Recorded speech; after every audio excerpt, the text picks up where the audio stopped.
Long Media Manager, Eastern Football Netball League. Joined in this pre-game by Jared Beanland, Scott Hardy. Jared, fantastic to have you back after a week off and looking forward to what should be a cracking contest. Yeah, thanks Ryan, and good day to all the listeners, of course, and the viewers on the streams. I'm very, very keen to get stuck into this Div 4 game. 2 contenders for the premiership this year, you would have to say. Very interesting to see how they both shape up against one another, and then sort of compare them to your Kilsyths and your White Horses as well. You're certainly right, and one person I've been looking forward to getting back on the broadcast is Mr. Scott Hardy.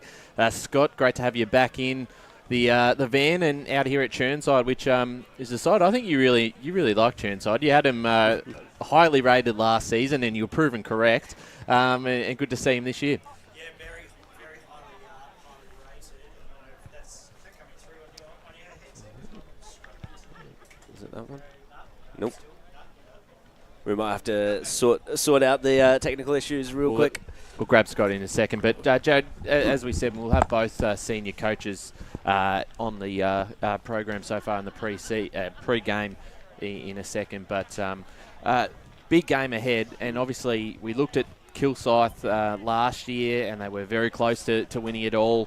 Chirnside Park were the other side that came home flying, red hot. I think they won 9 or 10 games in a row. Yep. And then were beaten by the side they're playing today, Scoresby, in an elimination final. Yeah, it's going to be fascinating to see the rematch. What will Chirnside have learnt from that game, of course, and we'll see if Scoresby can counteract whatever plans Dave Newlands puts in place to defeat them. It's going to be interesting to talk to both coaches, see what their assessment of that final was last year, and see what they're going to bring to the table again for a round 3 match today. Scott.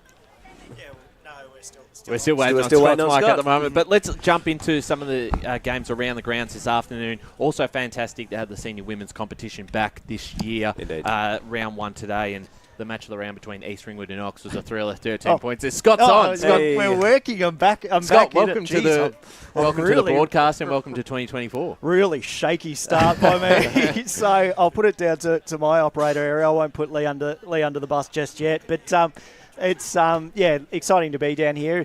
Disappointing we're not on a balcony somewhere with a little bit of sunshine on our heads. We're tucked away in the van. It's a ripping day. I haven't checked the forecast to know whether rain is coming down this way, but I did check. It's not. Good. Yep. We're clear for the boundary riders. But yeah, pleasing to be back. And like you were saying, right, I'm very bullish on Chirnside, and I have been for quite some time. And I just think the way they've done their sort of recruiting has been sort of heading towards that final day in finals. So I'm looking forward to speaking to both coaches and sort of seeing how they shape up for this season. Yeah, that's right. Certainly be interesting to see. But let's go to some of those games around the grounds. We'll start with Premier Division today.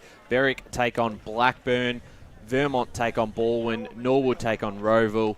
Noah Park hosts South Croydon, and then a twilight game between East Ringwood and Doncaster East. I think the 2 games we think are pretty one-sided is the Rowville Norwood game, as well as Berwick Blackburn. I think all 3 of us would probably tip both Rowville and Blackburn in those games, and we talked enough about Berwick and Norwood and transition periods for them. So we'll jump into some of those other games. Vermont Baldwin's a very interesting one this afternoon. Vermont, a bit of a slow start last week, weren't able to get the job done against Blackburn, but back at home, they've had the redevelopment out there at Vermont Recreation Reserve, which is looking fantastic, and they'll be very eager to get a win, and especially with a big day for the club. A few of their members and players are getting awarded life memberships, which is great to see for a very successful club. Yeah, absolutely. And I think it was the game against Baldwin, perhaps in round 4 or so. Vermont were just coming off that absolute thrashing at the hands of East Ringwood that we happened to watch. Vermont got up for that game. It was a big day there for them then as well. It was Robbie Ross's 200. Robbie Ross, thank you for reminding me. I think they get up for games against Baldwin to Vermont. Quality sides. Yeah. Great rivalry between the 2 clubs, which is always good to see. We've got Craig McKenzie out there, so he might be joining us in just a moment. But as you said, they do get up for these sort of games. Baldwin, I don't know how much you want to take out of their performance last week. 102-point win over Norwood. Whether that says more about Baldwin or Norwood, Scott, I think time will tell, and probably today's a a good chance to see that when they take on a really high-quality opponent in Vermont. Yeah, definitely. But pleasing from Bourne's perspective, that scoreline last week to have 25 goals is huge. 13 behinds as well. Obviously, yes, we know probably those differences in both those sides in Bourne and Norwood last week. But yeah, look, it's the challenge, and it's sort of from there, it's sort of how does Vermont respond as well up against Blackburn they had last week, and a great result for Blackburn to build that confidence to start the season. Yeah, indeed. And I think the fascinating thing for me in this game is more sort of like the big picture of both teams, the trajectory that both teams are going on currently. Vermont, it seems like they're at the start of a premiership window. All of a sudden, after they dropped off in 22, right back at it in 23. Really quick turnaround for them, of course. Baldwin, have they stalled a little bit? They've lost some good players. Their list is aging a little bit. I'm not sure sort of the activity during the off-season. They recruited well, but I'm not sure what exactly fruit is going to be born from Baldwin's off-season. As we have Craig McKenzie entering the box right now, the Scoresby coach, so we'll get him on and have a quick interview. Yeah, that's right. Craig McKenzie, the Scoresby senior coach. 2-0. It's a big test out here at Chirnside Park today, and a side you played in the elimination final last year. So I'm sure you're looking forward to going head-to-head with another quality opponent. Yeah, these games are always exciting, aren't they? They're, hence why you're here, I guess. But definitely looking forward to it. We're ready to go, and I'm sure they are too. So hopefully, it'll be a good hit out. Have you sort of seen the opening start to the season? 2-0. I think everyone sort of expected you to win those two games coming into it, but.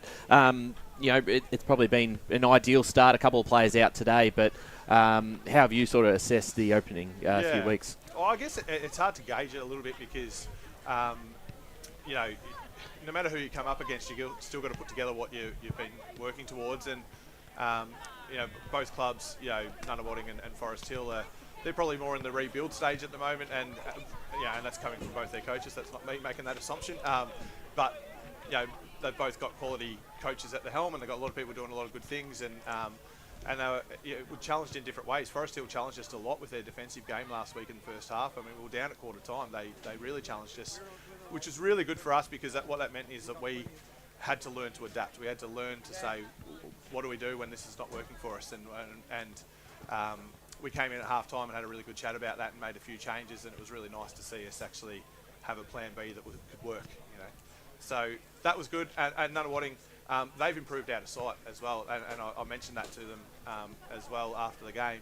And I think they had a few players that are winning that game too. So coming into round two, they were even more equipped. And but in saying that, on that congested ground, it tested us out with our contested footy to see how we're going with that as well. So we've got to put all that together today and see how that goes. Yeah, it's certainly from a couple of years ago, the margins were a lot bigger between the bottom couple sides to the top. So it's certainly evened up, which is fantastic to see. And some of the guys you've brought across, I guess the talking point, probably Adam Amin up forward, who's leading the goal kicking so far with 14. What's he been like up forward, and what sort of what can we expect from him? Yeah, so I mean, Adam brings so much to the table as far as educating other players are concerned as well. So Adam will talk openly about things that not only what he wants to do, but he'll bring like a defender down with him at training and talk to him about what how he could stop him and what he likes to do and whatnot. So he's been fantastic because he's sort of he's been a missing piece of the puzzle. Not because we didn't. Though Ben Bronskis has been always a great leader down there. He was an assistant coach last year. He's been terrific, but he had a whole heap of youngsters around him at the same time. So we've been able to bring in Mason Storr. We've been able to bring in Adam Amin and Benny, and those three key targets down forward with a bit of experience, has held us in good stead. So Yeah, so on I've looked at the footage a little bit of last week's game. Obviously, very impressive. What has that done for the rest of your forward lineup? I suppose it frees up Ben Bronzegeist, of course. And I noticed Declan McBean. You pushed him into the centre, which I think is an unfamiliar. But maybe to me, who hasn't seen you guys too much, is that a little bit more freedom for him? Yeah, it probably is more to you. He actually played on ball all year last year. Oh, okay, that's my bad then. That's okay. But Declan, we know, along with Dale Hare, is a type of player that we can throw forward and hopefully can isolate them even sometimes as well, and they can get dangerous.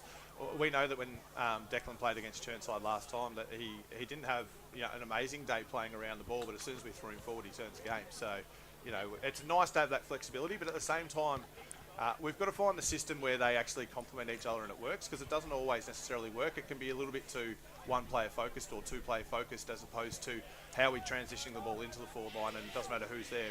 We're aiming to be on the end of it. So, yeah. And the other question that I had, Craig, given that this is your second year now in Division 4, what sort of, I guess, misconceptions or myth-busting did you go through last year about Division 4 footy? What did you learn, and what preconceptions did you dismiss? I actually had this conversation during the week with a potential guy who was going to come down. He came and had a run with us during the week, and he'd played more Premier Div 1 sort of footy. And after training, he goes, geez, it's actually pretty good. And I said, yeah, same deal. I'd been at Bronya for all those years, wasn't really sure about what it was. And I guess the misconception out there is, the skills are going to be terrible, or, it's going to be just rough and tumble and all that sort of stuff. Like, we at Scoresby, and I know plenty of the other clubs like Chirnside, are a very professional outfit, and, and what we're trying to do is make sure that we've got that depth and that system that's sustainable, so that, not if, but when we progress, it'll become a matter of, we can keep progressing, and it's a whole club system, not just a once footy system, so yeah. From that, in same sort of question, I guess, that desire to get up to Div 3, do you have to sort of instill that in the boys, or they sort of got that drive already and continuing?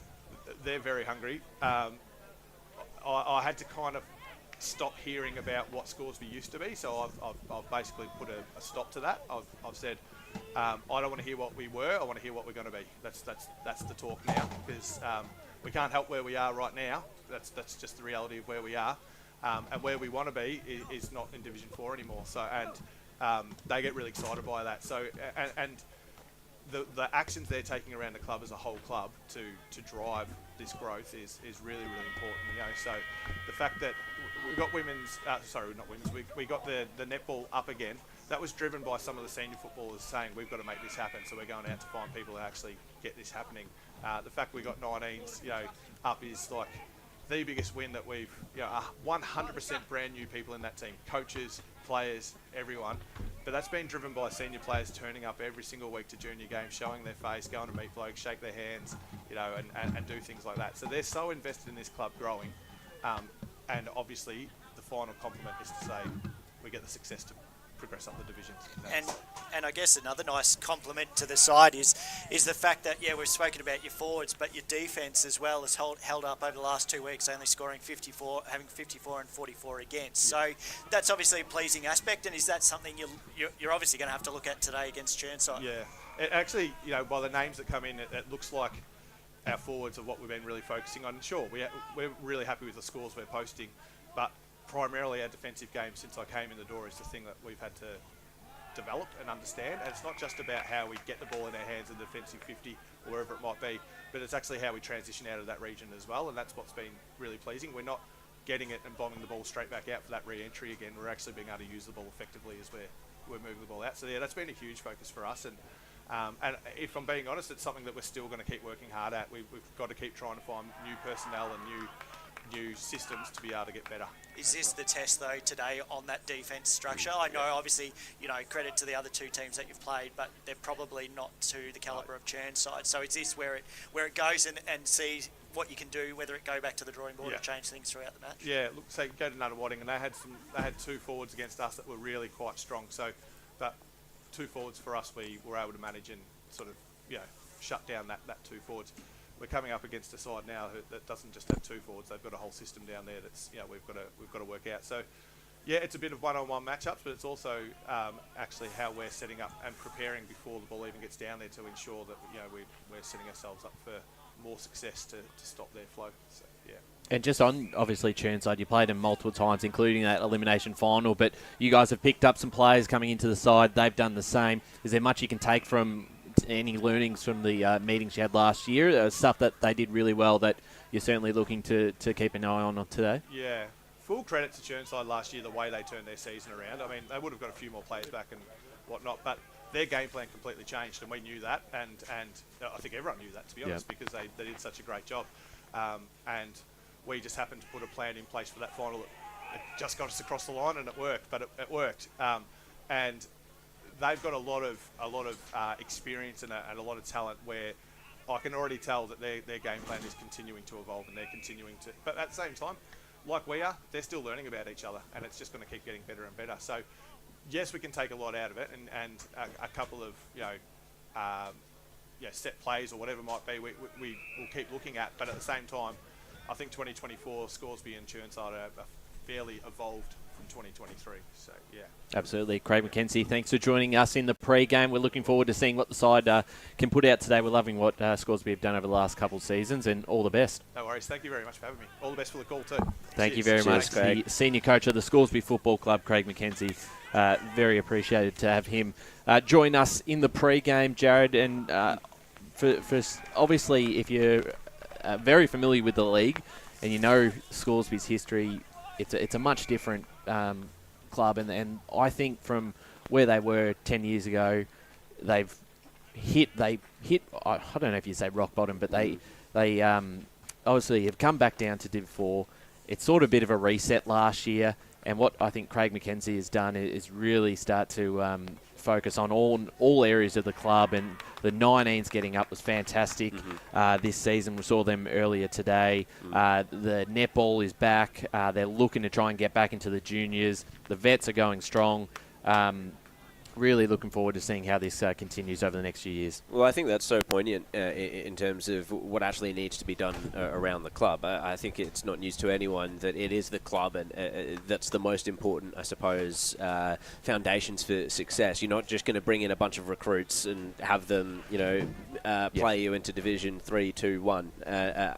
It's a long process, isn't Yeah, it? exactly. That's not sustainable, and it seems like that he's got his priorities the right way around, does Craig McKenzie, and Scoresby is going to be all the better off for it, and I look forward to their rise through the divisions again. And I really liked his answer to one of the questions in terms of saying he doesn't want to think about what Scoresby was in the past. He's completely future oriented. And there's no point looking back and thinking like, being all woe is me. We're down in Division 4 where we, quote unquote, should be a stronger side. Yeah, and that's right, and that's really you just have to sort of accept it and move on from that, and then build a side that can push up into the divisions. And like I was asking him, just like I said, the scoring against has been really pleasing for them, and I'm really interested to see the contest today when the pressure does get applied by Chirnside, which I believe it will, how they sort of stand up as a back and what they can do as a side. If the pressure does get on them, what do we do now and how do we adjust? Yeah, absolutely. It will be fascinating to see, and it's good to have Scoresby here today as well as Chirnside Park. And just walking into the box, I think at the moment is Dave Newlands, the Chirnside Park coach. But Blake Tennant's caught him up at the moment out there. We've got our own bouncer. That's right. He's about to enter the box now. I'm reasonably sure Blake's asking why there's no barbecue. Yeah, well, that's a good question. But it's good to have Dave Newlands in the box, the Chirnside Park senior coach. Dave, great to be back out here. I think the facilities weren't finished when we were last here in 2022. They look fantastic, and it's great to get down to a Chirnside home game. Yeah, no, welcome. No, it's really good having the facilities. Unfortunately, no barbecue, but work in progress, no doubt. Yeah, they've got a function inside, so it's pretty stretched thing this week. So, but no, it's been good. It's really good to have good rooms again. So, yeah. And how have you seen the start to the season? It was a great contest in round 1 against Kilsyth, the close one, and last week on the winners list. So, yeah, looking forward to today against another strong opponent in Scoresby. Yeah, it's been a good start. Like playing the top 3 sides that you think will be around the mark for the rest of the year. So it's been good. Round 1 was pretty difficult. Obviously, it could have gone either way. There's a couple of decisions both ways, both sides. So just a good contest, to be honest. Yeah. So and then last week, obviously, we're finding our feet too with the injection of a lot of new players, just finding a bit of form and all that kind of stuff, and getting them to gel. But today's just another test for us. Obviously, Scoresby got us last year in the final, so we had pretty good form coming in. So it's now just a chance to see if we've got processes in place to take care of them. How has that been? Obviously, recruiting's been a strong talking point over the off-season with some of the guys who've been able to get down to the club from higher divisions. How has everyone sort of gelled in, and is it a bit of a work in progress over the first month or so to get everyone playing together who, a lot of these players haven't played before together? Yeah, it's definitely... the bonus is a lot of them are mates, so they actually know each other, they follow each other in footy and all that. So Trent Castledine's probably the one that's come from somewhere South Belgrave, obviously, with Lee Odermatt, but all the other boys tend to know each other, so they've been around with us as a group for a while, and a couple more came from Murrelbach, obviously, and Thatch coming across this year, who was at Murrelbach when we were there, so...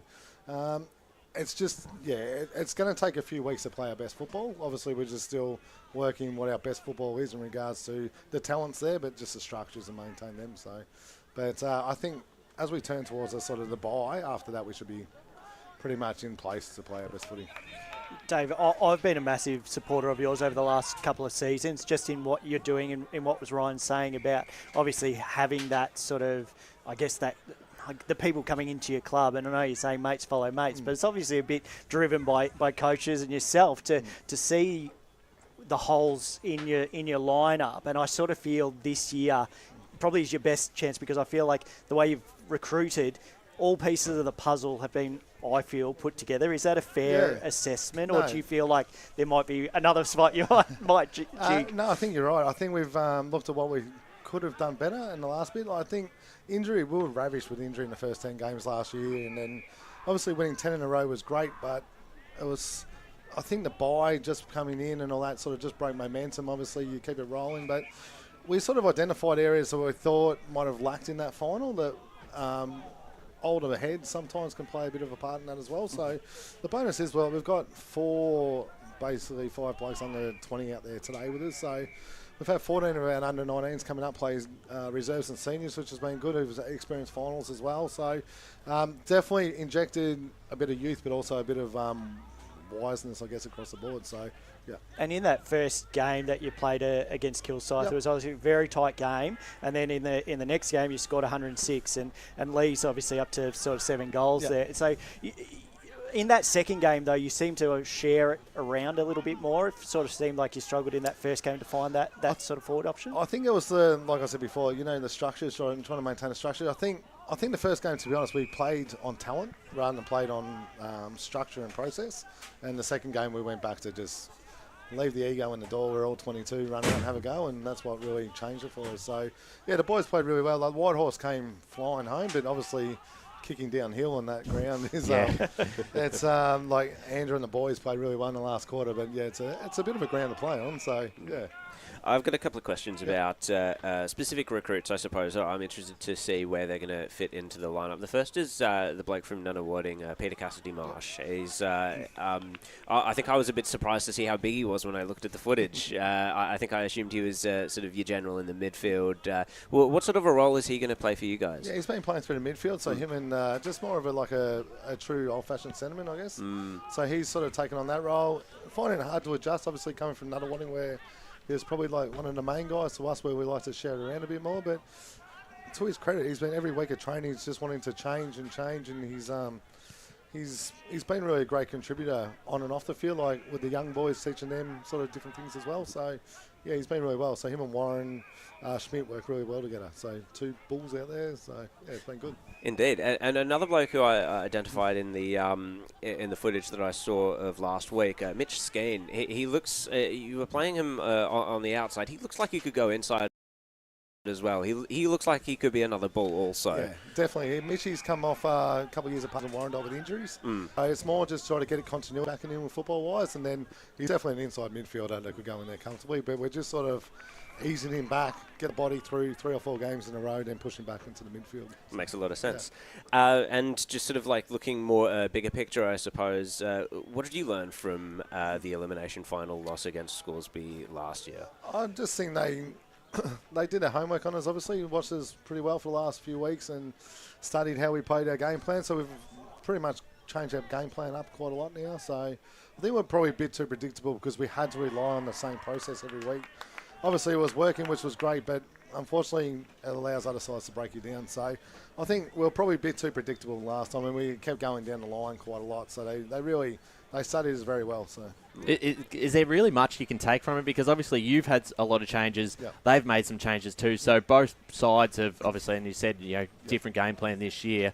Is it almost a bit of a fresh start, and this is your first real chance to have a good look at it? Yeah, 100%. I like, obviously the names are still there, but they might throw them in different spots and all that kind of stuff. And we've gone back to a system where we think it'll work pretty well and mix a few things up. Unfortunately, Thatcher's not playing today, so but it gives an opportunity to someone else. So the depth now is increased. So I think they're in the same boat. Sometimes we just got to find blokes that'll play to the system rather than get touches. Just follow the game plan. So to be honest, we watch the footage and all that, but it's hard to tell who's doing what. But I think it'll be back to square one and see how we go. Dave, we really appreciate your time in the pre-game to come and have a chat with us. The club's going very strongly, and very excited to see how they go today against another good opponent in Division 4. Thanks a lot. Cheers, mate. Much appreciated. Dave Newlands there, the senior coach of the Chirnside Park Football Club. Both clubs today are in some really good form, coming off an elimination final last year, these two meeting. And I've liked what Chirnside Park have been able to do on the recruiting front. And you mentioned some of those names. Even a Ficcarelli, who we didn't speak about, is another big one who I didn't think he'd come back to Div 4 after finally getting out with Sylvan, or he's come back down anyway. He was playing at Croydon before that. But great to see him this afternoon. He'll be one to keep an eye on too. Yeah, absolutely. I'm very keen to see. I mean, he's always good to watch. He's always going to be able to find space in the He's a midfield. character too. He is, yeah. He loves a good celebration as well. But I'm looking forward to seeing the duo of him and Odermatt. That's going to be fascinating because Odermatt's going to be leading out of the forward line, bringing defenders with him, creating that space that Ficcarelli just can use so well. And I think Scoresby are going to have to be really on their toes defensively today. Absolutely. I think the only thing with that with Lee is like I said, they really struggled in that first game. He was probably scored the majority. I think he might have scored whatever he scored for 3 goals or whatever it was. But just if Scoresby can get a hold of him, then finding those other options. And like I said, they did share it around a lot better in that second game. It's just what they do up there in that forward line to find those goals. Yeah, that's right. There's a lot to look forward to this afternoon.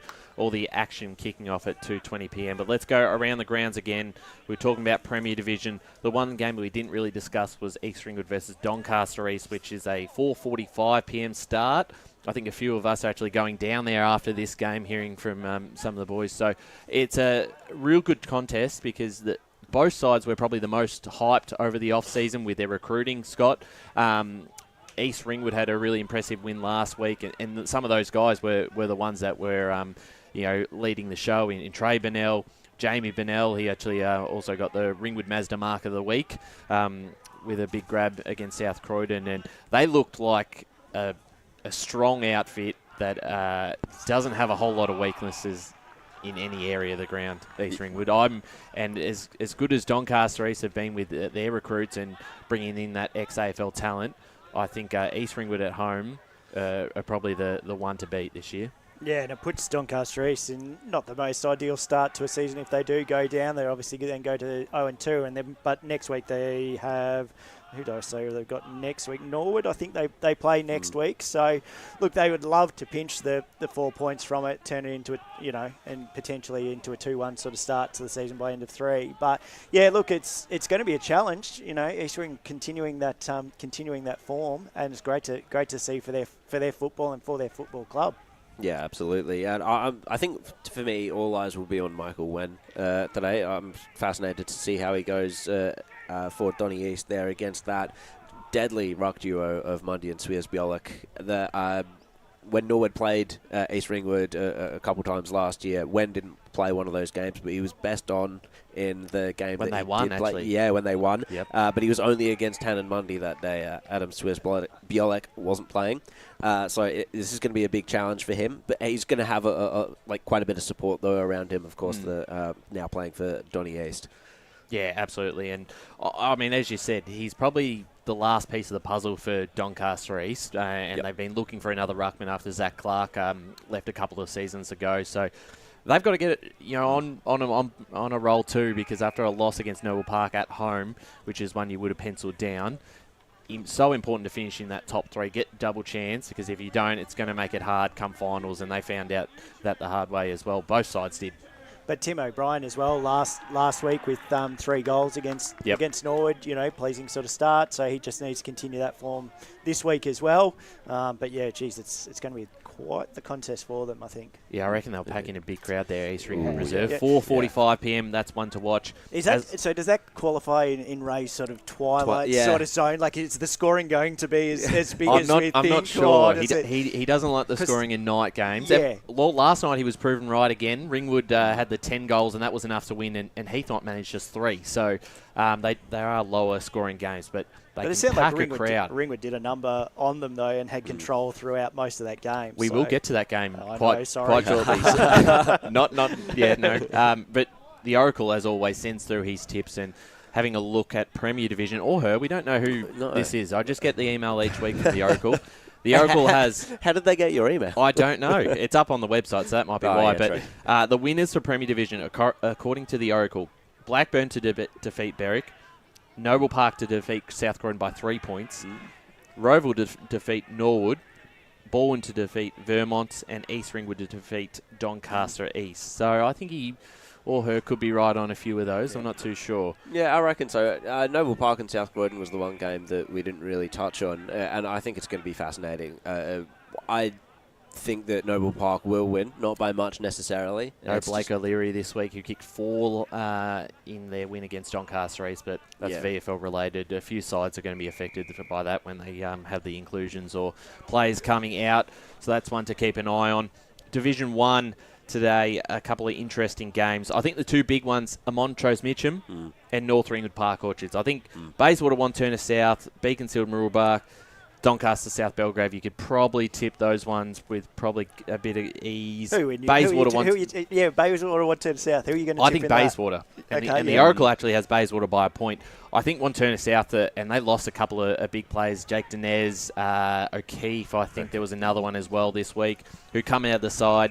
They're going through a bit of a transition. Bayswater were back on track last week. I think it's a close. It's a horrendous start if they go down though for Wantirna South. Well, it'll be 0-3. 0-3. Like, they just can't afford it. I just don't think they're in that position. I'm actually tipping Wantirna this week for that game. Do you think they bounce back? I do. Yeah, I think that. Yeah, well, you have to at some stage, but I think just this is crucial. A really turning point against a side that is playing good footy, but is winnable against. They're not sort of at the peak of the top. So I think this is the clear game for them. It was Quinn Clark was the Quinn other Clark, out for, the recruit as well. So that's a big loss. Which is going to be tricky for Wantirna South. I have Bayswater in this one personally. It's going to be very tricky for Wantirna South to be able to get the score on the board. I think Bayswater at home, that's always very difficult to score against, and losing a player like Clark's, it's going to be bad for their structure, I would have to say. Yeah, absolutely. And we sort of put Bayswater on notice after their Week 1 performance against North Ringwood.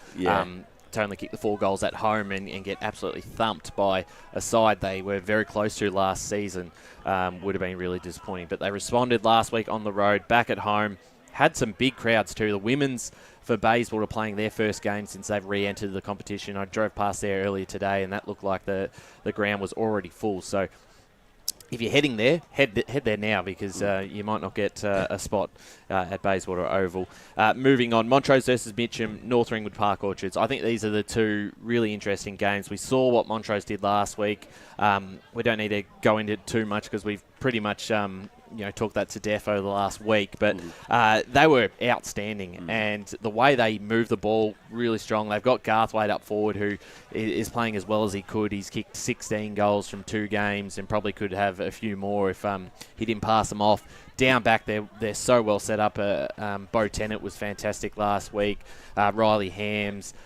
I'm in love with Montrose at the moment. I love what they're doing. And I think it's going to be a tough ask for Mitcham, who just haven't quite hit their straps in the early stages of the season to go over there and pinch a win. I was going to say, if you were Mitcham, you were hoping last week was going to be a really hard-fought contest, and it didn't turn out that way. So I think they'll have a lot of well-rested bodies, or more rested. Second half was a no contest almost. Than probably what they would have. Pleasing football to see from Montrose, and that win just last week, exceptional. I know you guys have spoken about it. I wasn't obviously present, but it needs to be noted that victory victory, it has to be one of the best. And yeah, for a side that's coming up against Mitcham, they'll just take that with full confidence. Absolutely. Neil Winterton spoke. I spoke to him for my article in the pre-season. He mentioned one of the areas that Mitcham need to improve on is their lapses in games, and I think it's not a great sign when you see Mooroolbark really coming back at them during the second half. I think the game was probably out of the question. Or is it the second? I think it was the last quarter, in fact, not even the second half.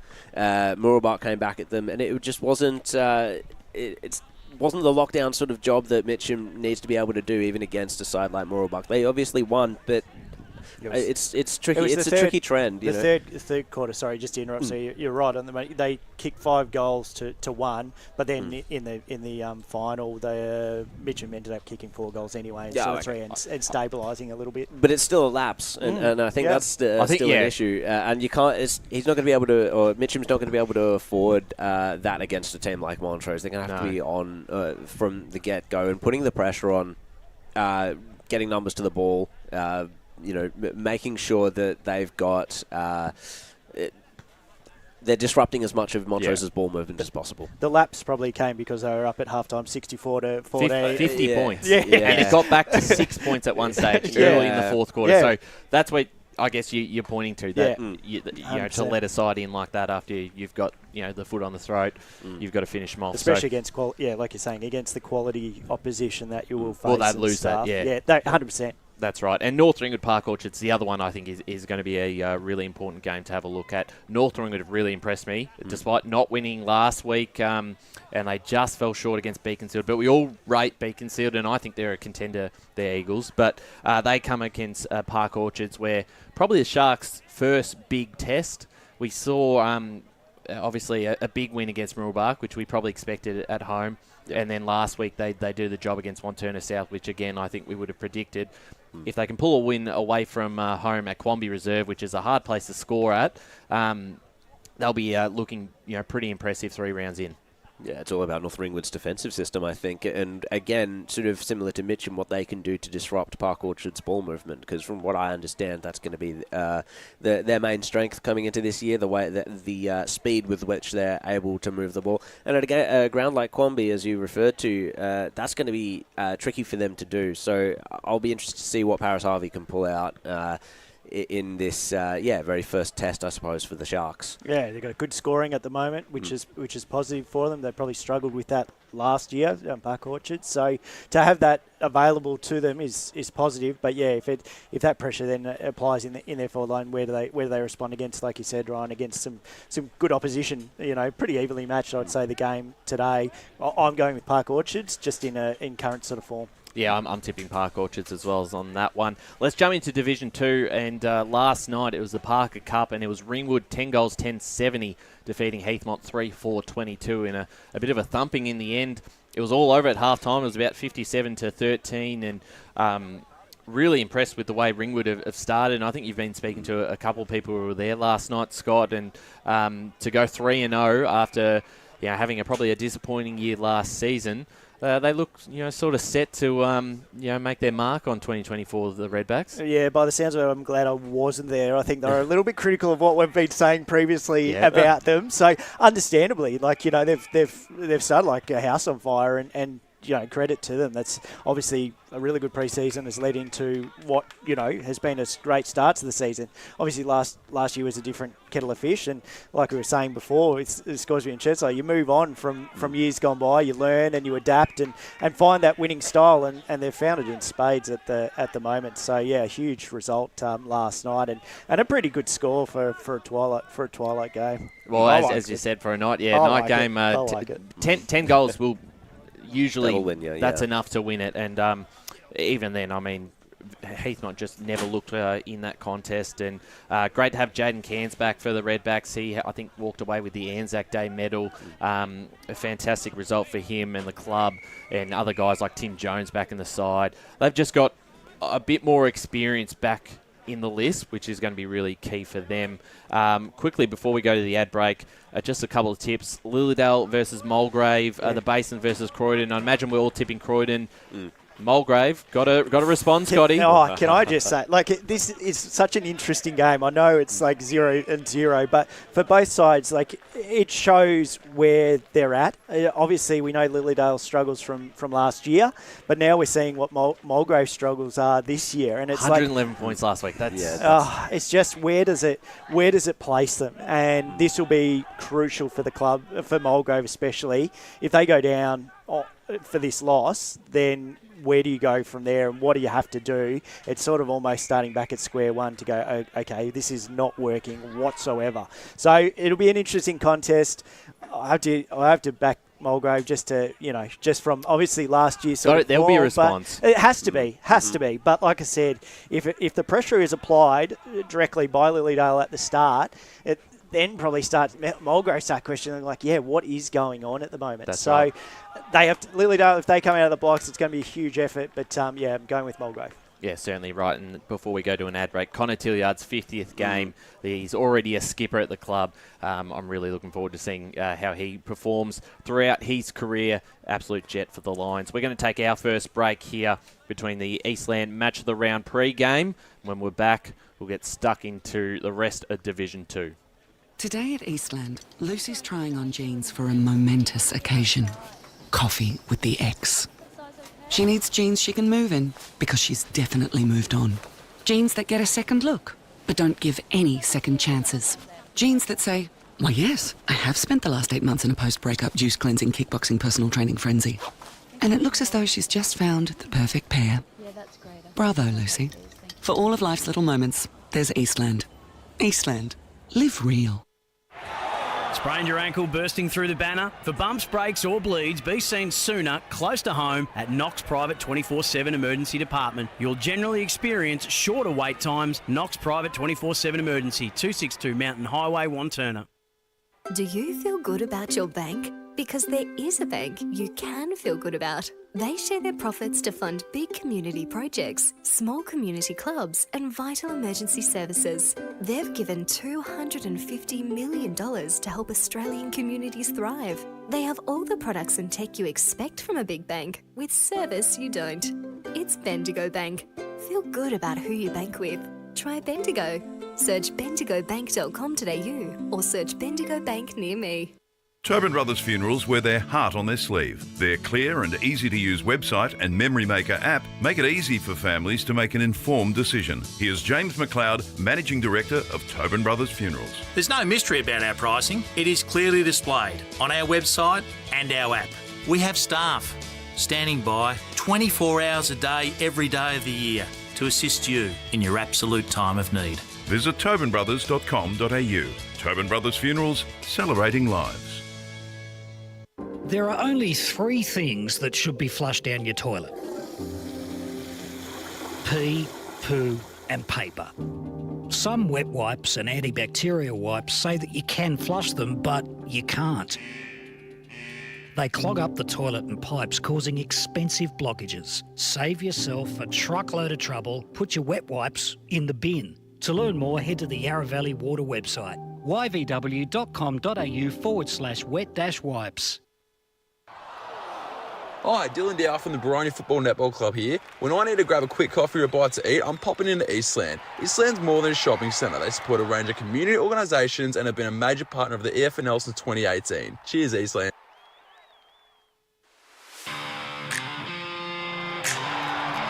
You are listening to Radio Eastern FM 98.1. With live and exclusive coverage of the EFNL football season. Bringing you the match of the day with score updates from all divisions. And now we cross to our commentary team for the Radio Eastern 98.1 Match of the Day coverage. Eastland Match of the Round, Kimberley Reserve at Chirnside Park versus Scoresby. Round 3 action in Division 4. We'll get to that game, of course. That's starting at 2:20 p.m. Their reserves game here at the moment. It is Scoresby running over the top of Chirnside 13-6-84 to Chirnside Park 6-4-40. Before we went to an ad break, we were talking about Division 2 and we mentioned Mulgrave. Need a response from them today. And they play Lilydale, who will be looking for a... I don't know if you even call them a roughie this week. I think they're well and truly a big chance today, Jared. Well, I was listening to the preview podcast and everyone was saying, yeah, they're my roughie. Does it mean that they're not a roughie anymore when everyone's sipping them? Well, yeah, it's one of those things. I just think from what they've shown, they've played two very tough opponents in Boronia and Croydon. Yeah. And they've, haven't played a full four-quarter performance, but they've showed signs, and I think that's a big positive for them. They're going to win some games this year. They're not going to go through a year without a win. Yep.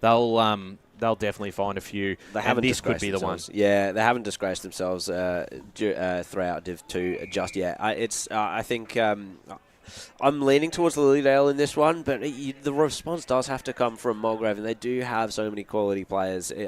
It's really hard to see a situation in which they're not going to play better. I suppose they couldn't have played too much worse than last week, unfortunately, to say. But the home ground advantage at Lilydale is a different beast from what Mulgrave might be used to. It's a very narrow ground. Lilydale will know how to play that pretty well. But I would expect that Mulgrave and their coaching staff would have done their homework on it as well. A lot of factors, obviously, to go into it. I still can't take my eye off Lilydale for this one, unfortunately. I think they would break through for their first win. Yeah, I can't wait for live scores through the tape for this one. Yeah, you'll be certainly keeping an eye on that one. Another big game in Division 2 is Templestowe versus Boronia.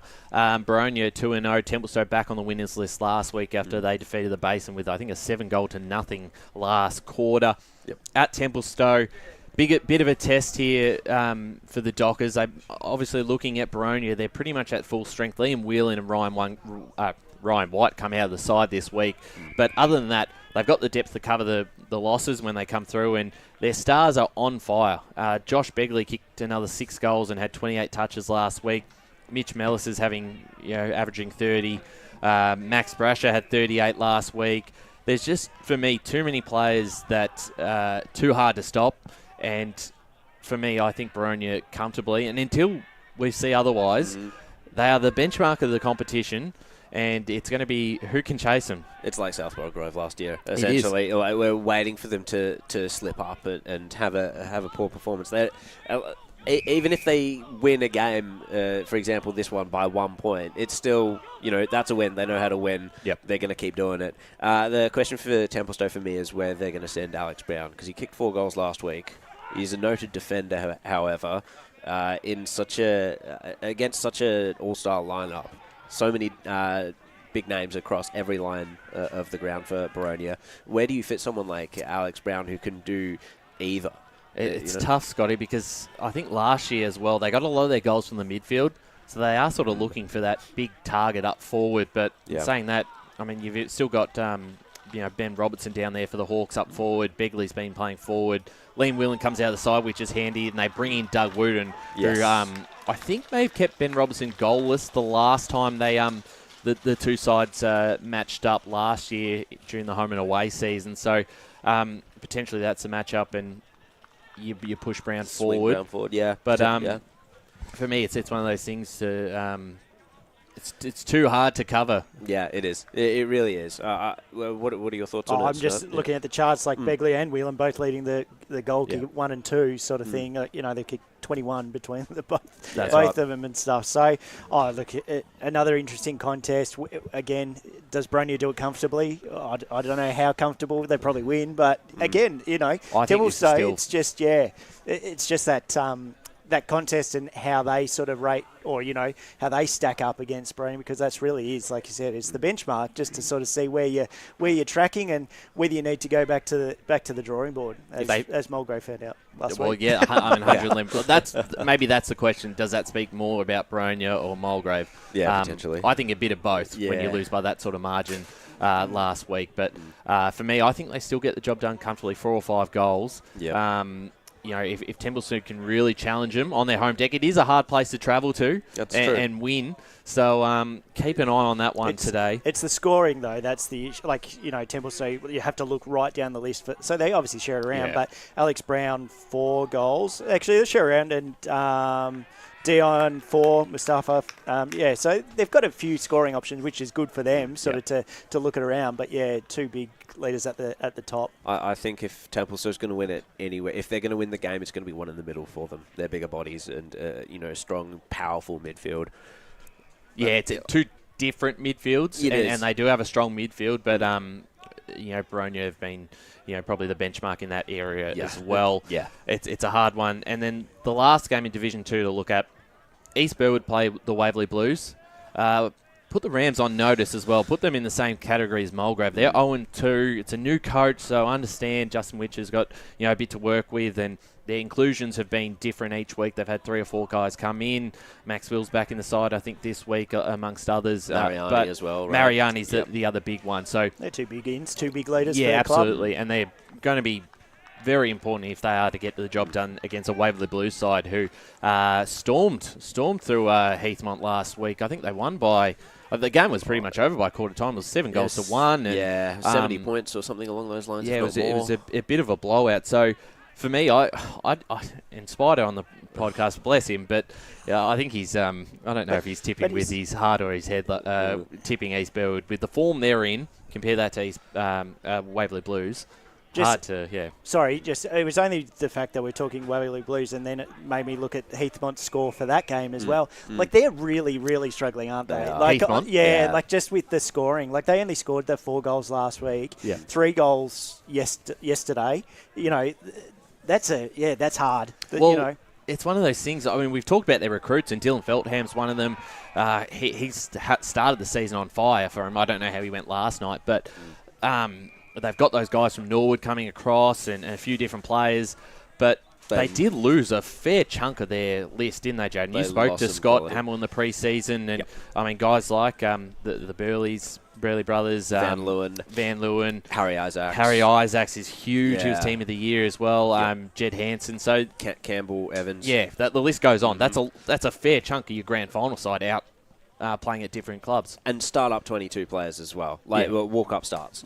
It's just that scoring. It's just, like I said, I've sort of missed the first few weeks. I haven't been around the team calling, and so I don't probably haven't looked at it as much, been occupied. So it's nice to come down and sit, and then you look at it and you go, oh, yeah, that's a little bit of a worrying time. And I don't know who they've got next week. I'll get back to you on that. They have Finn Brown coming into the side this week, if I'm not mistaken. Yes, he was there last night, yeah. Yeah. Oh, sorry, they did. Sorry. So the game has finished. And it didn't work for him. No, I didn't. He's a handy inclusion from up forward. Hopefully he can run himself into some form over the next couple of weeks, and that'll be another option. Couple of years. Yeah, he has. Heathmont going to Lilydale next week. So if Lilydale get the win today, they would go in with extra confidence next week, and then they could be starting the season 2-2 basically by that stage. We did say at the pre-season there's going to be 2 or 3 sides in this division that we're going to be right under the microscope after round 5, and there's already a couple that are on our watch. Three I can think of. That's right. Yeah. Looking at the Oracle's picks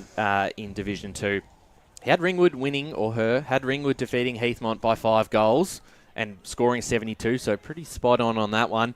The Oracle also has Lilydale to defeat Mulgrave, interesting. Baronia to defeat Templestowe. Croydon to get it done easily against the Basin, and the Waverley Blues to thump East Burwood. So that makes sense. Might be on the money there, the Oracle. But let's jump into Division 3 before we have to go to another break and bring in the call team. Coldstream versus Upper Ferntree Gullies, an interesting one. Both sides undefeated. I've liked what both clubs have done. Coldstream under Jared Bayliss, who is a playing coach, is fantastic to see. And they play an Upper Ferntree Gully side, which has surprised many, including myself, and the guys they've brought in as well. I mean, someone like a Russell Cowan has been best on ground in a couple of performances. I think this is an interesting one. Their biggest test, and going up to Coldstream, which is always a hard ground to play at. Scotty, very big ground. If they pull off an upset here, then the whole division might be on notice. Yeah, this is really going to show who is the serious contender. I think it is. You said it is at Coldstream. That is at Coldstream, yeah. So I would expect Coldstream to win. I think, we saw last year again with Coldstream that those games where it used to always be quite a fortress for them, those games they sort of lost and stuff at home. So I would hope that they get this win and really put a stamp on their season and being that number one sort of contender thus far. I think this is really going to show how much Upper Gully have improved this year, because we've already seen Coldstream and beat Knox, the other team that have come down from Division 2. And so it's going to be a tough challenge for Upper Ferntree Gully to come up against a team that seems to have been revitalised after a fairly disappointing year last year at Coldstream. Mitch Edmonds has started kicking goals again. Jared Bayliss is obviously going to be handy. Carrigan seems to have support around him now. It really is looking like a more it was a one-man show at sometimes last year. Indeed, they're looking a lot more fleshed out now, and I'm not sure what Upper Ferntree Gully will have to respond to that.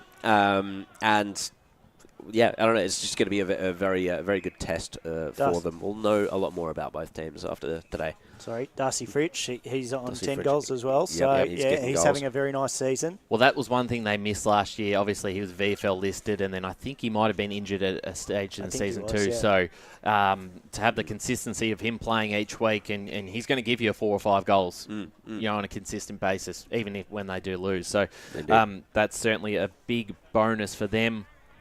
A couple of other interesting games. Ferntree Gully, Sylvan. Gully need to get going. This is a big one for them. They're 0-2, which was a surprise coming into the season. Oakley District, Fair Park, or the form line of Oakley at the moment compared to Fair Park. I think Oakley get the job done there.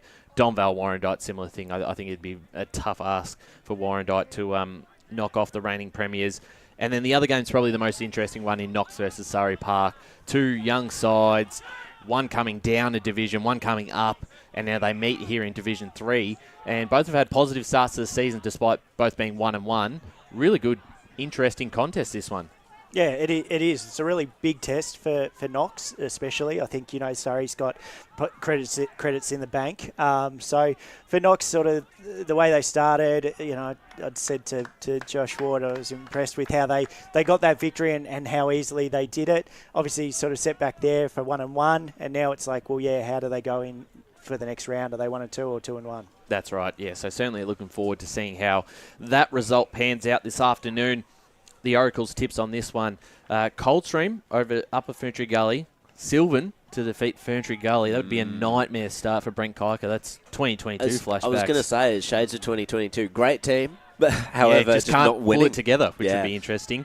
Surrey Park Knox has Surrey Park by a goal in that one, which would be a fascinating contest. Has Oakley District and Donvale to defeat Fair Park and Warrandyte in those games. Before we go to our last ad break, the other 2 games in Division 4, obviously we're here at Chirnside Park for their clash against Scoresby. Forest Hill take on Croydon North Emlock, and Nuttawading take on Kilsyth. And I was trusting the Oracle until I saw this one, that the Oracle has Nuttawading to defeat Kilsyth by 9 points. That would be probably the upset of the year if they get across there. I think Kilsyth too strong. Forest Hill, Croydon North. Forest Hill, very young side. It's a lot of relying on those under-19s coming up. But back at home against Croydon North, who unfortunately have still struggled, probably you'd still favour them at home. Yeah, you would think so. It is a shot for Croydon North, though. This is the famous Matt Fodier's hunch game from a couple of years ago where he gave Croydon North the nod, and against Forest Hill. And they won? At home, and they won. It was the first win of the year for the Kangaroos, I believe. And I think that led into us going up to Hughes Park to look at them against Kilsyth. Regardless, Forest Hill, they just need to it's very tricky for them to. That's right. We've got to wrap it up. Yeah, that's right. Sorry, mate. No, it'll be an interesting game. We're going to go to our last ad break before we bring in the call team. You two will be part of that this afternoon. You're listening to Radio Eastern 98.1 FM or Facebook and YouTube for the Eastland Match of the Round. As Sarah opened her best friend Jackie's wedding invitation, she was overcome with a wave of emotion. While her 2 young boys wrestled on the floor, tears of happiness rolled down Sarah's cheeks as she saw the words she'd been longing to see. Please note, this wedding will be a child-free event. Well, Sarah, looks like we're off to Eastland for a new frock and some heels. And let's book in that babysitter. For all of life's little moments, there's Eastland. Eastland. Live real. At Yarra Valley Water, we know reducing your shower time, or show time, to 4 minutes can save you an average of $200 a year on water and energy bills. Shower shorter. Save water. Authorised by the Victorian Government, 1 Treasury Place, Melbourne. Sprained your ankle bursting through the banner? Broke a finger high-fiving the ruckman? Or did you run into the goal post again? For bumps, breaks or bleeds, be seen sooner close to home at Knox Private 24/7 Emergency Department. The preferred provider of emergency care to the Eastern Football Netball League, you'll generally experience shorter wait times. You don't need private health, but there is an out-of-pocket fee. Be seen sooner close to home at Knox Private 24/7 Emergency Department, 262 Mountain Highway, Wanturna. Do you feel good about your bank? Because there is a bank you can feel good about. They share their profits to fund big community projects, small community clubs, and vital emergency services. They've given $250 million to help Australian communities thrive. They have all the products and tech you expect from a big bank, with service you don't. It's Bendigo Bank. Feel good about who you bank with. Try Bendigo. Search bendigobank.com.au or search Bendigo Bank near me. The first time I met the team at Tobin Brothers Funerals, I felt like I'd known them for years. They're so caring, honest and passionate. James McLeod, Managing Director of Tobin Brothers Funerals, sums it up best when he says, Every day our people get out of bed to assist client families in their absolute time of need. Our people love what they do, and you will not find a more highly trained group of people than those at Tobin Brothers. Visit tobinbrothers.com.au. Tobin Brothers Funerals, celebrating lives. Hi, I'm Ben Desson from Montrose Football Netball Club, and when I need a new kit for a night out, I head over to Eastland. But Eastland is more than a shopping centre. They support a range of community organisations and have been major partners of the Eastern Football Netball League since 2018. Thanks, Eastland. You are listening to Radio Eastern FM 98.1. With live and exclusive coverage of the EFNL football season, bringing you the match of the day with score updates from all divisions. And now we cross to our commentary team for the Radio Eastern 98.1 Match of the Day coverage. And a very good afternoon once again from Kimberley Reserve. Gorgeous day out here for 4th Division footy, our first taste of the big 4th Division this year. And I'll tell you what, we've got a cracking game to get in touch with this afternoon. We've got first versus third. It's Chirnside Park, the home team up against Scoresby, and it should be an excellent game this afternoon. Time to bring in the rest of the call team, and really excited to have this gentleman back. He's been absent for a while on babysitting duties, I believe. But great to have Scott Hardy back in the special comments chair. Scotty, welcome to you. Yeah, thanks, Besto. Look, there's been child duties, there's been work duties, there's been every other duty, I think, except watching some good football. So, yeah, I'm really excited to be back calling alongside you and BWS especially. So, no, it's great to be down Chirnside. I'm a big fan of theirs, so I'm really looking forward to seeing what they put on the park today. Alongside Scotty this afternoon, a man who needs no introduction, but we better give him one anyway. He's on special this afternoon. Jared Beanland. Jared, welcome. Thank you so much, Besto. It's my first rodeo on special comments. Yes. No pressure. In the entire time. in the entire time that I've been here. So, it's going to be fascinating to see what these two teams will bring to the park today. Absolutely. The man down the end, too, has probably the best job or the busiest job of the day, and he keeps us right up to date with all the stats, is Paul Yacconi. Paulie, welcome to you, mate. Thank you, Besto. And, it's a nice day for it, and, hopefully be a good game. Not sure if our boundary riders are in position as yet. So before they do, we're going to introduce a man who's sitting next to me. It is so good to have him back in the caller's chair. We've missed him greatly.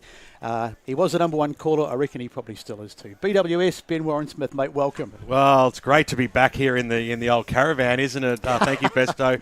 Hello, boys. Good afternoon to all the listeners out there. Local footy, it doesn't get much better than that, does it? I haven't been down to Kimberley Reserve for a number of years, and what a picture it is as well, and what a transformation it's been. As I'm spewing, it's been so long between drinks. The club rooms look fantastic. Like, it's a really powerful club down here when you talk about like the women's side of things and the netball and the men's football, everything going strong. I poked my head into the big luncheon in there just about 15 or 20 minutes ago and heard Nugget. Quick sandwich? Yeah, free fees. Tried to sneak a sandwich. Hamburger? The only burger on the ground today will be Todd's burger. Got that one out quickly. No, but like just listening to Nugget, and I know he talked to the guys on pre-match, like, they go into today's game really confident, don't they? And look, their start to the year has been good. They only lost narrowly to Kilsyth, but bounced back, and they're going to be one of the top sides this year. There's absolutely no doubt. On their home deck today. they're going to take some stopping, I think, to be honest. I'll go the early crow on my tip. I'm tipping Chirnside Park by 3 goals today. I know Scoresby are the undefeated side, capable of kicking a big score, but at the same time, so are Chirnside Park, and I just think that I'm just going for that good feel situation today. That good to see Fico in the team. I'm glad that Otis is in there. This is a great game to come back and call, some of my all-time favourites. So really looking forward to it, best day. All right, indeed. And my tip for the day, I've really ummed and ahed about this all week. I'm going to go for Scoresby, but I think it'll be very close, just on the basis that they've got a couple of pretty handy guys up forward, and Big McBean and Bronze Geist. They've kicked, I think, something like, what did they get, 69 between them last season. And, of course, they've got Adam Min, who booted 7 last week. So they've got a lot of firepower up forward. But having said that, it wouldn't surprise me if Chirnside got up, but I'm picking Scoresby in a tight one. Jared? Yeah, I think it's all going to be about ball movement, I suppose, and whether or not Chirnside Park can disrupt Scoresby's ball movement, which they've shown that they've been able to do. I think their press around the ground was very impressive from the footage that I saw, especially the game against Whitehorse. And I think just around the ground, Chirnside Park just have a little bit more quality than Scoresby do. Chirnside might have a bit of a point to prove too, because of course they got just beaten in that very good semi-final last year. They lost by 3 points, but outside of that, the two sides shared a win each last year. So let's continue to go down the panel anyway. Scotty, how do you see it today? Yeah, we were speaking pre-game just about Scoresby's defence and the points against, only 54 and 44 for the last 2 games.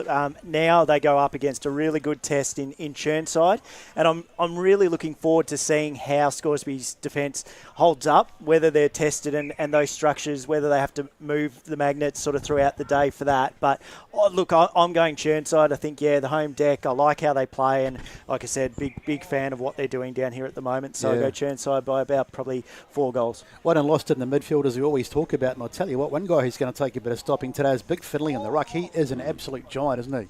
For Chirnside, I'm talking about. For Scoresby, sorry, I'm talking about. Yeah, some big bodies, definitely. All around the park as you look out here upon us. So look, it's going to be. They match up both really well, I think, this season, and just the youth within their sides. We go boundary side to Blake for the first time. 2 Blakes, actually. Oh, sorry. Sorry, I had to get the joke underway, I guess, here. But no, perfect conditions out here, Chirnside Park. Been a while since we've been here, boys, as well, so it's always good to come back here. I think you've got it back in Chirnside, after a 1-point loss, heartbreaking for them. Big win against Whitehorse last week. I think they'll be up and about, and Scoresby as well will definitely be as well up and about too. So 2 good teams coming in today, but I think you've got it back in the home team in Chirnside Park. What's your tip, Blakey? Gents, everyone here, very, very excited to be here. I'm going to back Scoresby, and they've had a few massive wins. Their forwards are in form, and I'm going to back Scoresby to get it done today. So we've got the 2 Blakes on the boundary. We're not going to get it all confused. Martin and Tennant this afternoon.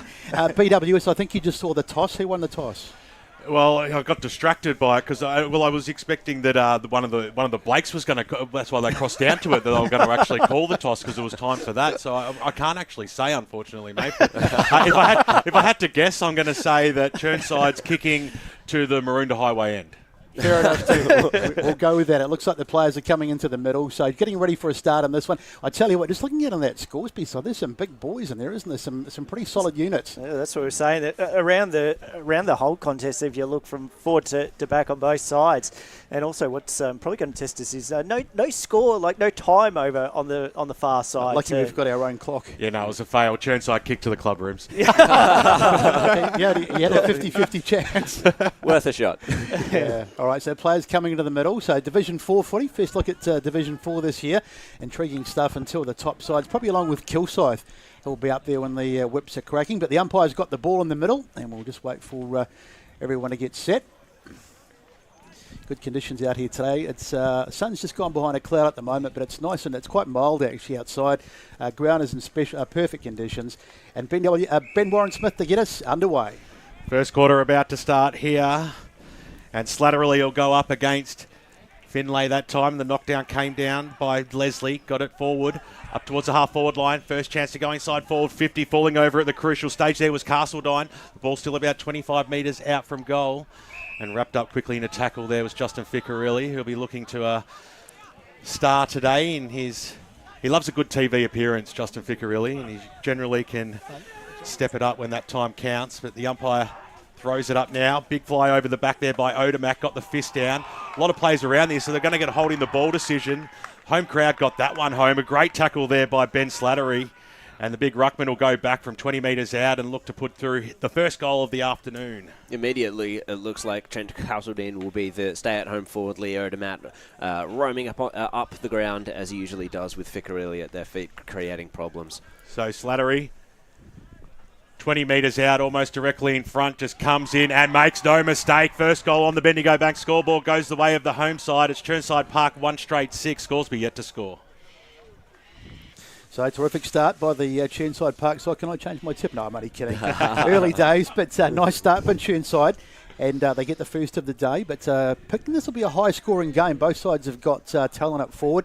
And with the conditions the way they are, I think the ground is looking superb. So it could be quite a high-scoring game, boys. And just quickly, Mackenzie is on Ben Brongeist. It looks like that match-up at the moment. So that'll be the test for Tyson today. So the Bronze Geese name's one that's synonymous at Scoresby. Seems to have been around for absolute ages.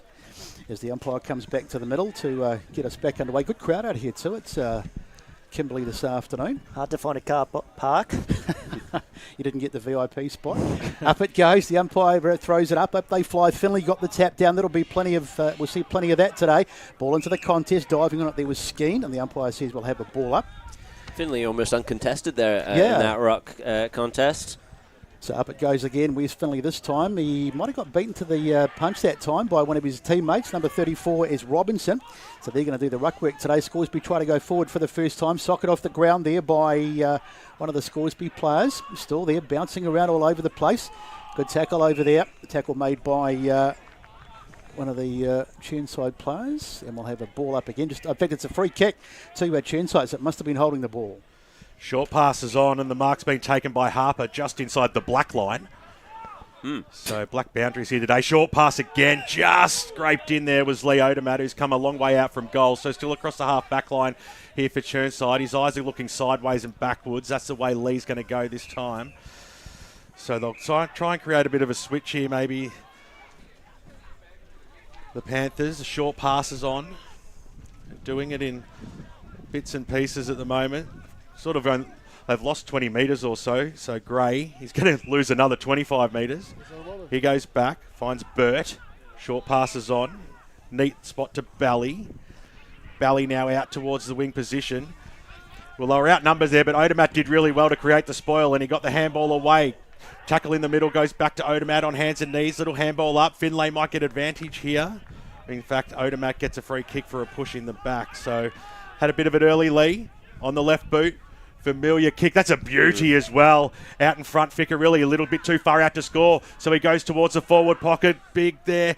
The big fly there was from Castledine. The big man couldn't quite get there. And over the boundary line, she goes for a boundary throw-in. We've gone 3.5 minutes here in the first term on the Eastland match of the round, and it's Chirnside Park leading by 1 straight kick. Magpies gave away the free kick, unluckily in the middle there, because they had numbers all around the ball. It was just that one mistake that cost them this entry inside 50. So a significant combination with Odermatt and Ficcarelli getting together, two of the most experienced players, and if that happens a few times, Chirnside could have a bit of a few problems as a little handball comes out.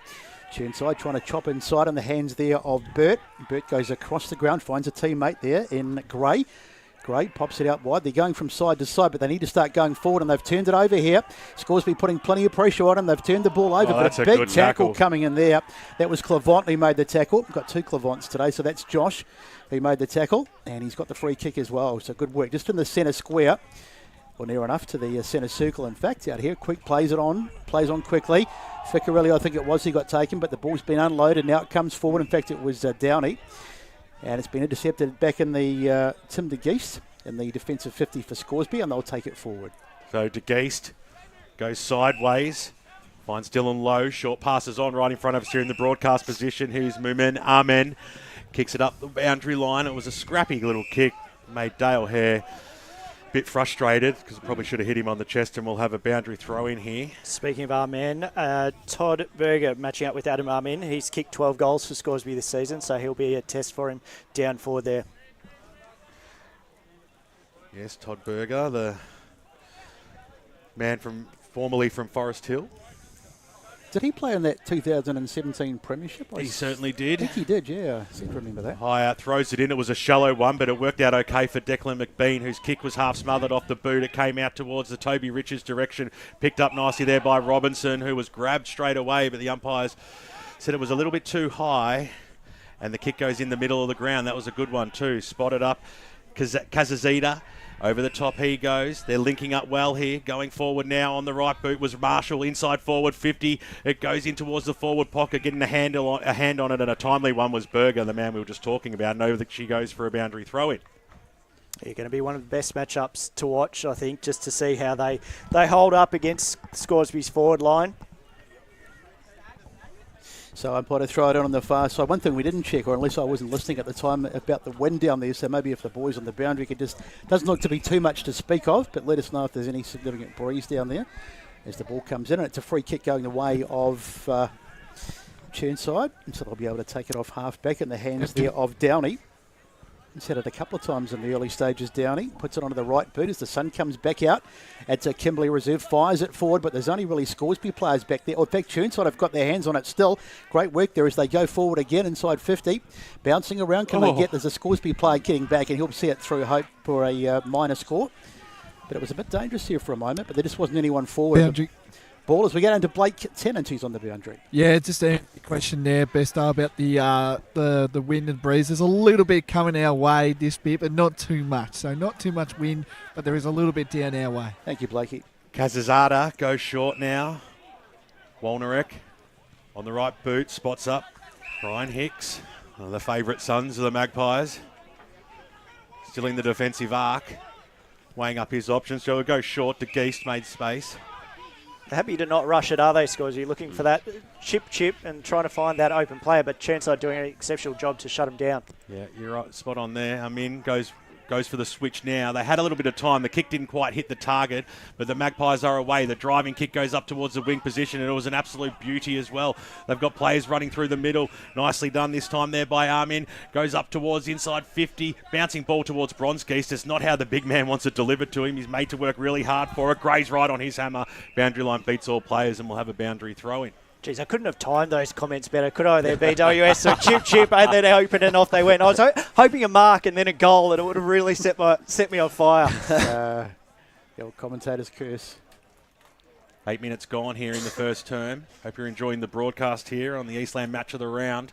7-point lead to the home side. Charging through there was Cooper Denny, brought to deck, and we'll have a ball up 40 metres out from the Magpies goal line. So where's Big Finlay? He's there as the umpire sends it high. Up they fly on the ruck. Free kick. It was Bronzegeist. He took it out of the ruck. And almost a 25 as Bronzegeist put the boot to the ball. But the whistle has gone, and the umpire, I think, is going to give him the benefit of the doubt. He's very lucky there. I think that was every bit of 25 because the whistle blew and then he kicked it after it. You're a harsh man, BWS. Harsh but fair. Harsh but fair. Chirnside go down the line. No mark taken, though. The ball on the ground as it's bouncing around all over the place. And Scoresby get their hands on it again. Here they come again. Is that Musa Armin, I think, as he puts it forward and it's been taken. In fact, that's Musa Armin with the footy now. And he's taken the, in fact, free kick going the way of Chirnside. So defensive free kick for them, just about in the centre circle again as they go forward. It's been Scoresby have had the better of the early stages. It's Ficarelli. He's taken on the ground and a good tackle. And the umpire says we'll ball it up just outside 50. Out here at a very picturesque Kimberley Reserve this afternoon. So just the one goal so far, 1-1-7 to no scores. We got into Paul, who's in the stats centre today. Yeah, Chirnside Park have certainly brought the heat early. They lead in the tackles 8-4. Tim de Geest on the left boot. He's had a few touches early, kicks it in towards the middle of the ground, and the foot race in shoes. First player to meet the pill that time was Harper. Doubled back, got the handball over the top to Bird, and now the Panthers are on the way up towards the half-forward line, using his body nicely. That time there was Finlay, but the boundary line comes over. And big hit by popping Walnarek. one there. Brownfield was... it was Walnarek getting into bloody Lee Odermatt. Don't do that to the legends of the game, do you? Getting a free kick. He's just as likely to go back and slot this one home and rub it right in here, Lee. We're right behind him here. He's just about in the car park. He'll do well to kick this. He needs a few words of encouragement from the brethren, and he goes after it, and he wanted it, but he missed a lot. Absolute shonk. So out of bounds on the full it goes. No change to the score on the Bendigo Bank scoreboard. 1-1-7. Chirnside Park. Scoresby yet to score as they bring the ball back in. Nice and short that time. Mark's been taken by De Geese, the skipper. Switches it across. That was okay. Hare. Kick was smothered, but he had enough skill to go back after it and get the other kick away, which still was a bit rough. And going after it there was Richards. He was thrown to the ground by Warren Schmidt. And the umpire said, let's go. It's a free kick, and I think it might be 25 metres to boot as well. They still go on with it, the boys. But Dale has started this game really well, I would say. He's been just about everywhere, had maybe 5 or 6 touches, and they want the ball in his hands as they get another 25-metre penalty. Yeah. 50 in total. Another one, double. They reversed it. They've reversed it. I tell you what, Dale here will have to be careful, though, because having said he's played well, but he's just throwing his weight around a wee bit. He's getting a bit stroppy as the mark is taken there by Odermatt. Once again, long up the ground. Great kick, and beautifully found. It's Ficarelli. In fact, it's King, sorry. He takes the mark. And he'll go back with Chirnside, an opportunity to get their first score. And they should get their first score, but for them, let's hope it's a major one. What a kick by Odermatt to find the player there. Class, isn't he? Yeah. Yeah, everything he does is class, yep. Must be a joy to have him in the team with service like that. So here's the kick on its way from King. Left footer. It looks all right, but it's heading left, sorry. And it goes through for a minor score. So wasted opportunity. The first score of the day for the Chirnside Park side. That's their third, mate. Oh, third, sorry. So I'm looking at the wrong side of the scoreboard, sorry. So it's a 1-2-8 playing no score on the Bendigo Bank scoreboard. And we've had just over 12 minutes played. Kazazada. Sensational surname. Takes off as well. Galloped a little too and kicked it every bit of 55 metres. And there's a free kick going the way of Chirnside Park again off the ball. I think it's Slattery that's got this one. No, it's not. Right in front of the coach's box out there. So they just need to just settle down a little bit, Scoresby. A lot of frustration coming through at the moment. Kazazada. Let's cross to Paul Yaconi on the stats bench. The free kicks in this first quarter are 10-1 the way of Chirnside Park already. So 10-1. While we're at it, we'll cross down boundary side quickly. Yeah, it's just they were all there. Bit of a few appropriate words to the umpire, so that's probably why the umpire reversed that. So a bit of niggle going, a little talking we've noticed to both players. So a bit of spice going on here, boys. Don't want the hot heads as Musa Amin. Free Amin's playing today as the kick goes out wide and finds Cooper Denny. One of a few Magpies wearing the long sleeves today. Him and Dale Hare. He goes backwards. And spots up his teammate there in Walnarek, who finds Kazazada the other side. So scoreboard side of Kimberley Reserve out here. Come down. Plenty of space. There is a good crowd in.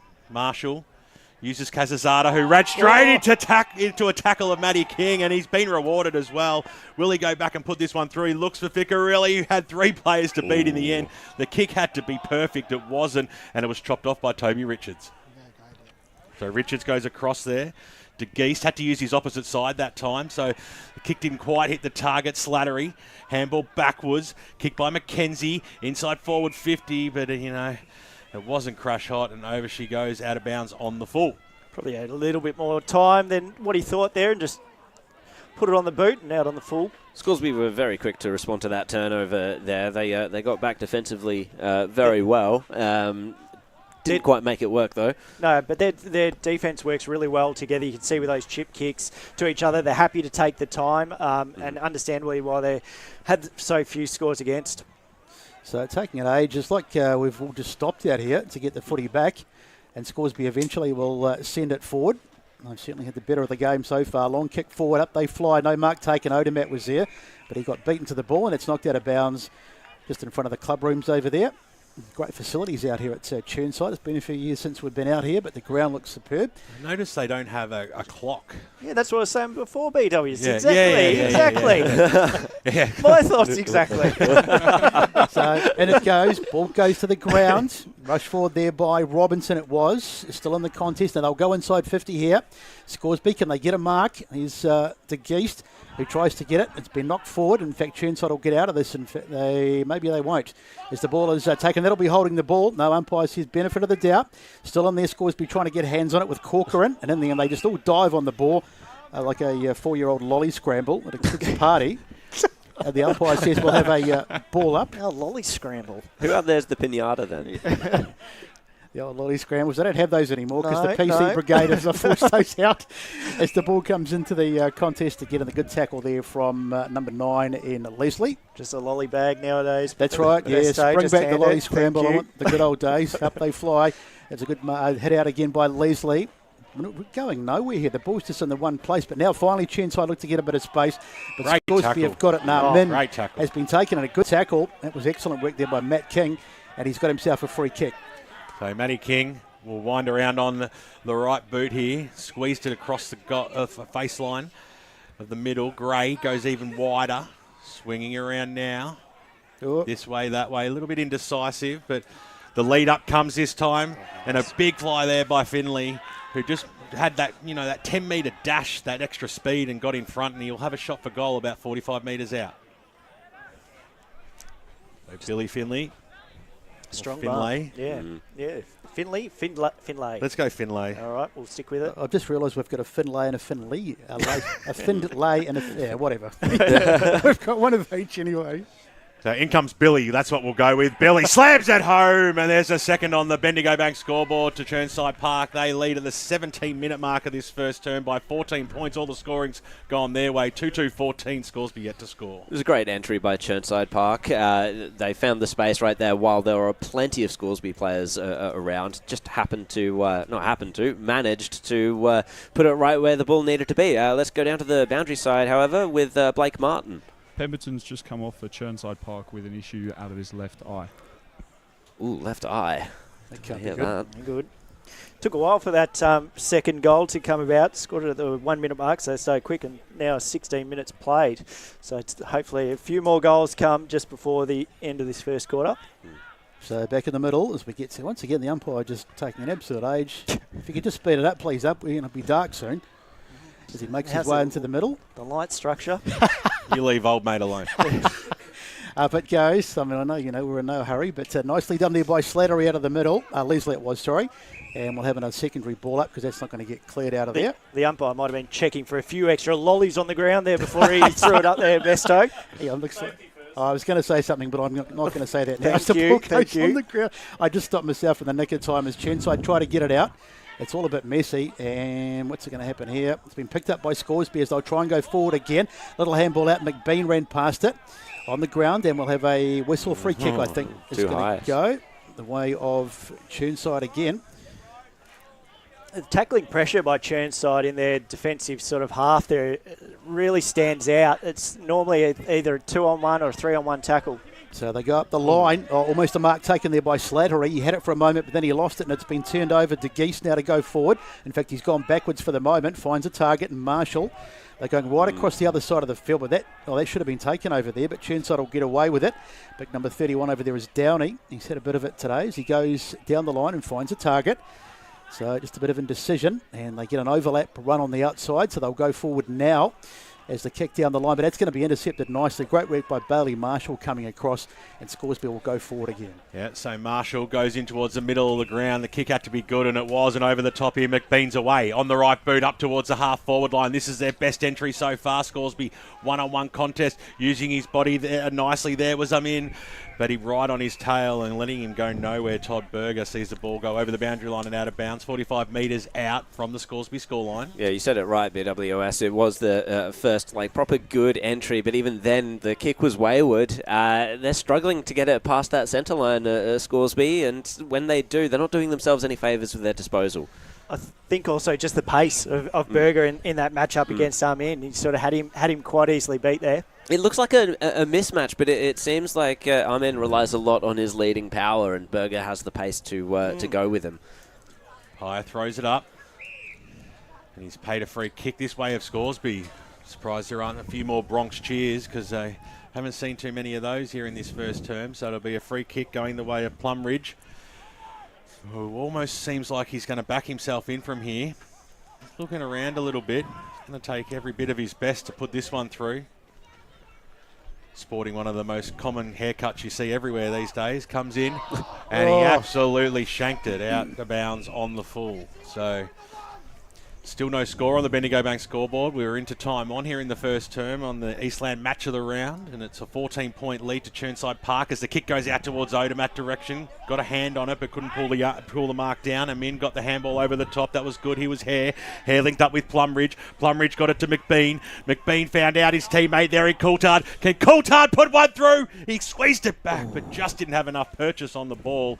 And the first blemish, the first score, so it's a start for Scoresby, goes on the Bendigo Bank scoreboard. They are one behind, trailing by 13. Chirnside Park 2-2-14. So we go to Paul Yaconi. The inside 50s in this first quarter are 10-6 Chirnside Park's way. I feel like a lot of those 6 inside 50s for Scoresby have been quite shallow, however. Not too many of them have gone deep. So Chirnside to bring the ball back in. They've finally got a score on the board. They'd be disappointed, though, that Scoresby finally getting on the board. Corcoran probably would have hoped to do better, but now they go forward again. It's a beautiful kick, and the mark is taken there by number 17 in it's Castledine. So he's going to have a crack here. He's outside the arc. So he was all alone as well. Like, you can't leave a forward like that with the 10 metres space. You saw how quickly they moved the ball down. He didn't even have to move to get that. He didn't indeed. He's going to back himself. How big do you reckon the arcs? So they'd be pretty close to 50. They are quite big arcs, maybe 45 maybe. So he's kicked from well outside the arc though, but he's made really good contact. And that is an absolute screamer. And that is the first contender for the Tobin brothers goal of the day. That is a beautiful kick from Trent Castledine. I was just musing about how he may not be able to get the distance, but he got it easily.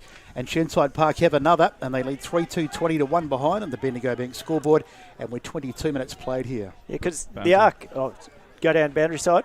Pemberton's back on the field now. No more issues with his eye. I think he just popped to Specsavers, but he's all good now.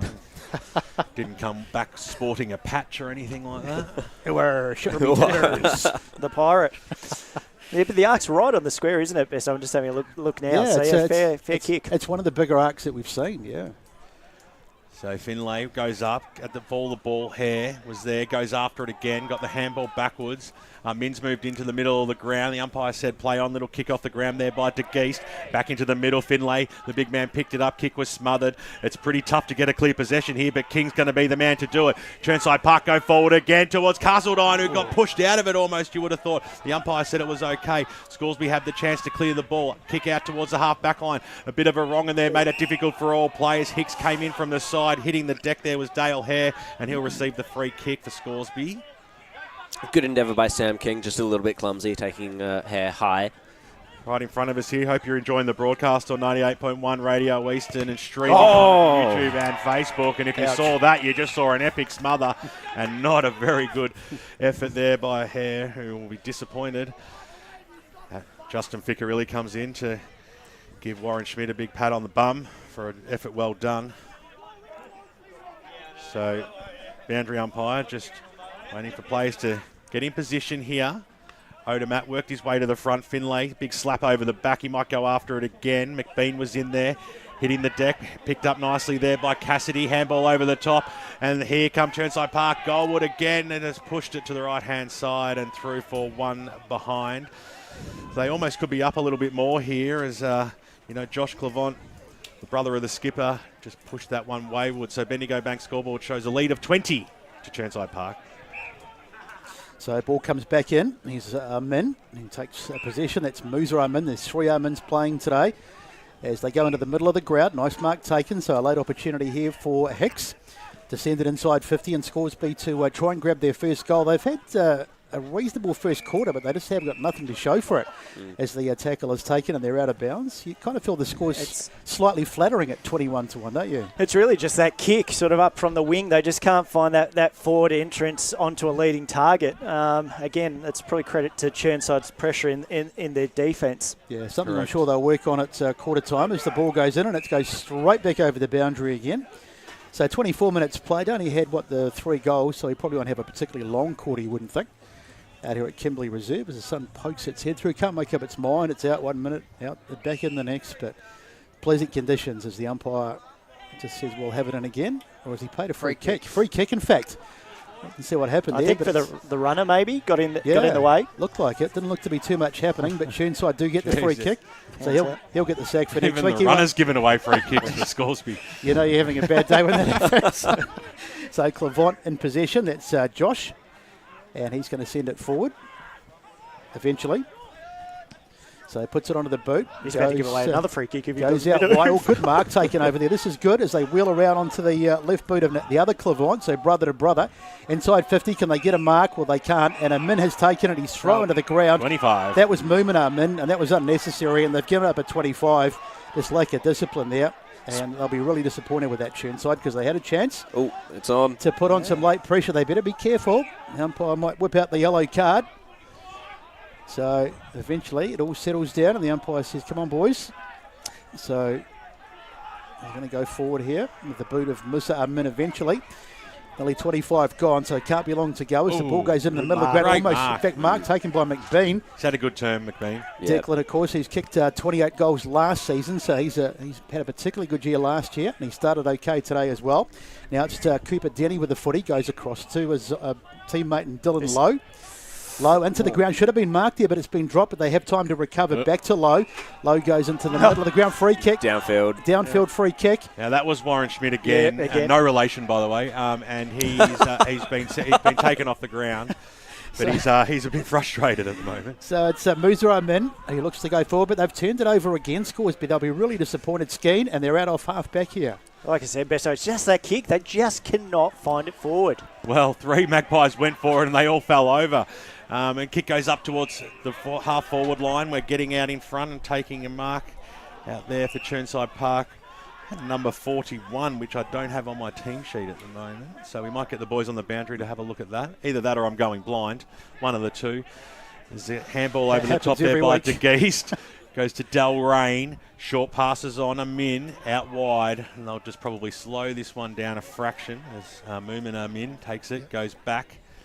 Short passes on. Risky kick. Let's go boundary side. Yeah, just Chirnside.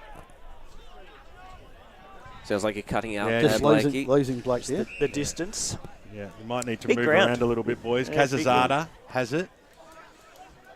We'll get Blake Martin to take off that urban sombrero that he's wearing. So me now, boys. The kick goes up towards the wing position here at the fall of the ball. Strong tackle there. Nicely done there by Billy Finlay as we cross back down boundary side. Hey, boys, have you got me now? We've got you now. Yes, Xavier Leslie looks like he's a bit, I don't know if he's either knocked out a bit because he's a bit fumbly at the moment, but there we go. We'll give you an update. Very much to Blake Tennant. I thought he was going to tell me who number 41 was. Number 9. I did say that. I don't know what that means, but anyway, let's get back. Saying Xavier Leslie is number 9. We want to know who number 41 is. Pye to bring the ball back in. Pay attention, Blake, will you? Odermatt in the front spot there. Won the football in the end. Got the little handball out. Cassidy, well done. Handball as well up towards the half of the wing position. We're over the head of Slattery. Went straight through his Dukes. Was there to make the second effort tackle right in front of the coach's box, right in front of the benches, the trainers and the like, and we'll have a ball up right in front of that Bendigo Bank scoreboard showing a 20-point lead to the home side, 21-1. So 28 minutes gone, so it has turned into quite a long quarter. I didn't think it'd be this long because we haven't had that many goals, but Scoresby with a late opportunity to send it forward again. They would love a late one here, but they've turned it over. And it's in the hands of number 10 and Clavant, who gets it forward. Chirnside have surprised a bit here. They've been very, very good, Ficker, really, as it goes to the hot spot. Ball has been dry, and they'll get it out of here, Scoresby potentially. Bouncing around, and they just sock it off the ground. And they got a bit lucky in the end. Marshall's taken the mark, but I don't know that was terribly intended, but the umpire says it's all good. The crowd are happy, so Marshall will just look around. In fact, it's Denny, sorry. Denny goes back to Walnerick. He's back in the goal square. He goes right across the other side. So you get the feeling that they're just kind of milking the clock here. Quite happy for the quarter-time siren to go. Toby Richards, haven't called his name too much in the first term. As we go down to Blake Tennant on the boundary. Yeah, number 41 is Tyson McKenzie. So there you go. Thank you, Blake. Thank you. So Tyson McKenzie is number 41. Good to know I'm not going blind. Yeah, we were halfway there. He's number 21, so we just needed another, So, double it, then take off some? Yes, that's it. Math was never my strong point. Over the boundary line it goes. I'm sure sure he's changed jumper mid there. I'm sure I had him down as 21 and I didn't question it. So thank you, Scotty. Thank you. Ask him if he's changed his jumper. Maybe he's got a little bit of blood on it. No, don't. Finlay at the front spot. He knocked it down straight into the arms there of Clavant. So the skipper kicks it up towards the half-forward line. Mark's been taken out here. Skeen, right boot. It was a scrambly kick. It was pretty rubbish in the end. Ficcarelli couldn't do much with that, and over the boundary line she goes. But a free kick's been paid. Is that maybe potentially out of bounds on the full, that kick? Was it that bad? A bit confused on that one. Cross down boundary side to Blake Martin. Yeah, BWS spot on, out of bounds on the full of Ficcarelli's foot. You can agree with me all day, mate. Thank you very much. Well, as it comes back. I thought he'd played deliberately. I was going to say that's the first time ever. Tom Robinson takes the mark. So for what was Besto called a short quarter, we're up to 31 minutes now in the first term.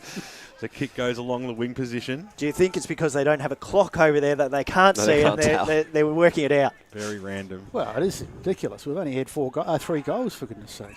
Kick goes in towards the middle. Pemberton chopped it off. Like he's just going to ice it a little bit here. There really can't be too long left, let's face it. Only been 7 scoring shots. Going to go the old switcheroo here as a risky kick out towards Berger, but he was up to the task. He's been sporting that man bun for about a decade. He's doing all right. As the handball out towards the half-back line now, and they're off here, the Panthers. Kick down towards the broadcast side, and it was a neat kick too, and it was a nice mark taken by Matty King, who's been lively here in this first term and hasn't wasted too much either. 25. Played for that. I tell you what. I reckon he played for that. Chaz Clavant, he took the mark and then just dropped the ball as soon as a smidgen of a touch came from Benny Bronski's behind, and he's copped a 25-metre penalty to boot, which was a bit stingy in the end. We'll probably only call it about 20, so he's still going to take a fair bit from the skipper to put this one through. So Chaz Clavant. I'm sure Ben buying real estate off that. Yeah, I'm sure Ben Bronskis will be very pleased with that 5 metres. Giving himself a fair old run-up. He's done this a fair few times. Going to get pretty close to the man on the mark. He's given it everything he's got right to the top of the goal square. There's a lot of Scoresby players there just to create the spoil. A little push on Ficcarelli. That almost could have been a free. The umpire said no, siree, Bob. And we'll have a boundary throw in. Right forward pocket out here at Kimberley Reserve. 32.5 minutes. Tick over on the Bendigo Bank scoreboard. 21-1 is the score. Can Chirnside get a late one? It would be a big one too if they could manage it. Odermatt slapped it over the back. Well done there by Finlay. The big man won the football and got it out over the top of Bronski's head. Handball backwards there by Bally. He did really well, Bally, on the right boot. Inside forward 50. He couldn't quite find Slattery, who copped one. Not watching the football that time was Bailey Marshall, and he's been pinged. And looks like Chirnside Park will go back and have a shot near on the siren here. Ben Slattery. He's already kicked one in this first term. We'll go back for his second as we cross down boundary side to Blake Tennant. 30 seconds to go, boys. 30 seconds. 30 seconds to go. I think you got that from Winnie the Pooh, who appears to be in the scoreboard. Paul Yaconi. This is an important goal they need here, Chirnside Park, because they've had all the dominance. This is their 19th inside 50 entrance, and they've taken 4 marks, so they need a goal here. So the trumpet siren's gone. He'll kick on it, and it's a beautiful kick. Gun barrel straight. He's got 2, and they've got 4 now, the Chirnside Park side, on their home deck at the quarter timeout here at Kimberley Reserve. It is 4-3-27. A very, very handy lead of 26 points. Scoresby not hitting the goals in that first term. 2 goals on the Bendigo Bank scoreboard go the way of Ben Slattery, 1 each to Billy Finlay and Trent Castledine. Hope you're enjoying the broadcast here on 98.1 Radio Eastern and streaming live on Facebook and YouTube. This is Eastland Match of the Round, and we'll be back in just a moment. As Sarah opened her best friend Jackie's wedding invitation, she was overcome with a wave of emotion. While her 2 young boys wrestled on the floor, tears of happiness rolled down Sarah's cheeks as she saw the words she'd been longing to see. Please note, this wedding will be a child-free event. Well, Sarah, looks like we're off to Eastland for a new frock and some heels. And let's book in that babysitter. For all of life's little moments, there's Eastland. Eastland. Live real. Sprained your ankle, bursting through the banner? Broke a finger, high-fiving the ruckman? Or did you run into the goal post again? For bumps, breaks or bleeds, be seen sooner, close to home at Knox Private 24/7 Emergency Department. The preferred provider of emergency care to the Eastland Football Netball League, you'll generally experience shorter wait times. You don't need private health, but there is an out-of-pocket fee. Be seen sooner, close to home at Knox Private 24/7 Emergency Department, 262 Mountain Highway, Wanturna. Do you feel good about your bank? Because there is a bank you can feel good about. They share their profits to fund big community projects, small community clubs, and vital emergency services. They've given $250 million to help Australian communities thrive. They have all the products and tech you expect from a big bank, with service you don't. It's Bendigo Bank. Feel good about who you bank with. Try Bendigo. Search bendigobank.com.au or search Bendigo Bank near me. Tobin Brothers Funerals wear their heart on their sleeve. Their clear and easy-to-use website and Memory Maker app make it easy for families to make an informed decision. Here's James McLeod, Managing Director of Tobin Brothers Funerals. We pride ourselves on being the most transparent funeral company. All pricing on goods and services are available on our website. It's all there for you to see and make very informed decisions when planning a loved one's funeral. Visit tobinbrothers.com.au. Tobin Brothers Funerals, celebrating lives. At Yarra Valley Water, we know reducing your shower time, or show time, to 4 minutes can save you an average of $200 a year on water and energy bills.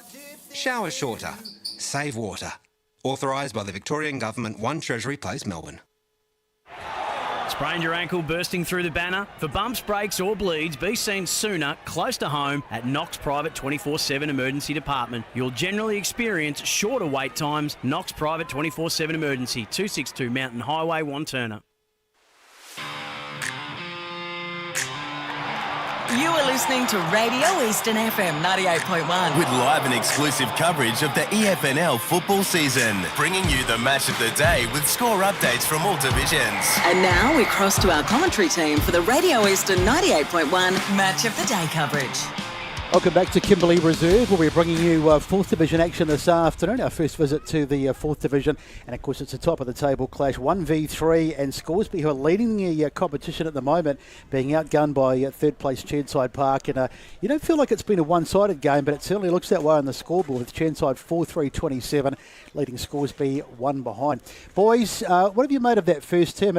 To me, it just seems Chirnside have been good. Don't get me wrong, but I just feel like Scoresby probably don't deserve to be so far behind. They've just missed some opportunities, particularly going inside 50. They haven't quite been able to finish off. Oh, I just think it's just, Scoresby not finding that that running forward target and really struggling to get that momentum forward. Like I said, Chirnside's pressure around the ball has been exceptional. I think Paul had said with what was the inside 50s, did you say? The inside 50s are 19-7 the way of Ooh, Chirnside Park.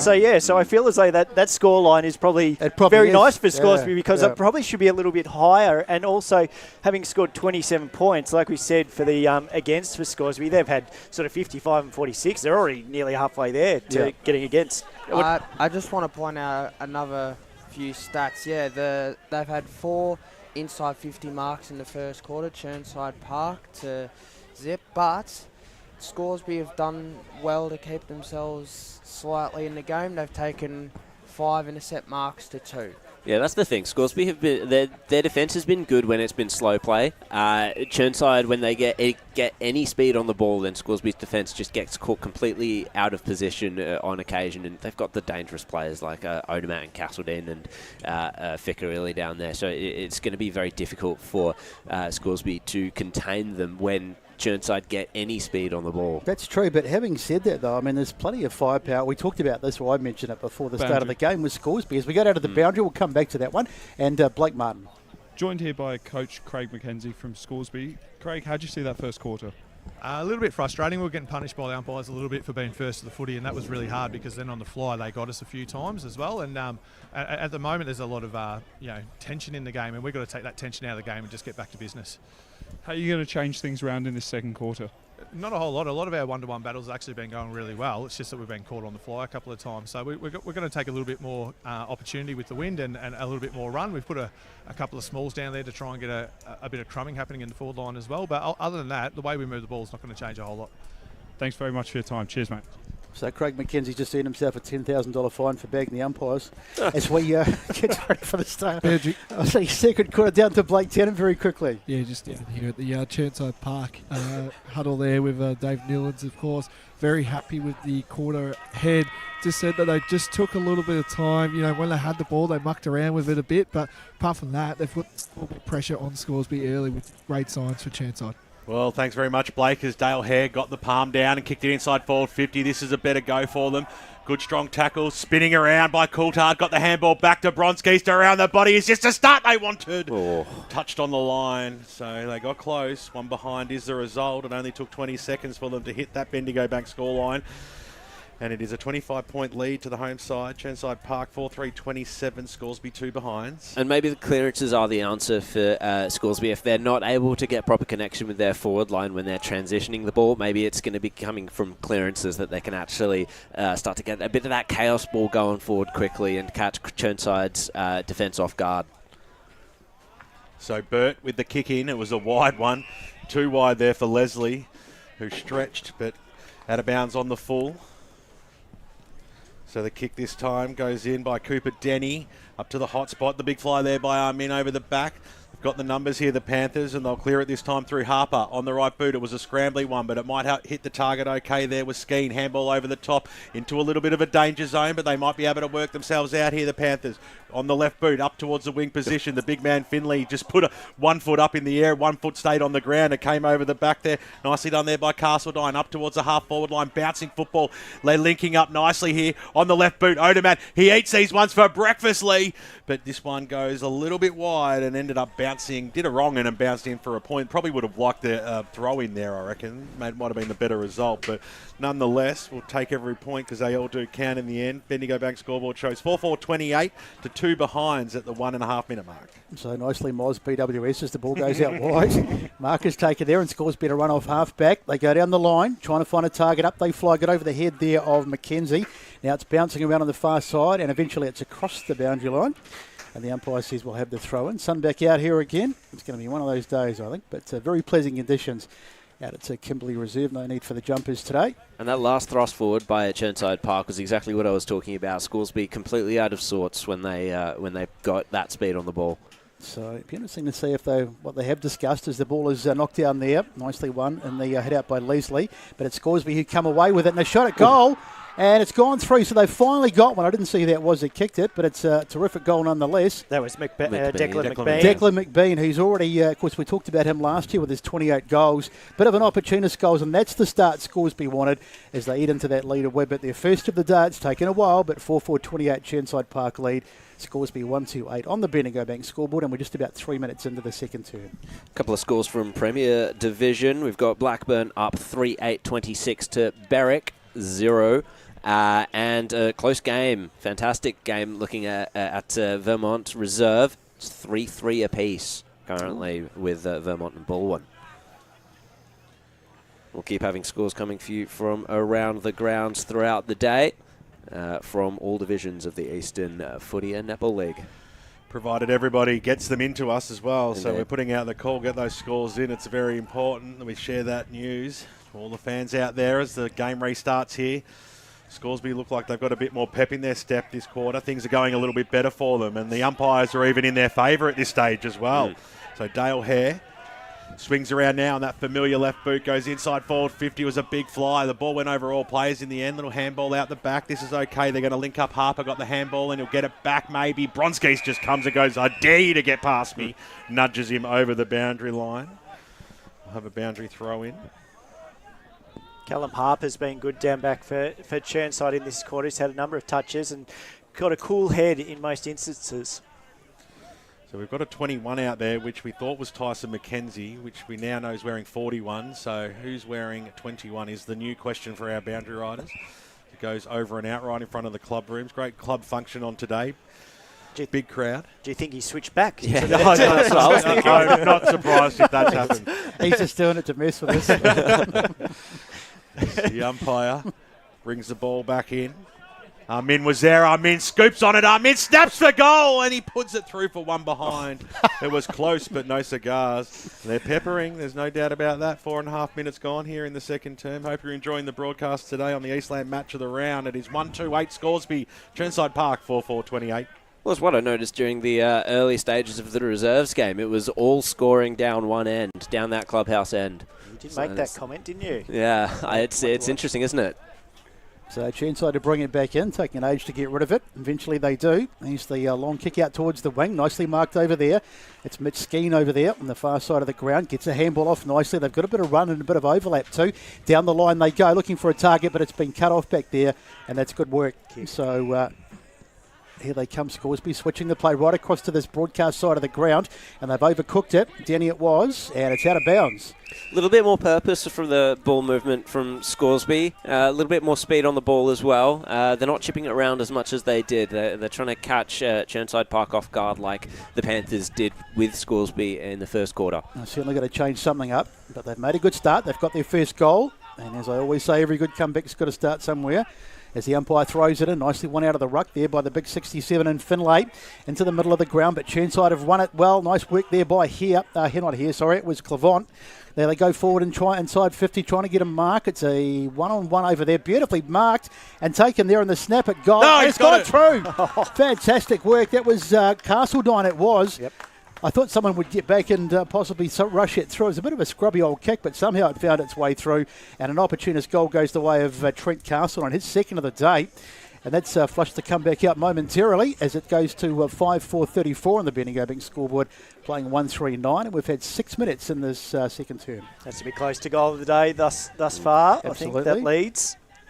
Speaking of Trent Castledine, his old club, South Belgrave, they are up 6-7-43 to Doncaster, 2 straight 12. That's Division 1 scores. Along with Bayswater, 7-3-45. Wanturna South, 3 straight 18. We'll have more Division 1 scores for you shortly. Multitasking at its best there today with Jared Beanland. Special comments and around the grounds as the umpire throws the ball up again.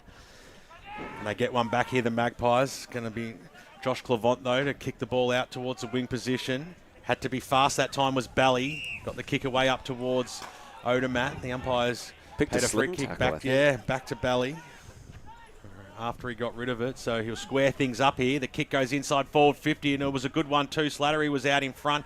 Just went through his hands in the end. Odermatt gets it back to Ficcarelli. Back to Slattery. Slattery around the body. Does he have enough on it? He does not. And the mark has been taken out the back there by Kazazada, who will waste no time, and the Magpies look to rebound as the kick goes out towards the wing position there. Knocked away there by Cooper Denny. He gets it back now, little link-in handball. It was stolen. It probably wasn't intended there for Lowe. He chopped it off and then got pinged for holding the ball. So Slattery, the big man, go back now, just pokes it up. A little bit of hope there, looking for Ficcarelli maybe over the back if it went through all players' fingers. It does not. And now Scoresby a chance to get themselves out of that danger zone. A link-up handball through the middle. It's a bouncing football. Robinson got that quick handball away, and this is the fastest way home. Well done there by Hicks. They're moving the ball quickly here now. Scoresby, the kick goes forward, looking for him in. The knock away there by his opponent and sees it fall at about 20 metres out from goal. All of a sudden it was fast and it slowed down. Adam Armin just sat down on his opponent there, and we'll have a ball up 20 metres out from the goal line. McBean lucky to not get a free kick there, I thought. The same, a little bit high. He did cop one. I've got a Divs 2 score, which I'll give you after this one. So they'll go at it here. Armin tried to have a fresh air shot out of nothing. Goes after it again and then copped one on the shoulder. So the second and third efforts have paid off there for the full forward. Yet to trouble the goal scorers today, but he's about to put through his first after a bag of 7 last week. Just quickly, no real scores in Div 2 if you could update, but one is coming through. Lilydale 4-3-27 leads Mulgrave 2-5-17 at quarter time. Thank you very much to Scott Hardy. Also around the grounds today. Just happy to help where I can. You're only getting paid for the one job though, mate. Paid. Adam Armin. He'll come in from... Ryan's just fainted. Directly in front. 20 metres out. There's no way he'll miss this, and there's no way he did. Straight over the goal umpire's head. That's his first.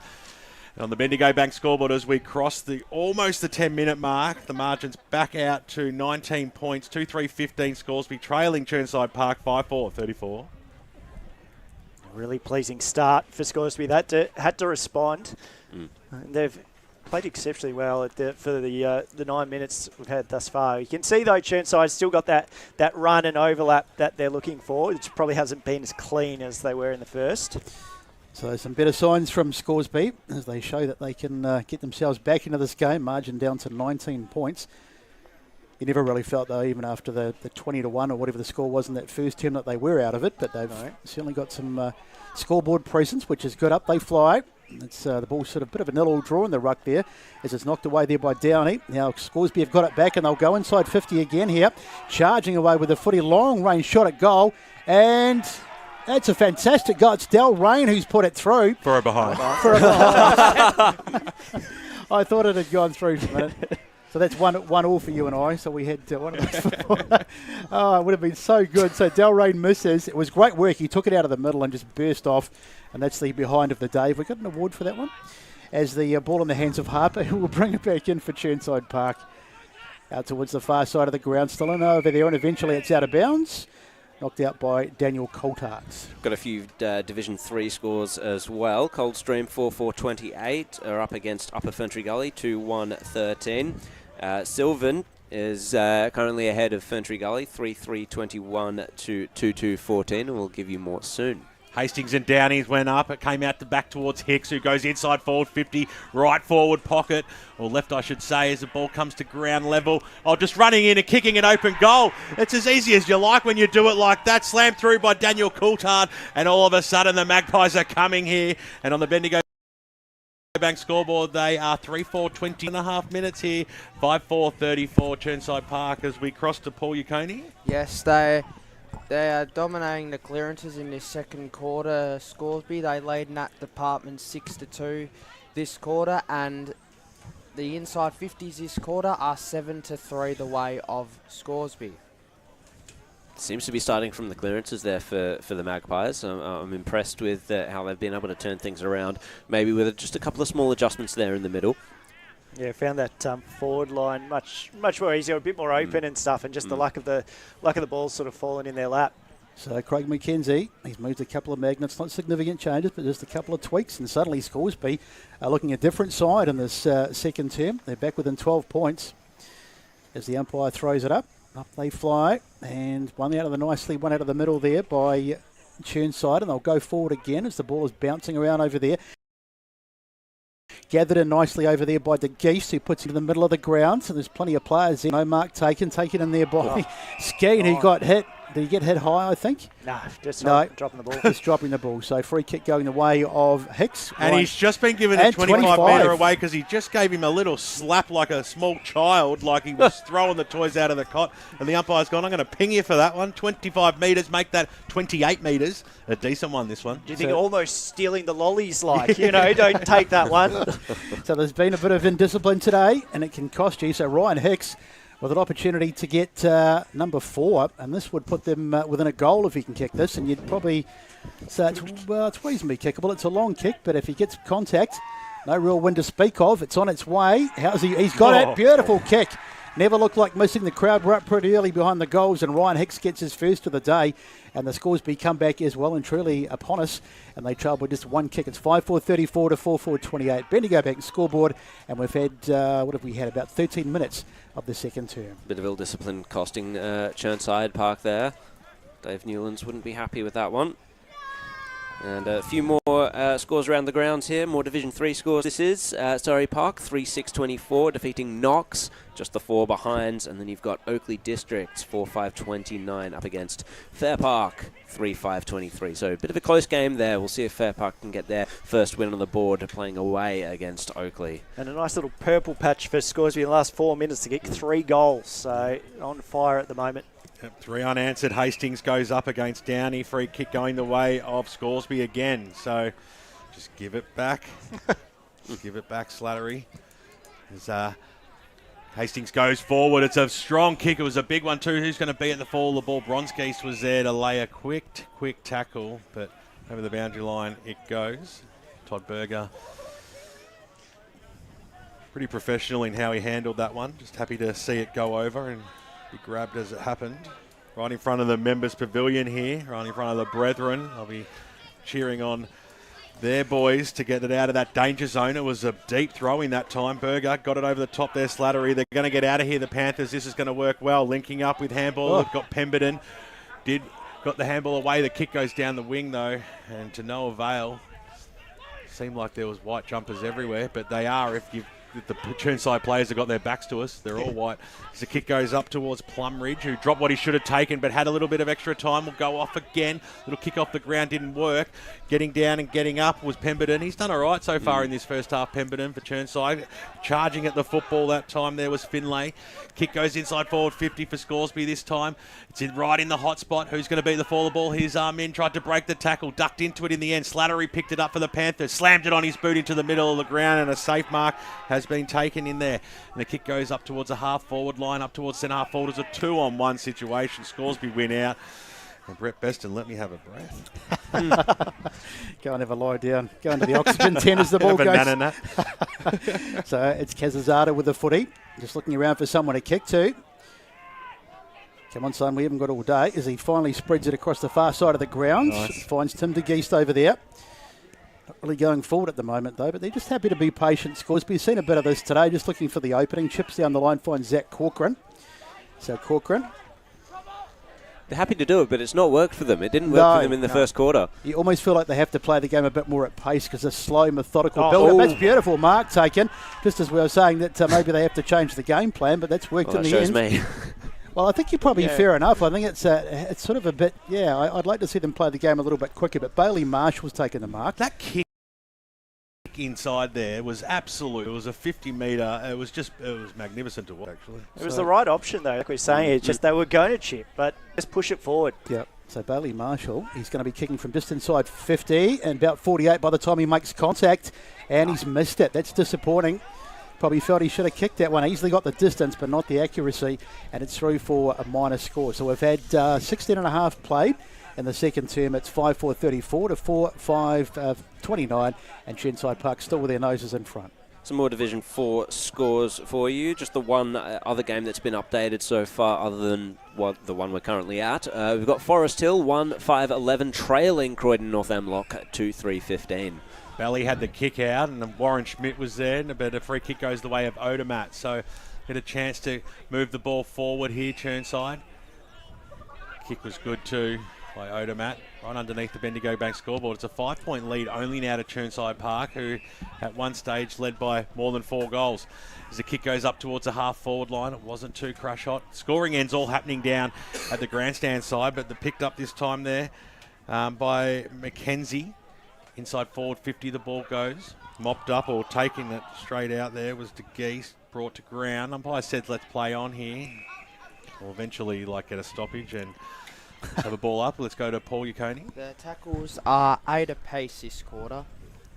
And just quickly, a Div4 scored. Nunawading 3-2-20, Kilsyth 5-4-34. Nicely done there by Leslie, who tried to almost do it all, but in the end, he didn't have to, because running into an open goal and getting a very, very timely one for the Chirnside side. Can't just milk this any longer. He still hasn't turned around. I do apologise for that. And the goal has been kicked. Hey boys, Tyson McKenzie. Tyson McKenzie. Oh, it's that jumper change. That's what threw us out. Yes, that's right. We'll blame it on that anyway. Tyson McKenzie kicks his first. They needed that one. Back out to an 11-point margin out here at Kimberley Reserve. Hope you're enjoying the broadcast, besides that last bit of play. Here on 98.1 Radio East, and of course streaming live around the globe on YouTube and Facebook. Well, Chirnside fans would have enjoyed it, I would say, because they definitely needed that one. A bit of a steadier there. Scoresby really starting to get on top of them, but, Chirnside Park still have that scoring power down forward. So up they fly. Bit of an all draw in the ruck as the ball comes out, and that'll be a free kick. Chirnside player copping the ball, copping it high, and a free kick almost. He's a bit slow to get up as well. It is number 51, and Schmidt. So Schmidt, I think he'll be all right. Oh, he's had a bit of a stumble. I hope he's not concussed as the ball goes out wide there. And it's going to be plenty of time. And look at, there's no one within Kiwi of number 41 over there, who is Mackenzie. Now they go inside 50, juggling the mark over there, not taken. Holding. Free kick. So it's going to be a free kick and we'll come back. So it's going a bit wrong for Scoresby. It was a decent kick and he almost had the mark, but as the ball was spilled away, they've conceded the free kick anyway. And an opportunity now as they take it, play on quickly. There's the kick on the boot of Castledine. He's not going to quite have the distance zone. It's knocked back. It's still in play, and they'll do well to get this out. Min manages to get a handball out, and I think they'll get out of this all right. Scoresby. It was a bit dangerous, and in fact, they've kicked it away. And this is danger in the hands now of Clavant. Clavant goes short, finds a target in Ficcarelli. He's in the pocket, almost in the pocket. Now Ficcarelli goes to the hot spot, trying to find a target. Up they fly, and it's been cut off nicely by Muminar Min, and the danger over for now. Kazazada took it, got the little handball away to Cooper Denny. Little toe poke, barely went the required distance, but De Geest was there to take it, and it's been paid. So just out of that defensive, the bench side of Kimberley Reserve, as the kick gets squeezed in towards the middle of the ground. Odom takes it on the second bite. So as quick as it went out, it'll come back in. Just weighing up his options, Lee. Just like a bit of a 9-iron wedge, just poked it up towards the half-forward line. It was a good kick in the end too. So the mark's been taken there by Cassidy, inside forward 50, towards the forward pocket. So a lot of players around there, charging after it was Bally, brought to ground in a big, strong tackle there by Warren Schmidt. It's an absolute luxury, especially in Division 4, to have a player like Leo Odomat be able to work up the ground, take intercept marks like that, and still know that you've got players like Castledine and Ficcarelli down forward. Hire, who's very whistle happy today. I'm not going to deny that. He's paid a free kick out of the ruck contest. Someone take the pad of his whistle, please. It's going to go the way of Warren Schmidt. He'll kick from about 45 metres out, 45-degree angle.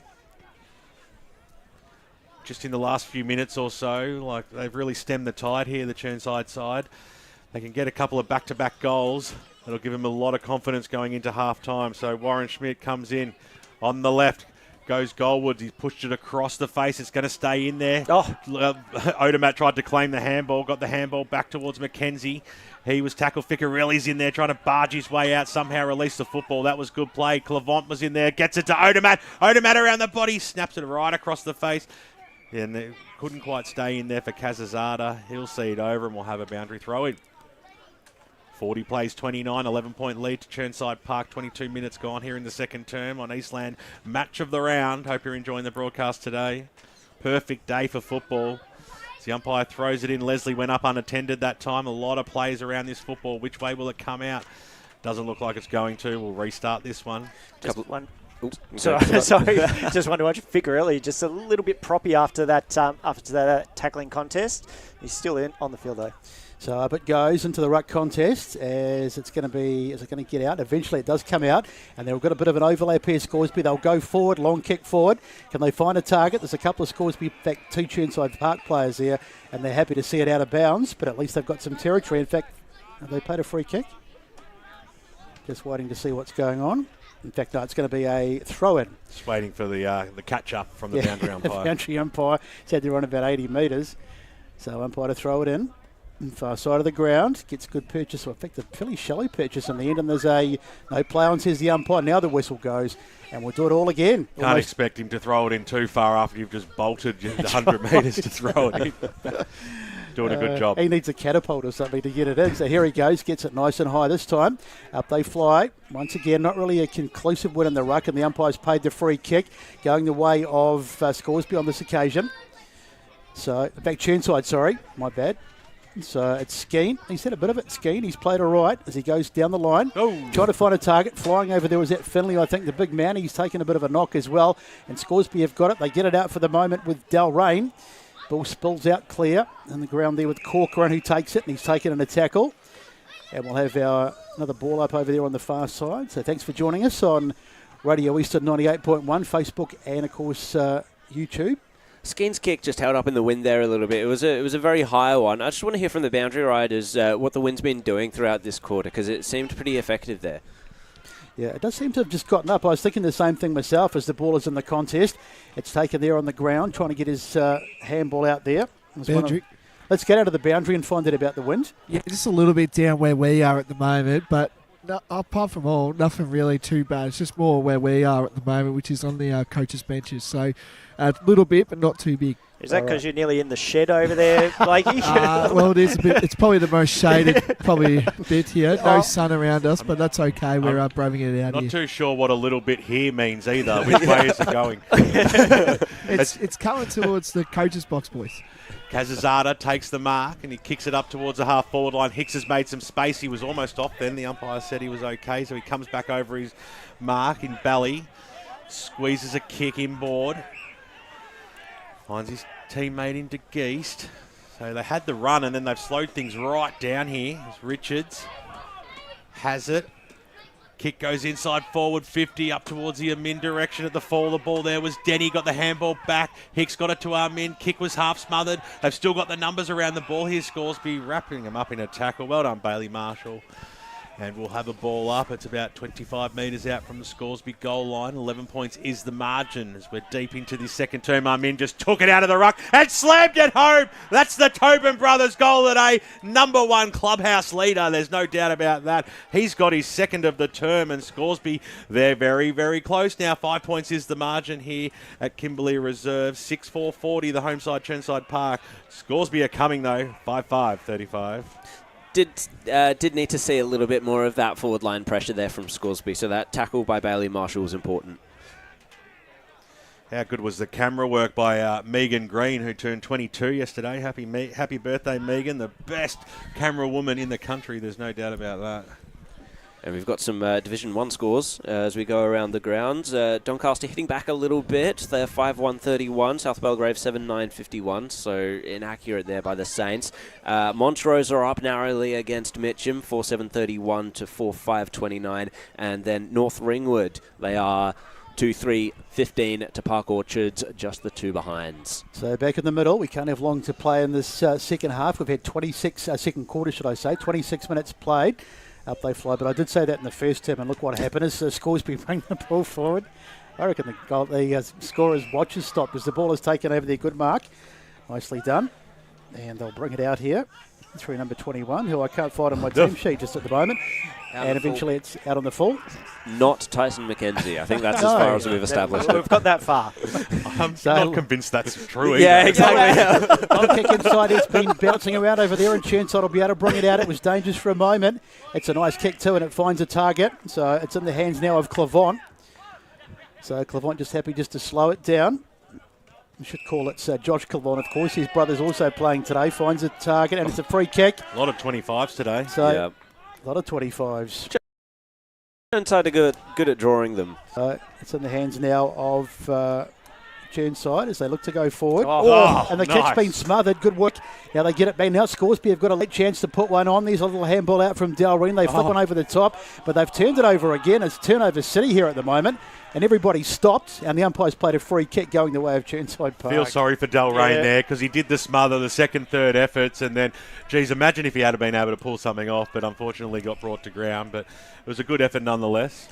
Breathe a sigh of relief for the Panther supporters, though. And at least he didn't give away a 25 on that second free kick. Yeah, that's it. Skeen on that far side. Just takes his time and up and under kick, goes up towards the wing position. Big pack forms. Odomat was there at the fall of the ball, got the handball away.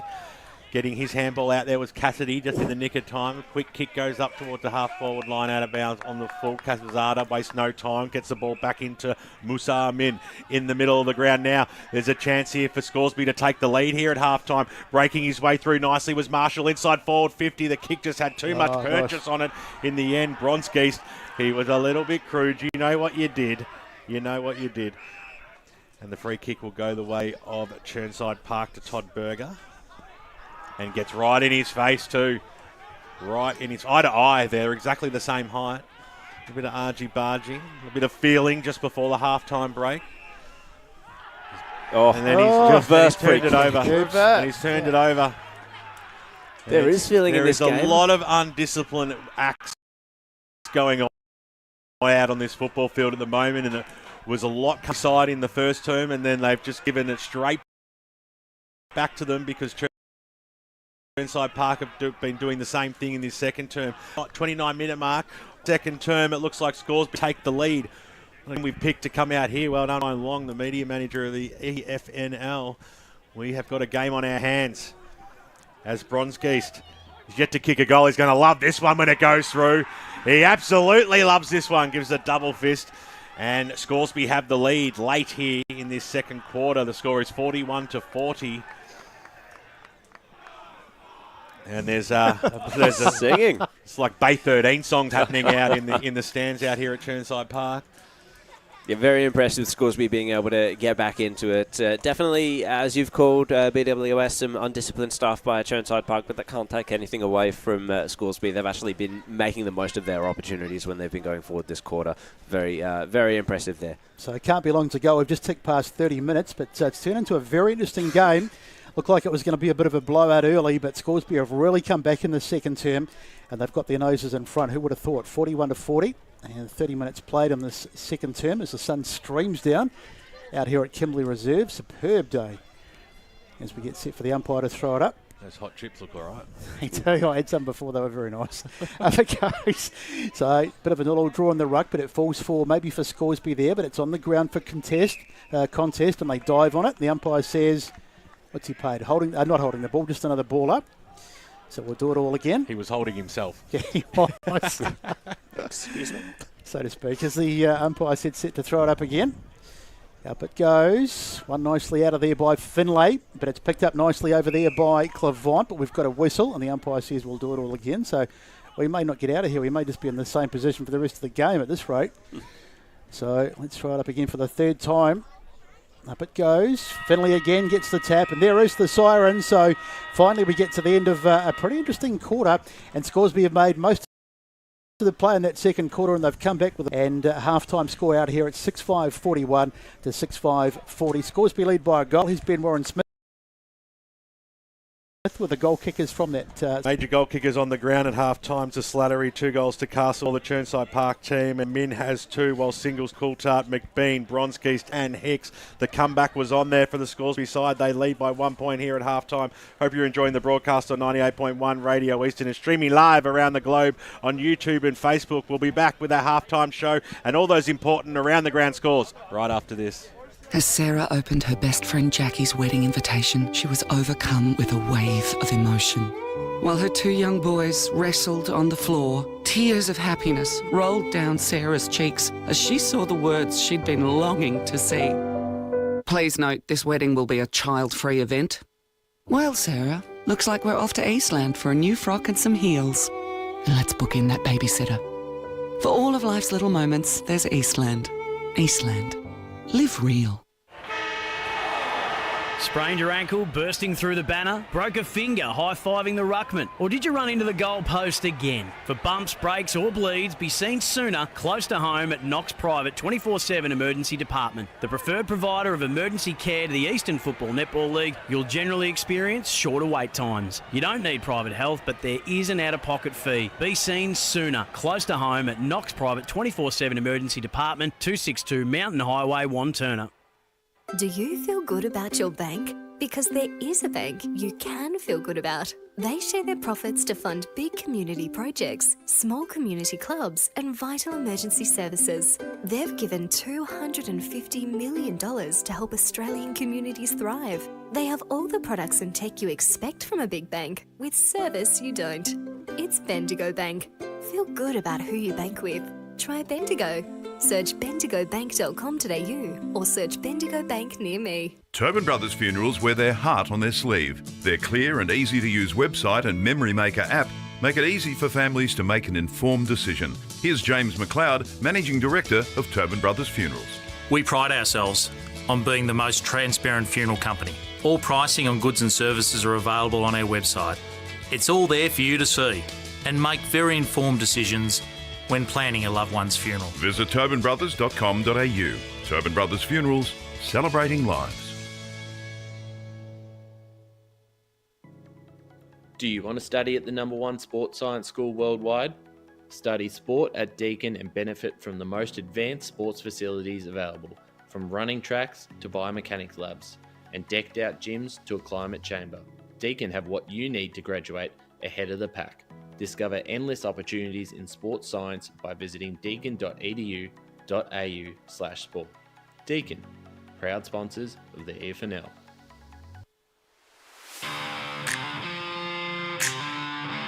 You are listening to Radio Eastern FM 98.1. With live and exclusive coverage of the EFNL football season, bringing you the match of the day with score updates from all divisions. And now we cross to our commentary team for the Radio Eastern 98.1 Match of the Day coverage. Eastland match of the round, Chirnside Park versus Scoresby out here at Kimberley Reserve. It is half-time and it is the Magpies 6-5-41 leading Chirnside Park by just 1.6440. I'm Ryan Long, joined by Blake Tennant and Blake Martin, who are both on the boundary. Two totally different quarters in the end. Chirnside got off to a flyer that had the first 4 goals and looked like they might be able to almost blow this game out, but Scoresby certainly fought back real hard in that second quarter, Blake. Indeed. Myself, yeah? Yes, there's 2 Blakes on. BT, B1, B2. Blake Tennant. Anyway, it's kind of vice versa of, I know we don't... Chirnside Park wouldn't want me talking about the semi-final. Chirnside Park had a really good start, and then Scoresby decided to come back real hard in that second quarter, which we've just seen.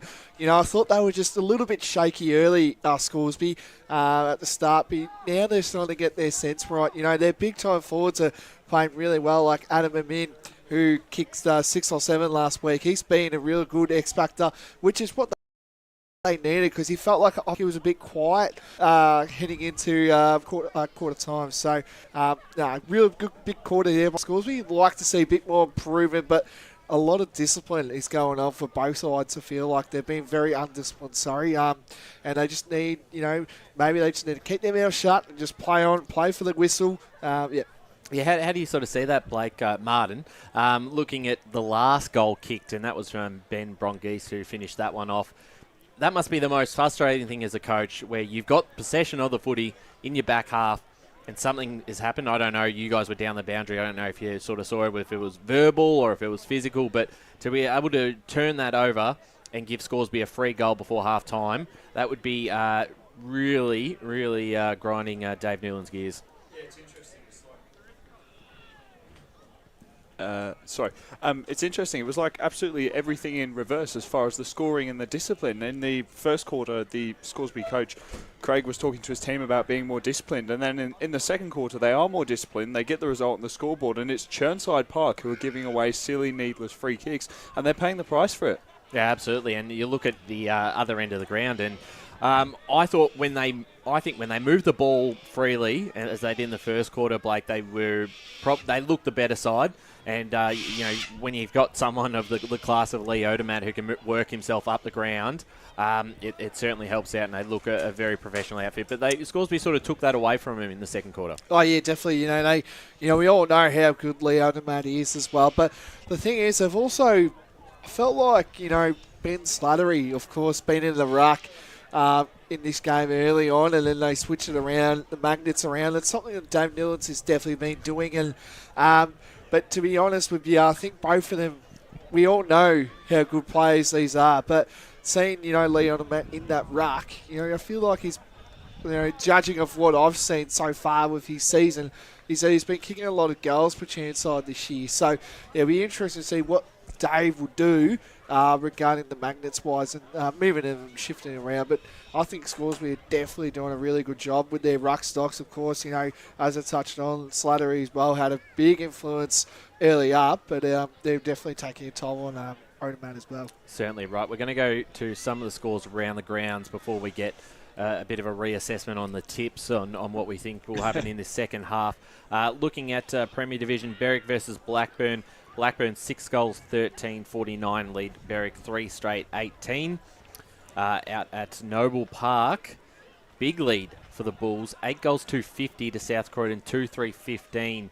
That is in the second quarter there, so a few worried signs there for South Croydon in the first couple of weeks. They did say question marks would happen, and yes, I think there will be a couple big question marks. That's right. Roval lead Norwood by 35 points, 6 goals 9 to 1 goal 4. Baldwin lead Vermont by a small margin there in the second quarter, 5 goals 9 to 4 goals 4. East Ringwood Doncaster East, of course, is the twilight fixture, so that will be at 4:45 p.m. So certainly keep an eye on that one. Bayswater versus Wanturna South. It's Bayswater 7-3 leading Wanturna South 3 straight. Oh, no, I've got Bayswater 50. Update the score? Yeah, 52 Bayswater to Wanturna South 29. And, sorry, again, Ryan. And Beaconsfield lead 48-12. 48-12, so a good lead there for the Eagles at home. Doncaster versus South Belgrave. Better response there from Doncaster. Just down by 7 points now at halftime, so certainly making contests there. That's a bit of a surprise too. Mitcham were able to fight their way back into the game in the second quarter. They trailed by 7 points though, 5-7, 37 Montrose. Mitcham won straight 6. Just the inconsistency again for Montrose. You know, they had a great start. And now the Is that every time they play, they get off to a flyer against the Tigers, yep. and the Tigers just slowly wheel him in? Well, I actually spoke to Jackson Halo, believe it or not, because obviously I was doing the running, and he said he told me the exact same thing. Montrose get a fast start, and now Mitchell will claw the way, trying to claw back. Certainly interesting. Last result at, or last updated result at North Ringwood, 2-3 to 2 behind. So I'm assuming that's probably changed since then. We'll jump into Division 2 and some of the scores around the grounds. Last night, obviously, Ringwood defeated Heathmont 70-22. Lilydale versus Mulgrave, still waiting on an update on that one, but at quarter time it was Lilydale with a slender 10-point lead. Templestowe versus Boronia. Boronia got away in that second quarter, 8 goals, 6-54 to Templestowe 2-5-17. So that's probably going to be hard work for the Dockers to make their way back into the game in that one. Basin Croydon will keep trying to check for that one. East Burwood versus Waverley Blues is another twilight game as well. So an eye on that this afternoon out there at East Burwood Reserve. Moving into Division 3, Coldstream, big lead over Upper Gully. 9 goals, 7-61 to Upper Gully, 2-6-18 at half-time there. Jeez, haven't they started the house on fire, Coldstream? They certainly have, and that's probably enough for us at the moment. Jared will give some more updated scores. But just quickly, tips from you boys. Who gets up from here? I'm sticking firm with Scoresby. Blake? Chirnside for me. Certainly be interesting to see how that all plays out. It is Scoresby at half-time here. 6 goals, 5-41, leading Chirnside 6-4-40. Today at Eastland, Lucy's trying on jeans for a momentous occasion. Coffee with the ex. She needs jeans she can move in, because she's definitely moved on. Jeans that get a second look, but don't give any second chances. Jeans that say, why yes, I have spent the last 8 months in a post-breakup juice cleansing, kickboxing, personal training frenzy. And it looks as though she's just found the perfect pair. Bravo, Lucy. For all of life's little moments, there's Eastland. Eastland. Live real. Sprained your ankle bursting through the banner? For bumps, breaks or bleeds, be seen sooner, close to home, at Knox Private 24/7 Emergency Department. You'll generally experience shorter wait times. Knox Private 24/7 Emergency, 262 Mountain Highway, Wanturna. Do you feel good about your bank? Because there is a bank you can feel good about. They share their profits to fund big community projects, small community clubs, and vital emergency services. They've given $250 million to help Australian communities thrive. They have all the products and tech you expect from a big bank, with service you don't. It's Bendigo Bank. Feel good about who you bank with. Try Bendigo. Search bendigobank.com.au or search Bendigo Bank near me. Tobin Brothers Funerals wear their heart on their sleeve. Their clear and easy-to-use website and Memory Maker app make it easy for families to make an informed decision. Here's James McLeod, Managing Director of Tobin Brothers Funerals. There's no mystery about our pricing. It is clearly displayed on our website and our app. We have staff standing by 24 hours a day, every day of the year to assist you in your absolute time of need. Visit tobinbrothers.com.au. Tobin Brothers Funerals, celebrating lives. There are only 3 things that should be flushed down your toilet. Pee, poo and paper. Some wet wipes and antibacterial wipes say that you can flush them, but you can't. They clog up the toilet and pipes, causing expensive blockages. Save yourself a truckload of trouble. Put your wet wipes in the bin. To learn more, head to the Yarra Valley Water website, yvw.com.au/wet-wipes. Hi, Dylan Dow from the Baroni Football Netball Club here. When I need to grab a quick coffee or a bite to eat, I'm popping into Eastland. Eastland's more than a shopping centre. They support a range of community organisations and have been a major partner of the EFNL since 2018. Cheers, Eastland.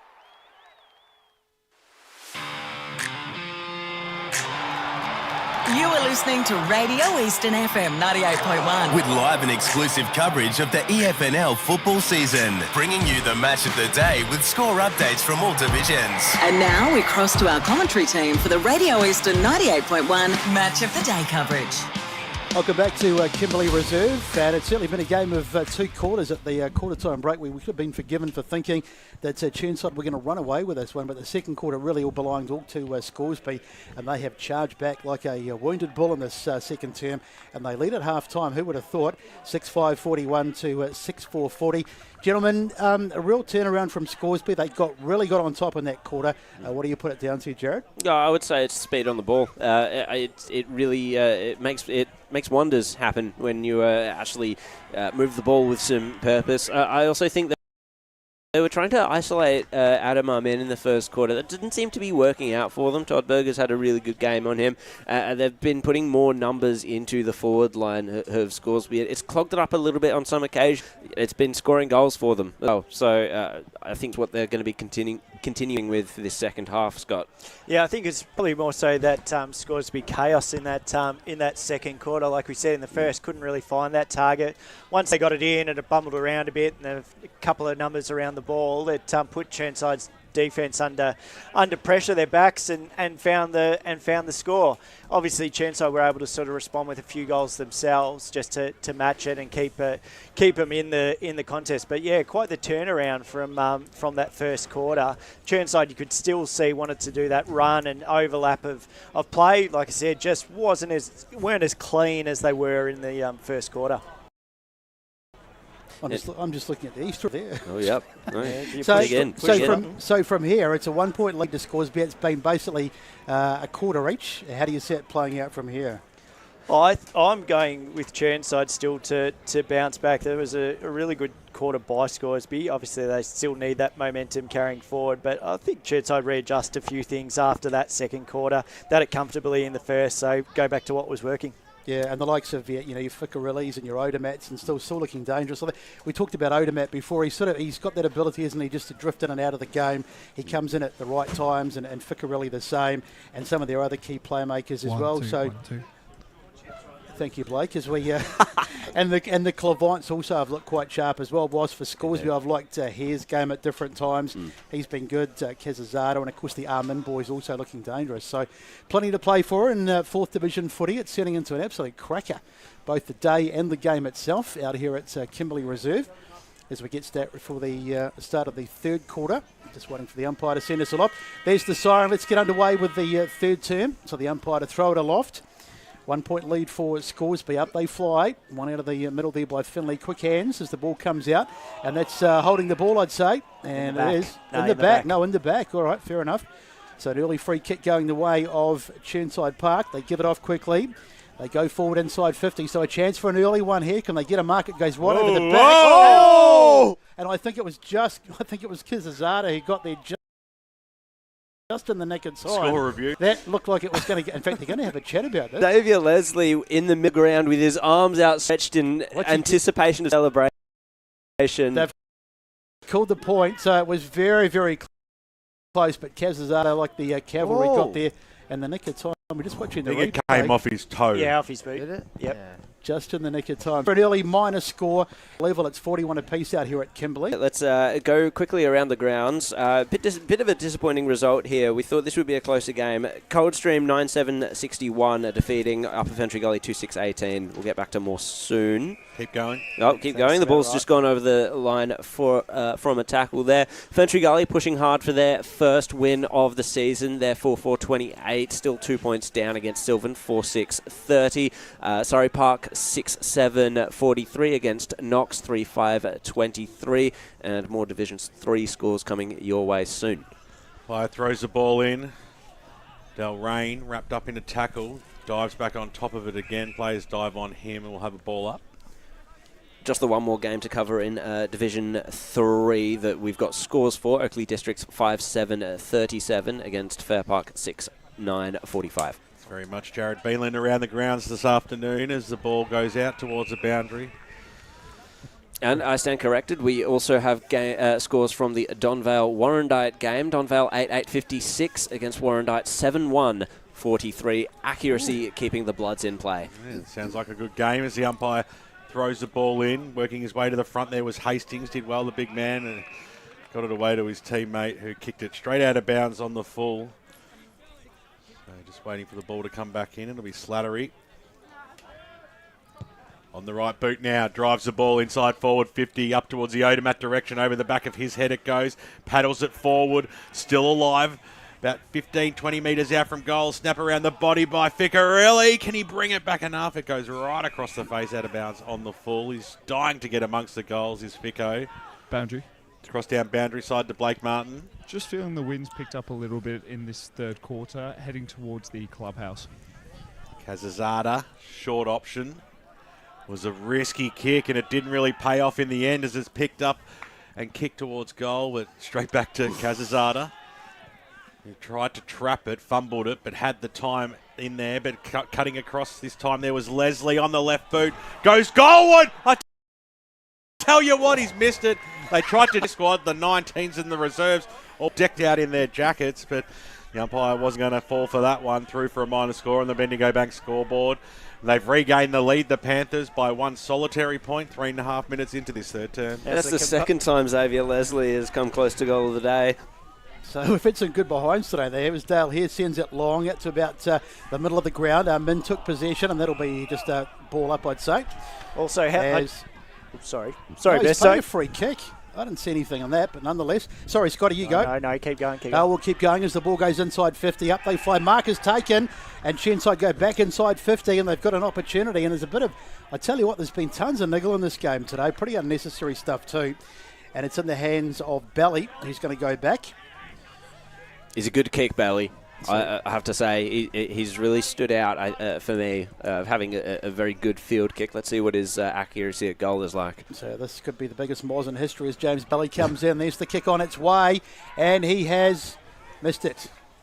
So the question is, I said his field kicking was good. So through from one to score one more to the Chirnside Park tally, 6-7-43 to 6-5-41. Scoresby to bring the ball back in here with the kick. To about half back, nicely marked over there. So mark taken there by Tom Robinson. Robinson looks around for someone to kick to. It eventually just chips it out wide into the hands of Armin. He can't really miss calling Armin today because there's so many of them out there. So just taking a bit of time. In fact, it is Armin. It's number 19 and Musa. I thought I'd got it wrong for a moment there. That would have been disastrous. As the ball goes infield, Musa gets it back. So just in the one place at the moment. Here we go again. That's a dodgy kick, but it's marked there by Kazazada. Been a good player today. He has played very well. So the slow, sure build-up that they've used pretty effectively, it has to be said too, throughout the game. Nice kick there. Finds a target in Cooper Denny. Denny goes right across the other side of the ground. Finds Armin. So movement it was at time. Finds a target in Low. Yeah. And he's turned it over, so it had to happen. You just felt it was going to. And here's Chirnside Park now to come forward. Long kick inside 50. Mark not taken over there. It was good work, though, by number 17. He's wheeled around, and there's a goal. Castledine, number 3. It's Castledine. He's had an absolutely, he had a really good back of that last quarter with the 2 goals, and he's got it there. He took didn't take the mark, but as you can see on the replay, he's just knocked it down to his own advantage, wheeled around onto that trusty left boot, and bang! In fact, he kicked it off his right, kicked the banana. Check side, yeah, and put it through for his third. So Trent Castledine gets another one.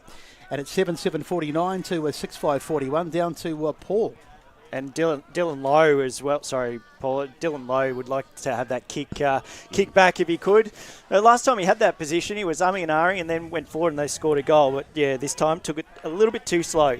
Paul? Yeah, the inside 50s this quarter are 4-0 the way of Chirnside Park, and the clearances are 2-0 the way of Chirnside Park. So all going Chirnside's way so far in this third quarter. Be unfair to not call it a contender for the Tobin Brothers goal of the day, and I don't think it's going to get its nose in front at this stage, but still up for grabs, there's no doubt, as the ball thrown up in the middle here. Harper got it from the stoppage.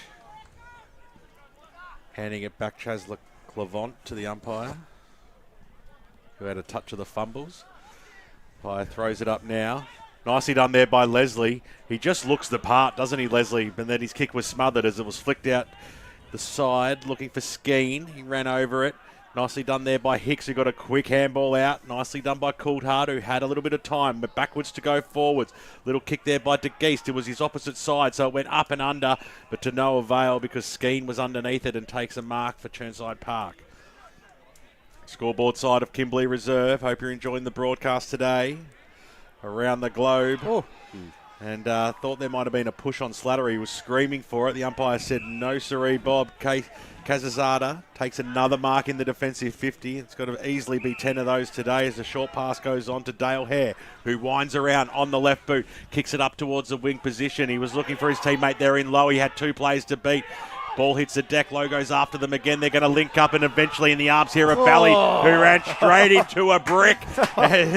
A brick wall in Walnarak. You heard the crunch. We could hear it from here in the caravan. And the umpire will ball it up right in front of us here in the broadcast position. Odermatt went up that time. There was a bit of shepherding off the ruck, and the free kick's going to go the way of Chirnside Park.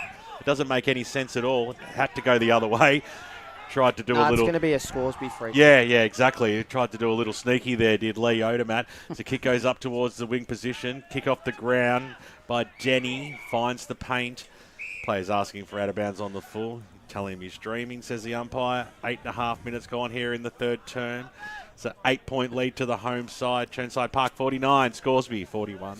So none the wiser who's going to win this one, but the game's still going with that sort of both sides dominating a quarter, and Chirnside have started off well in this quarter. They've had most of the play, and they're in front on the scoreboard too by 8. But you feel like there's plenty of footy to come as Finlay gets the ball off to Hare. Hare puts it onto the left boot and goes to the hot spot. Can he hit a target? Plenty of Chirnside players back and a really good intercept mark taken over there. And they'll bring it out. So Chirnside. Billy Finlay puts it onto the boot. Little ship out to the far side of the ground. Nice work. Marked over there by Leslie. And Leslie's kick is not a good one. He may have turned this over.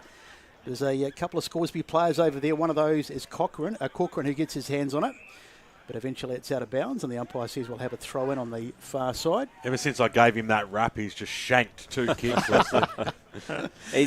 We're starting to see the Scoresby of the first quarter again. They're not able to get it too much connection with their forward line, unfortunately. Finlay got the head out to Slattery. Yeah, it's a bit that way. That's what I said before. It's like, the first quarter, second quarter, third quarter. It's just every side sort of dominating in one quarter, and it's back to Chirnside now with the dominance.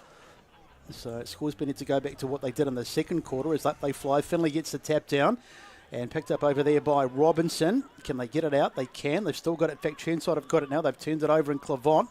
Gets it onto the left boot, puts it down the line, trying to find a target up. They fly, knocked away, trying to get his hands on it over there. In fact, nicely done. It's been batted forward, and here they come again, Chirnside. Wheel around into the right. No, in fact, the handball that time, and they'll go inside 50, will they? There's the kick. Who can get on the end of this one? It's gone a bit far. Here he goes. Ficcarelli gets it in the pocket. He's not going to try the miracle, is he? Oh, I tell you what, he did. I thought he was going to centre it, but he had a crack at the goals, and he just missed. And it goes through for a minor score, so even Justin couldn't quite pull the miracle off that time. 7-8-50 to 6-5-41 after 10 on the Bendigo Bank scoreboard. How's the pressure for the umpire down there? If you want to be a goal umpire, that young fella has got the Chirnside Park boys all behind him. I don't know how old the umpire is. He looks about 12, but good on you. You're putting in a damn good effort, son. It's a risky kick. Ficco went after it. He got one hand on it, goes after it again. He was in against Richards. Had some support come in from the sides, did Richard, and umpire will come in and ball this one up. It doesn't help that the goalposts aren't really high goalposts either, so it does make it quite difficult for those close very calls. Well. And they've been all right calls as well, especially that one with kick off the boot. That was definitely behind. Straight through the arms there of Richard. I said, give it back to me, boys.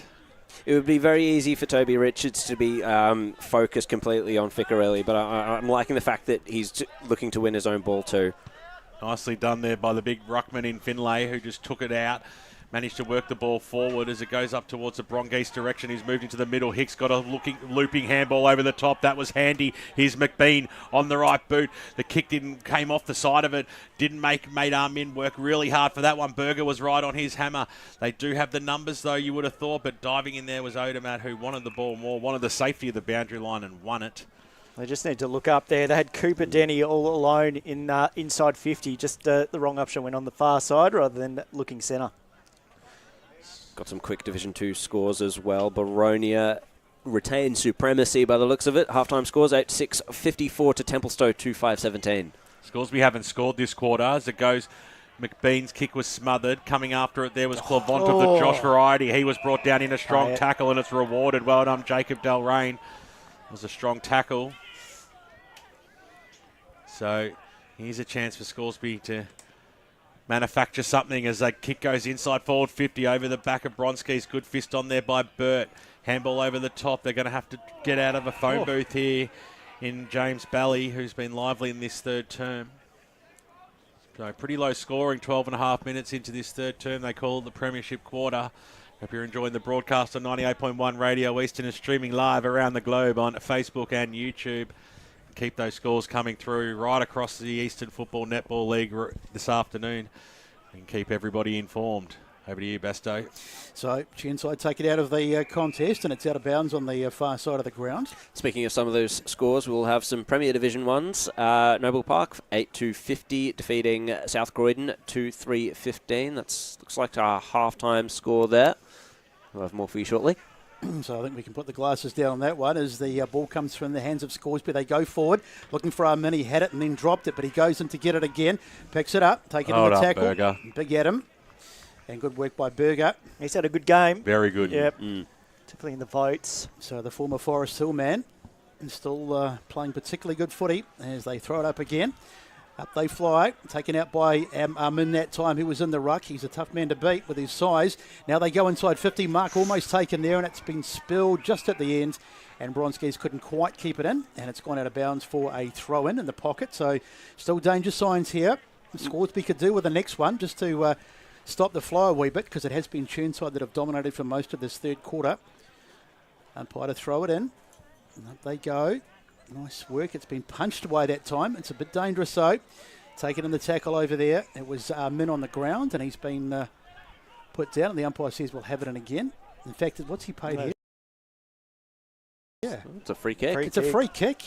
Plumridge. Not quite sure what happened there. But it was just the tackle that Harper on him. Yeah, let's go to the boundary with Blake Tennant. Yeah, I think it was just a high tackle Okay. in the end there, boys. Fair enough. So Plumridge it is. This is a tough kick. He's right up against the boundary. So he'll do particularly well to find this. Let's see what he does. It looks like he's going the conventional drop punt, is he? On its way, and it's across the face. It's not going to get the job done, and it's out of bounds in the opposite pocket. Really surprised he did that because the ball naturally does drift across that face of goal. So I'm surprised he didn't go for the snap kick there, like every AFL player does these days. Important to see whether or not Scoresby can lock it in here. They need to retain the ball inside their forward 50. Sun shining brightly out here at Kimberley Reserve. I've never seen it shine so brightly out here. There's no doubt about that. As the kick goes out, it was a floppy one, but it worked out okay there. Billy Finley takes the mark. Now takes off on the right boot. He just keeps it low, stabbed it low. Vicarilli did really well from the back spot to get the ball and get the handball away. Now they go forward on the Billy Finley on the left. He's got close, but no cigars, one behind. Thought that Scoresby probably would have been smarter play just to run off with that and quickly play on, but threw the ball down. So they'll Magpies to bring the ball back in right in front of us here on the broadcast side. You'll hear it closely. There's good strong mark has been taken there by the big man in Tom Walnerick. So in the hands of Walnerick, and Scoresby go forward again. And trailing by 10 on the Bendigo Bank scoreboard, but still plenty of footy left in this one. Nice work over there by Coulthard. He spun around and puts it high. Up they go. Bronskis couldn't quite get hands on it. Knocked down there. That could be a high tackle. It is. So it's going to be a free kick to Scoresby. Is it too far out to score? It's Plumridge. He missed that difficult kick from the pocket just before he goes to the hot spot. And it's been knocked away. Danger signs though. Take it in there, and is that going to be holding the ball? It is. So free kick to Chirnside. I thought that was harsh. Yeah, me too. Do you know what else really noticeable in this third term? There has not been one bit of back chat by both sides. So you can imagine the spray both of them got at half time. Because it was getting out of control. It was indeed. So Berger finds a target in Belly out on that far side. They switch it across to Harper. So just playing safe at the moment, Chirnside, as they try and find a route out of defence. Up it goes, and they've turned it over, so it wasn't too safe, and it's in the hands of Walnarek. He goes out wide. Now this next kick's the one that they need to try and find the target. Slowing it right down Scoresby. Now the kick comes inside 50. Where are they going? In fact, mark not taken. It spills away Chirnside. They get their hands on it first, and they get it out wide, and they'll be able to come out of inside 50 pretty comfortably here in the end. Handball over the top. Nicely done there by Odermatt, who's up the ground. Goes long down the line, trying to hit a target. And it's Ficcarelli who gets his hands on it. Did really well, kept it in brilliantly. Goes down the line, but there's no one back there apart from Scoresby defenders, and the mark is taken. Really important, whoever kicks this next goal here. And nicely done on the mark there by the big man. Trent Castledine, who's kicked 3 goals today, so keeps the ball in that hot spot. Again, just on that entry from Scoresby before, once again, slow play, shallow entry, no forward line pressure, and it just comes straight out again, and it's in Chirnside's 50. And just that forward pressure by Ficcarelli as well. Just wanted that ball so much. Palm down McBean, going nowhere when Slattery's riding you back. Ryan, can we get some curtains, please? I'm and it goes over the boundary line. Use this opportunity to go to Paul Yukoni. Yes, the tackles in this third quarter are 9-8 the way of Chirnside Park. Butts is working a treat today. Except for me, I still can't see it. We need the one down below there for Bestoke. Nothing like pulling apart your childhood toys to create something fantastic in this new age. Free kick to Scoresby in the half-back line. Kick goes along the wing. Well, going unattended there was Tim de Geest. Took it. The only issue he had was the sun in his eyes, but managed to put it down. Short passes on. Takes it. The Moosa variety. Was to kick it in towards the middle of the ground. That was good. They're out here on this far side. side. Kazazada spotted up his teammate there in Walnarek. He takes off, who kicks the ball up towards the half-forward line. He might have had a better option. He went long, but Marshall took the mark a little bit too slow in turning around. He's waiting for a lead. Inside forward 50, wears them in. Who goes up towards the Bronskis direction. Here comes him in over the back. Takes 3 players to bring him down, and they did just that, and we'll have a ball up. 35 metres out from the Scoresby goal line, who are just really struggling just to hit the scoreline in this third term. We've almost gone 20 minutes and they can't take a trick. So handball comes out. Thought that might have been a free kick to Scoresby there with Coulthard being pulled off the play, but umpire said it was okay. 51 plays 41. 19 and a half minutes gone in the third term. Very entertaining first half. It's sort of slowed down a little bit here in this third term. Everyone's behaving themselves, taking the sting out of the game. As it comes out, Harper on the left boot, kicks it out towards the wing position. Who's going to go after this one now? Trying to take off to the races and getting pulled down. And it'll be a free kick to Chirnside Park, and they can reset. Lack of awareness, but I think it was the right option, just to speed things up for Scoresby. So Chirnside back in possession of the footy. We've had just over the 20-minute mark, so we're in time on. And Chirnside have got their noses in front. 10-point lead at the moment as they go down the line, trying to find a target. But it's been turned over, and it's in the hands. No, in fact, it hasn't been turned over. Ficcarelli it was. I can't see where the ball is. There it is, up they go. Camera's going right all over the place. So it's close to the boundary over there, and eventually it's out. I was getting quite dizzy there for a moment. Bit of vertigo as the umpire gets set to throw it in over there on the far side. Let's go to the boundary, and I haven't heard from the boys down there for a while with Blake Tennant. Yeah, just a little, not really a big concern, but Sam King is getting very slow to get up. So we'll keep an update on that one for you boys. Thank you, Blake. As the umpire gets the ball back into play. Up they fly. Won nicely there by Slattery. Umpire's whistle's gone. High tackle. High tackle. So free kick going the way of Chirnside Park. So Smith it is. He puts it onto the boot, goes into the pocket. Beautiful kick. It's been taken over there. Is that Ficcarelli? I think it is. So Ficcarelli, very slow build-up once again. Probably needed to get it. In fact, he's going to have a crack. I thought he might have been going to get. Looked like he wanted to pass it, but he's decided to go back and take the responsibility himself. Might try and run around a little bit just for that extra couple of metres. So here he comes, Ficarelli. If anyone's going to kick it from out here, it'll be him. There he goes. There he goes, runs around, nicely called BWS on its way. Not going to... Oh, yeah! Ficarelli has put it through. That's a magnificent goal, and that's right up there for the Tobin brothers' goal of the day. You just kind of felt that he was always backing his ability. He just sort of a bit of foxing, and then he ran around, bang, you bet, he's put it through, and that is a superb goal, and that extends the Chirnside Park lead, 8-9-57 to 6-5-41. Another contender for the Tobin brothers' goal of the day. There's been a few of those today. One of the most important probably for the day, I would suggest, just to give that little bit of comfort going towards the fourth quarter, or towards the end of the third quarter. Got some Premier Division scores. Baldwin are pulling away from Vermont here, 9-10-64 to 4-6-30. Rowville are up against Norwood, 6-9-45 to 1-4-10. And Blackburn thumping Berwick, 10-14-74 to 4-24. Cross down boundary side to Blake Martin or Tennant. Yes, just a quick one. James Belly, number 16 for Chirnside Park, just getting a bit of work from the trainers. We'll report back as well when he gets back on. Thanks, guys. As the ball comes out towards the Hare direction, got the handball away, charging through Pemberton, got brought to ground. Umpire said play on. In there was Dale Hare also, and we'll have a ball up just outside the centre square out here, far side. Coaching box side of Kimberley Reserve. Sun is shining brightly.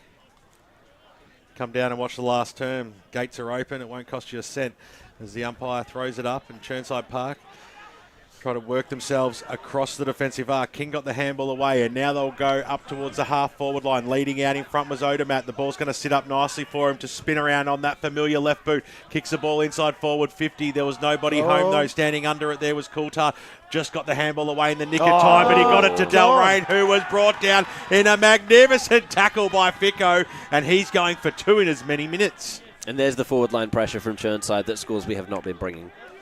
He's played on. He's played on, snaps around the body. He loves a goal, and it's great to call him again. Justin Ficarelli kicks his second, and now that is a very important last 5 minutes by the Chirnside side. They break their lead out to 22 points now, and that is going to take some pulling back over the next 30 minutes. Jeez, he stepped up in that third quarter, back-to-back goals for him, and like you're saying, just the forward pressure, it was solely him in that last little passage, so credit to him.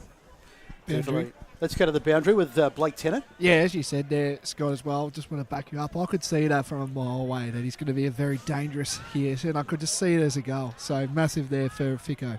Well, game can turn pretty quickly when the class players always rise to the top, and Justin Ficarelli's really imposed himself in the last 5 minutes with 2 goals. Not to say that he hasn't played well, but he's just sort of stepped up when he's needed to.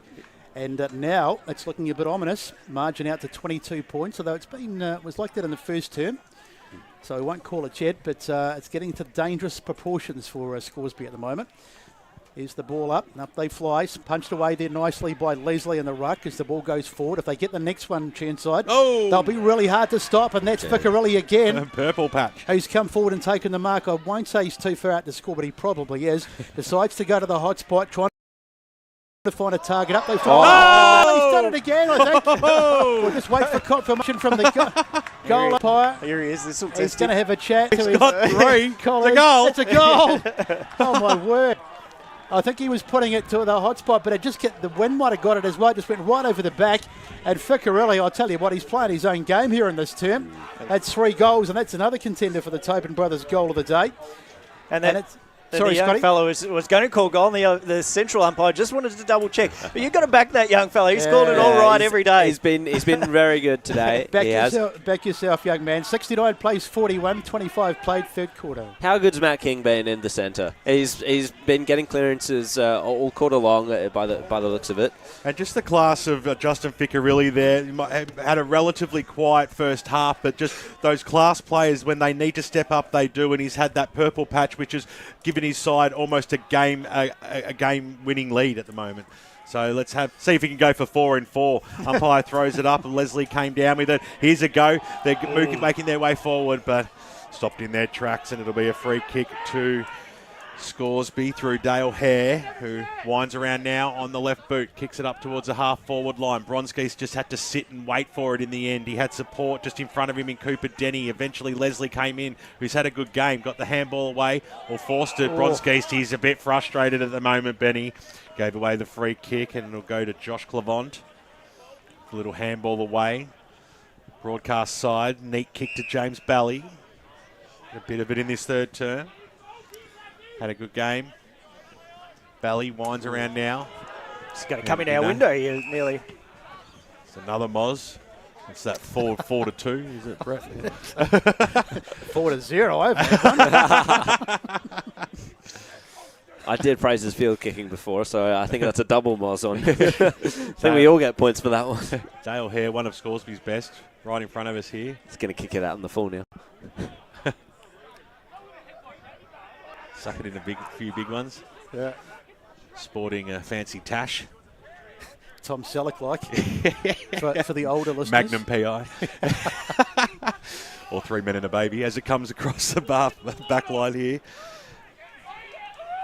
They're going to get out of it again. Here's Burt. Bit of advice there from one of the fans. Skeen goes out. Bouncing football out in front there of King, who hit the deck over the top of him. Coulthard, who's tried really hard as well. Scoresby and over she goes for a boundary throw in. So 69 plays 41. It's a 28-point margin out here, and Scoresby have not hit the scoreboard at all in this term. So from what was a very impressive last 15 minutes of that second term, they have not managed to get it anywhere near the goals in this third term as Chirnside Park once again go forward. Which way is this ball going to bounce? Favourably this time for Odermatt. Got the handball away, linking up nicely here. Here is Bally, inside forward 50. Where's Ficarelli? Nowhere to be seen this time. Castledine filthy. He was out in front by an absolute country mile, but Dylan Lowe was there to chop it off. So they survived for the moment, Scoresby. They probably need the siren really to go and just regroup, because it really has been a disaster this quarter for them. As the ball is marked over there. That's Castledine, is it? No, it's... No, in fact, it's the big ruckman, Finley. So Finley puts it onto the boot, goes down the line. Mark not taken over there, and Chirnside to come forward. Nice little chisel kick back inside. It's Clavant. As the sun streams down here at Kimberley Reserve. Superb afternoon. Wish it'd be like this every week as they go inside 50 again. Trying to find a target. Ball gets over the back. Scoresby need to survive. Richards with the handball out the back. They're under a lot of pressure. That might be gone. What does the umpire say? It was Ficarelli that made the tackle. And has he got the free kick? He has. Well, he certainly is not giving it a King, even though he came in late. He's like, I started this, I'm finishing it. There's the kick on its way. Can he get another? He can. Oh! Justin Ficarelli. On fire. I think he was just saying over the mark. He's got to take it back. Come on, umpire. No sense of theatre. So he'll probably still kick it anyway. So. No, now he won't when you said that.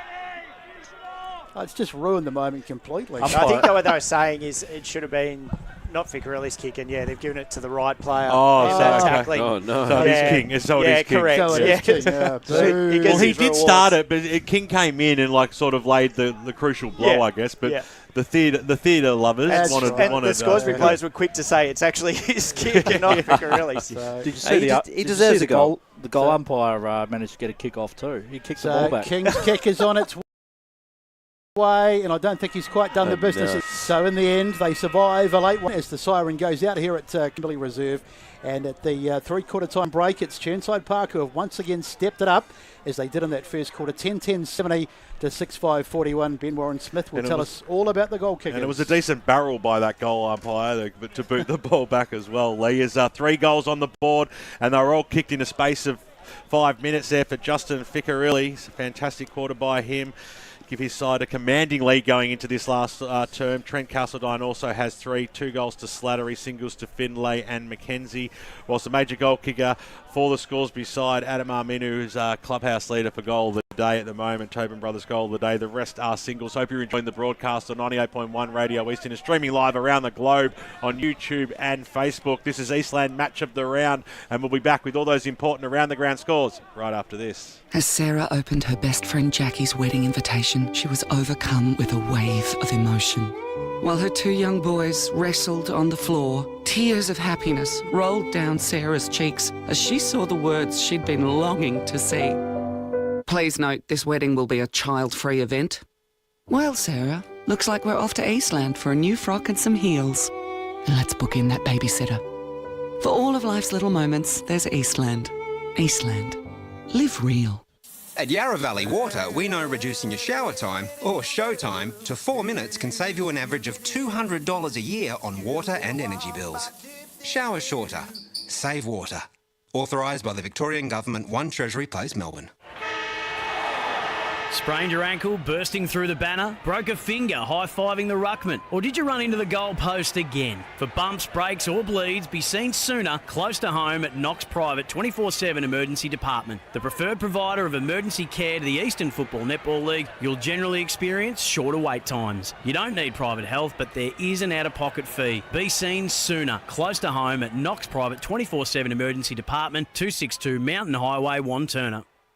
Do you feel good about your bank? Because there is a bank you can feel good about. They share their profits to fund big community projects, small community clubs, and vital emergency services. They've given $250 million to help Australian communities thrive. They have all the products and tech you expect from a big bank, with service you don't.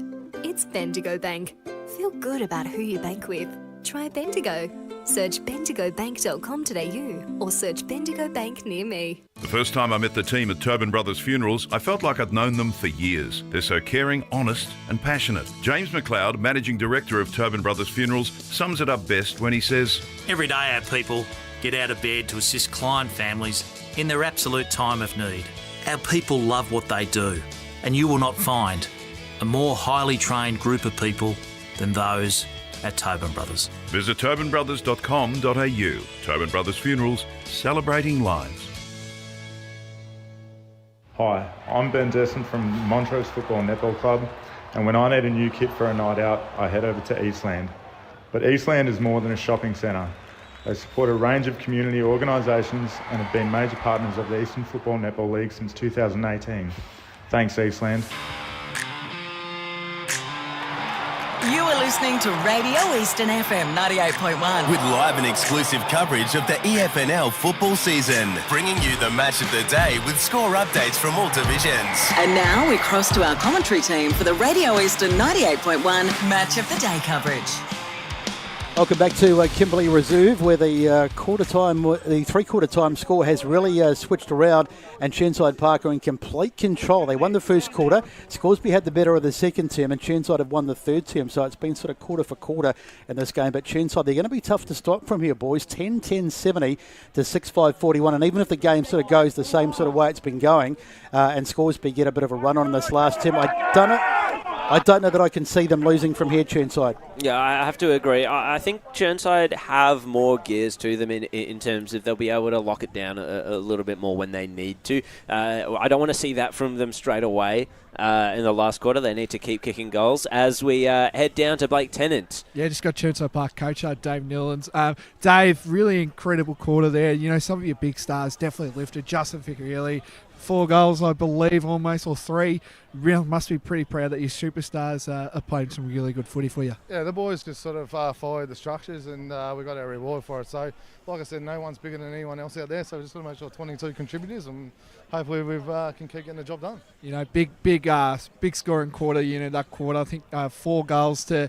I don't think they scored that quarter, so big quarter there. What was the key turnaround there? Did you move a few magnets around maybe, or put places in different positions, or what was the key in that third quarter and half time? Basically, just told them to be honest with themselves. You know, like they got 2 goals from 25-metre penalties and turnovers, so you take that away from us. 2 goals before half time, we're still up. So it's really up to us how we handled the second quarter, and I thought we let ourselves poorly down. So the boys just rectified that, played the ball, and got the score on the board. Couple also some forward 50 tackles that were really crucial for the you guys coming into that third quarter. Did you feel like that was a bit more spark coming from your forwards as well, especially your small forwards, because they showed a lot of tackles there? Do you want to talk about that one as well? Yeah, no, definitely. Like, we want to maintain pressure. We've got the small forwards that can do a lot of damage, so we've got to give ourselves every opportunity to get there, whether it's a tackle, whether it's a mark, and I think they showed it that quarter. Well, all the best, mate, and hopefully you can get the win, mate. Thank you, Blake. Down on the boundary with Dave Newlands. He'll be feeling pretty confident, but not overconfident, it has to be said, because still another quarter to go. But Chirnside in the box seat, they lead by 29 points as the sun continues to stream down. This is a pearler of a day. I know we're going on about it, but we don't get too many days like this. It's been absolutely superb. So umpire holds the ball aloft, and Ben Warren-Smith to get us started for the last term. Days like this every day down the beach, Besto, as the umpire throws the ball up. Comes out Chirnside's way. We're looking to get a good start here, the Magpies, as they'll go through the forward 50 through our min, looking for and coming out on a strong lead and taking the mark that time is his teammate in Declan McBean, who's kicked one goal early in the game, and he'll go back. And this is the sort of start that they had in that second term. A quick goal in the first minute or so to really set the tone, and they really need this one. The margin currently stands at 29 points to bring it back to 23. He'll kick straight into the sun, but it's the scoring end. There's been hardly any goals kicked at the other end of the ground today, so they are coming home with the scoring end. McBean, very deliberate in his approach, and that is a beautiful kick straight over the goal umpire's head, and the two-finger salute ensues, and that's his second. And Scoresby have the opener in this last term on the Bendigo Bank scoreboard. They move to 7-5-47, Chirnside Park 10-10-70. Boundary. Cross down boundary side to Blake Martin, who was at the Scoresby huddle. Yeah, just filling you boys in after the three-quarter time huddle at Scoresby. A real sense that they want to start winning the first contest, upping their tackles, and looking to play a couple more deep in their forward 50 as well. Cheers. Yeah, that makes a lot of sense given what we saw from the second quarter, and that just sounds like what they were doing in the second quarter, essentially. And interesting comments from Dave Newlands as well. BWS, you're right on the money. He's obviously told them to pull their heads in and not give away those stupid 50s to allow them to get that lead. Yeah, a bit of a no-brainer, isn't it? He probably was. He wouldn't have been too nice about it, Nugget, either. I reckon. So ball comes out of the middle, taken there by Slattery as Chirnside get back possession again. Ooh. Kick's been smothered now. It's Del Rain who runs away from as the opposite number. Gets a kick forward inside 50. Back they go. They're under a bit of pressure here as the ball bouncing around all over the place. Now it's come free. Kick towards the inside 50 again. Up they go to the hot spot. Bouncing around Musa Min is on the ground. He tries to get his hands on it, but he does well. Gets it out. It's Bron Geese. Was that holding the ball? No, says the umpire. Play on. Picked up over there nicely by one of the Chirnside players. They get it out of danger. And Odermatt's in possession again. He's been good, Odermatt. He's just been classy, hasn't he? Ficcarelli couldn't quite get there. Ball bounced just in front of him. It was awkward, but he very nearly made something out of it. And they've got it again. Here's Clavant going to the... Mark dropped. Is it going to be paid? No, the umpire says no. I thought he had a fair bit of it, but the umpire wasn't convinced as they go out wide again. Trying to get a mark, but nicely done over there. And they'll start still in. So a little short pass there to Hicks. He's in a bit of trouble. He puts it up the line. Handball over the top. Oh, they've given it away. Slattery. They'll go back inside 50 again, and that is terrible. A terrible turnover, and the kick is taken, and that's Desire. That's a coach killer, that one. As just turned it over Scoresby as they were coming out of defence, and an opportunity it will be for number 16 and James Belly, who is going to go back and line up. And this just might just about be the curtains if he can stick this one through. But he hasn't anyway, so... They live to fight another day. Scoresby through for a minor score, and it's 10-11-71 to 7-5-47 on the Bendigo Bank scoreboard. We've had 3 minutes in this last term. Chirnside probably had a little bit more composure throughout most of today when you compare it to Scoresby. I think Scoresby sometimes have rushed that or made that wrong decision, whereas Chirnside seems to have got the flip of the coin. Kazazada's kick out was marked, and then the smother came in out the side there. Del Rain got the handball away, and here is his teammate there in Dale Hare. I think he Scoresby's best today as the kick goes inside 450. A big fly over the back. Has it been paid? It has been paid, and a strong mark there by Mason Storr, who we've seen very little of for the whole day. Almost coming up for his first possession. It's one of those situations where a little bit of a mistake by Scoresby in the middle of the ground forced them to play quicker, and it just turned out better for them that smother came through, and it lit a fire under them. Well, they moved that ball pretty quickly from end to end, and Storr will come in now. He's a lefty, leans over it, and he has put it through for a goal, I think. No, push the... Trust the umpire. Right-hand side, I did. He stayed straight, and I thought it looked like it sailed over his head. Full faith in this kid now. Just a quick score from Division 2. Big quarter from Mulgrave, now lead 12-10-82 to Lilydale 7-11-53. I don't know how many times we've done that today, called goals when there's not done it a couple of times. You've done it a lot. No, I haven't done any more than you have. Thank you very much. Oh, dear. Hey, here's the bus. I love the band. I'd like to say it's nice having you back, but I've changed my mind now. So Bailey Marshall it is who's taken the mark. I've missed you, really, I have. So Bailey Marshall will go back. This is an absolute must kick. He must get this. He comes in. He's going to be kicking just on the edge of the 50 metre, and I reckon he's missed it. He's put it right across the face, and they're happy to see through for a minor score. So he didn't get good contact at all. Another wasted opportunity. Here's another one added to the total. Let's get into the boundary with Blake Tennant. Yeah, just a couple of injury concerns here for the Panthers. Sorry, I'm talking really soft here, but Xavier Leslie looks like he's done his ankle as well, and James Balili as well. He's getting some treatment as well by the trainers. So 2 concerning injuries for the Panthers. I'll keep you updated. Didn't know there was a library down on the boundary line. I'm right next to the trainers, guys. I'm right next to them. I was going to say, keeping the secret from? Blake Tennant broadcasting from the local church as the ball goes infield. Inside 50 up, they fly. Mark's not taken. It's Chirnside though that bring it out, and they'll be able to work it out. I like it. Considering his feelings, considering he's getting work about 2 centimetres from him. Well done, Blake. There's the kick out towards the boundary, and it bounces just Nonetheless, inside. he's doing a great job down there. He certainly is. He's doing a lovely job. Really impressed with his performance today. Well, best though, right next to the bloody trainers here, so they don't really like the info that we're getting to you guys in the box there. It's not like the opposite coach have got an earpiece in there. That's right. They're not listening to the stream. Well, maybe they are. Who knows? As there's another inside 50 here while we digress. Bronzegate's got a ball knocked down. It's up in there. Who's going to take this one? It's an important one, and that could be a free kick. I felt it. Denny got thrown off the ball. Surely they're going to get a free kick. No. Come on, umpire. Yeah, Denny dragged off it there. Denny was dead set unlucky there, and the umpires paid nothing. So up they go again, inside 50. And that's going to be a free kick. Who's this one going to go to? Oh, he's given it to Scoresby. So it might be a what do you call it? I think it's going to McBean again. Yeah. All right, so McBean it is. He's going to go back. So it might have been a square up. That was what I was trying to say. Sorry. So McBean, he's only kicked 1 today, or 2, sorry. He's kicked 28 goals last season, so he's usually a good kick. And if he can slot this one through, that'll make it, I'm just trying to do the quick math, 16 points. So Scoresby not out of this. Here he comes, deliberate approach. Beautiful conditions out here, so there's no excuse for not being able to kick straight today. Here he comes, McBean, on its way. He's got it. Beautiful kick. Bronzegeist is on the line, and he's clapping almost immediately. And that is a big goal, really big goal. And it puts the margin back to 16 points. It's 10-11, 71 to 8-7, 55 last term out here at Kimberley. And didn't he let the crowd know about it after this on the celebration? Just turned straight to him. He loves a good celebration, does Declan McBean.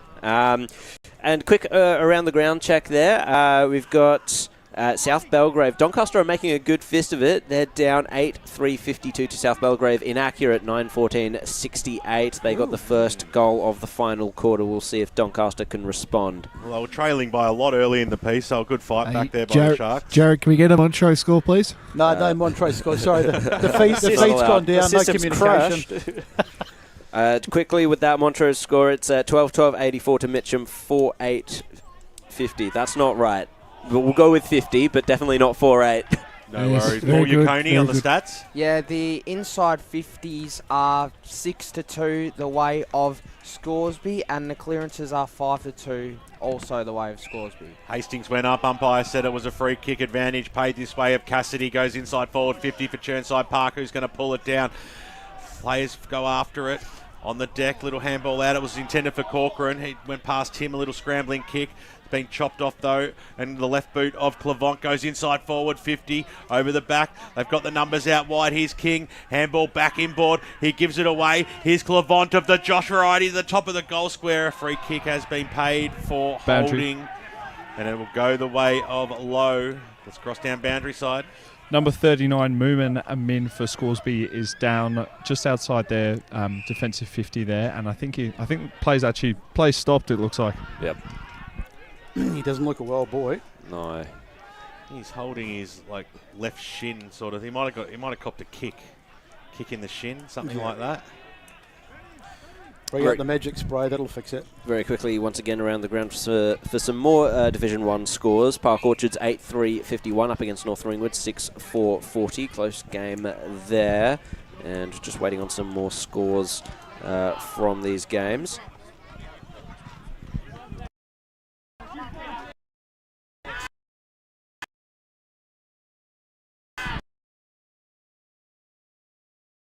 In the meantime, we'll work their way forward. Currently trailing by 16 points. We've gone 10 minutes here in this last forward, inside forward 50. The out in front.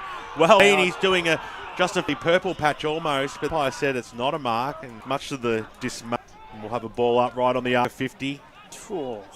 Reckon he was really stiff. Yep. Harsh, really stiff. Harsh. Finlay got the big fist out. Ball's the deck. Skeens on the bottom of the. We'll have a ball up. Just a metre or two closer. Bantry. Cross down boundary side to Blake Martin. Yeah, just updating you guys on Moomin Min looking like an ankle injury. Thanks very much, Blake. Finlay scooped it out. In there was Pemberton. There was Coulthard. We'll have a ball up. Just moving forward, metre by metre at the moment at the stoppage. Ball comes out. Bounced away from all players. Right in front of us here in the broadcast position, as you can see. Great camera work there by Megan Green, as always. Have a boundary throw in. Down to Division 3, Surrey Park 8-14-62 up against Knox 5-9-39.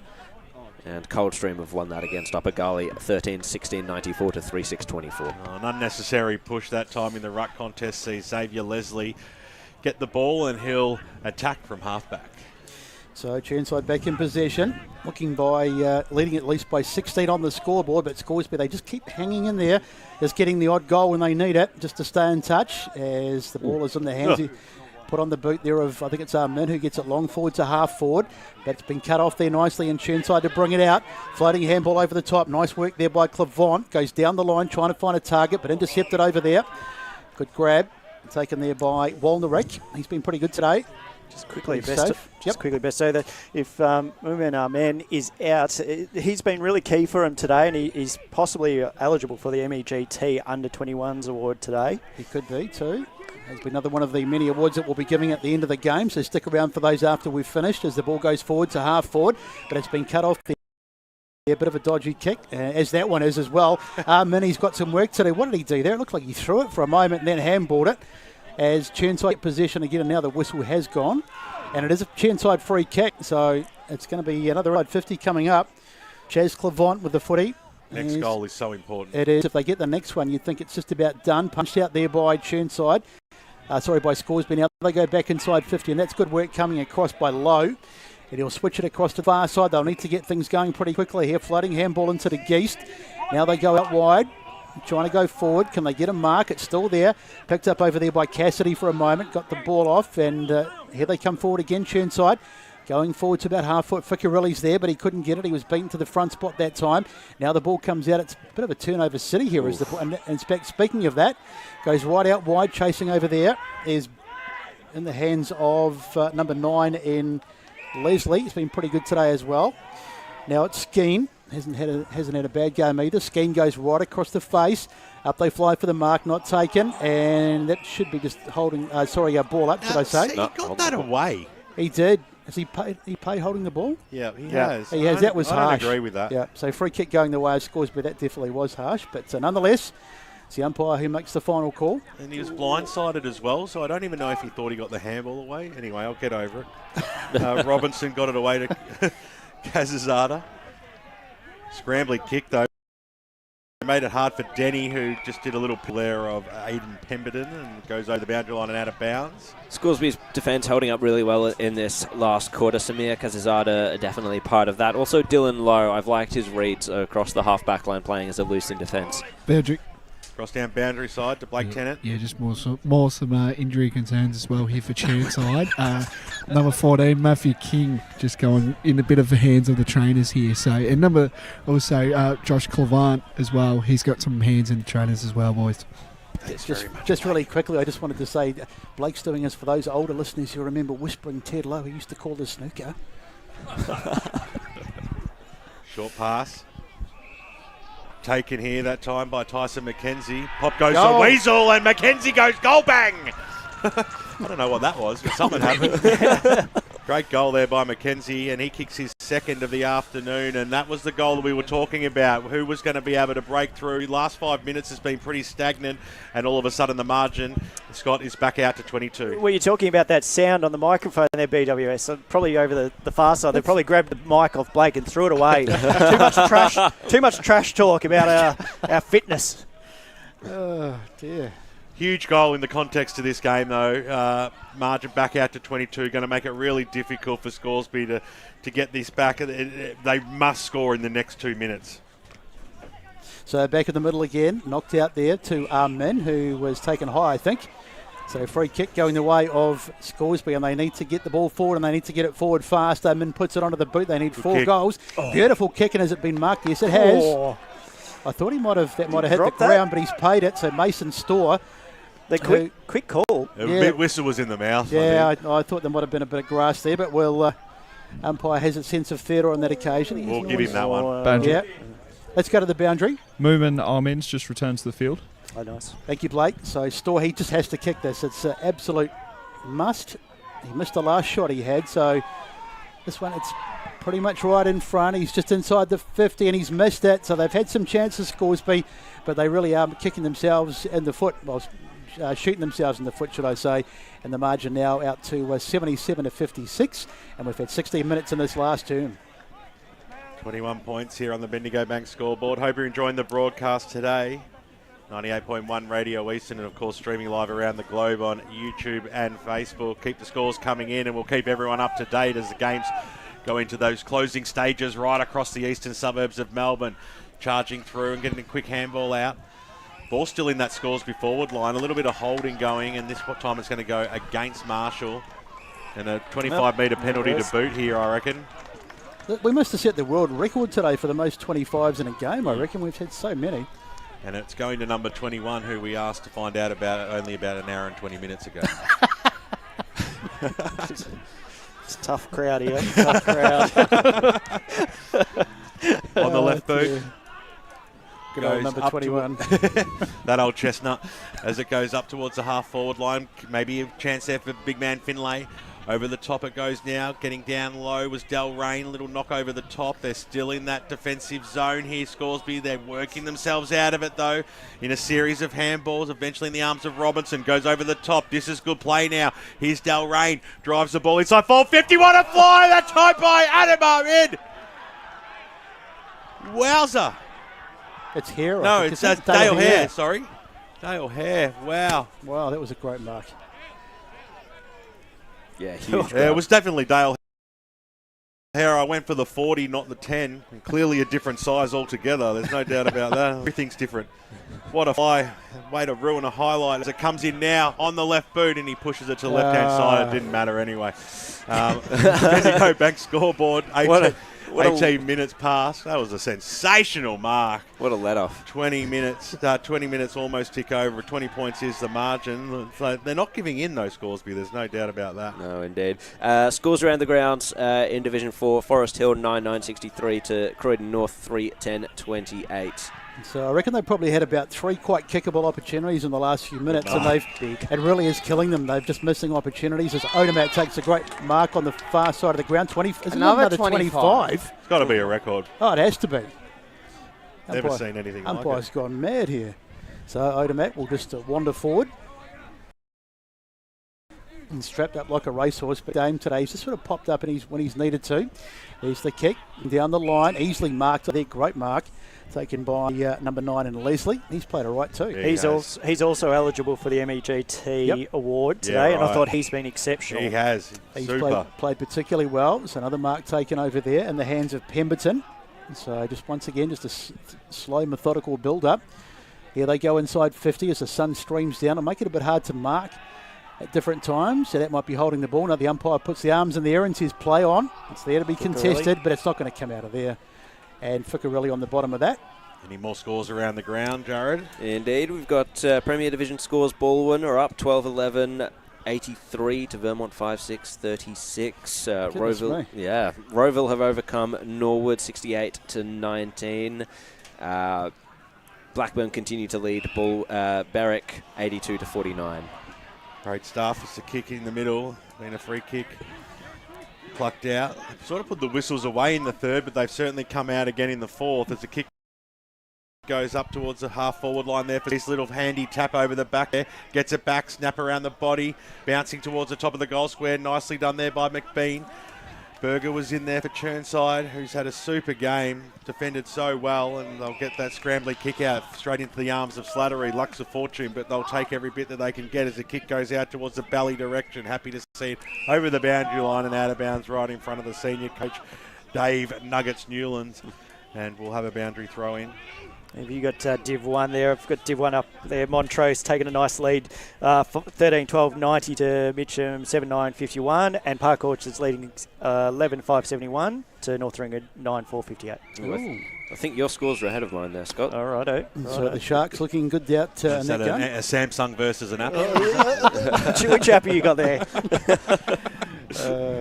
Happy with the AFL Play app. It's like the Commodore 64 versus the Carrier Pigeon as the umpire gets set to throw it in, gets it high. Up they fly, knocked away there nicely by Leslie in the ruck, but the umpire says we'll have a secondary ball up. So running out of time, unfortunately, the Scoresby side, they trail by 20 points, and we've just ticked into time on. So they need 4 goals, and they need them pretty quickly as it goes up again. Knocked away. They've got possession here, though, the Scoresby side, as they bring it out off half-back. Almost a tackle made there, but they just get the kick away into the middle of the ground in the hands of Armin. There's a whistle, though. Umpire says, hang on a minute, come back.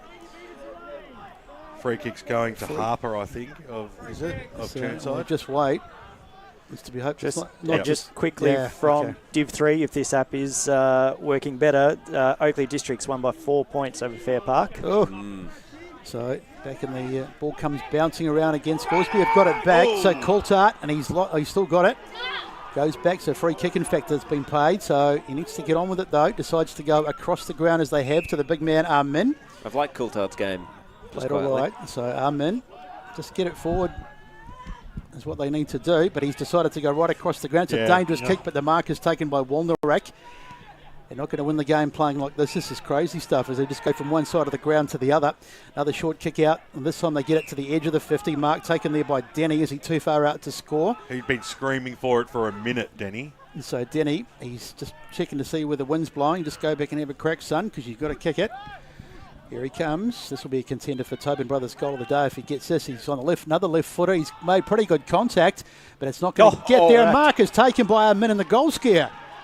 Has he? It's been paid? Yep, it has. Might have just been to the side of the goal square, so just to the side. I thought he'd taken it in the goal square, so he's going to have to run around onto his right foot and puts it through. So Armin gets one back. Is it too late? Well, time will tell. 22 minutes gone. They do get one back. It's 77-63 on the Bendigo Bank scoreboard in favour of Chirnside Park. And as I say, we're a couple of minutes into time on. Well, it's been a long quarters, so it is possible down here. It's definitely possible. Every quarter's gone around 30-odd minutes. So yeah. You don't listen to me with the times. I've had a mare in that area today. Thanks very much to Paul Yaconi, looking pretty cool and suave in those shades down there today. 23 minutes gone. Bit Tom Cruise-esque, really, isn't he? So there's still time. There's no doubt about that. Another quick goal here from Scoresby would really unsettle the Panther faithful. It's been a delay of getting the ball back. Well, he snapped it and he kicked it over the clubhouse, so it could even be a missing ball, to be honest. Any chance of having a second ball somewhere? I mean, you know. You like the fast game lately, don't you, Besto? Just keep it pushing, keep it pushing. It was like this last week. The umpires, just these ridiculous long periods of play between plays. It's just ridiculous. Well, it allows us for a few scores around the ground. Forest Hill doing it quite comfortably, 13-13-91 to Croydon North, 4-11-35. I'd like someone else from Div 4 to update the scores, but that's it on the app, so we'll come back to what else we can get. Yeah, I haven't heard much from the Kilsyth Nunawading game. No. I think the one from Div 4 we're not getting much of. Boundary. Cross down boundary side to Blake Martin. It appears they've lost the only ball in Chirnside Park. I've got absolutely no idea where it is. Unbelievable. We might have to abandon the game. He definitely kicked it onto the roof, or if not over the club rooms. I saw that as he put it through. You reckon one of the kids just pinched it, done the runner, like at Waverley back in the day? Well, that's what, you know, I think there was like Tony Lockett kicked at least 100 balls out of Moorabbin back in the day. Yeah. Oh, they found a spare. He probably got every one of them and hocked them later on. You know that. Extraordinary scenes out here at Kimberley. We've found the ball. Hooray. You okay now, Besto? Oh, for goodness sake. He's sweating. Well, it's sort of like, by him doing that, his team had the momentum in the run, and he sort of just like slowed everything down now. So it probably wasn't the wisest of decisions to kick the leather off it. But anyway. Yeah, it was a little bit like 6 and out almost. Alas, we are back in the middle. Kicking the ball into a neighbouring suburb. Almost down to Lilydale. Umpire throws it up as Hastings went up. A little bit of a fresh air shot. Can the Panthers get one back here? And just really put a nail in the coffin as Skeen goes up towards the half-forward line out in front. Slattery, he's wasting no time looking for his options. Eventually goes, no, there's not enough good ones there, so I'll go back and I'll just put a little 9 wedge into the hot spot for a big fly over the back. Who's at the fall of the ball? Ficcarelli got the handball away. Nicely done there by King on the left boot. Kicks it to the top of the goal square or nearabouts. Charging through Ficcarelli after it. And there's a free kick going the way of Chirnside. And they're all up and about it. So it'll be Castledine who's kicked 3 goals early in the game. He's sort of come out of it a little bit in the second half. But he'll look to put the final nail in the coffin if he puts this one through. There's just not enough time left. And it'll be a 4-pointer going the way of Chirnside Park. So it's good to see the 19s and the reserves all make their way from end to end. You'll hear the crowd if he puts this one through. He lopes in on the right boot and he does not make a mistake. Chirnside Park are going to get the victory out here today at Kimberley Reserve. 26.5 minutes gone on the Bendigo Bank scoreboard. They move to 12 goals, 11-83, a 20-point lead over Scoresby, who are 9-9-63. I'll give you something. He's consistent. He's kicked a goal every quarter. So not a bad action on him as well for the big fella. Certainly played his role, certainly done well, certainly won his position. Can't shy away from a 4-goal feat, that's for sure. So this time we're lucky we do have the ball back.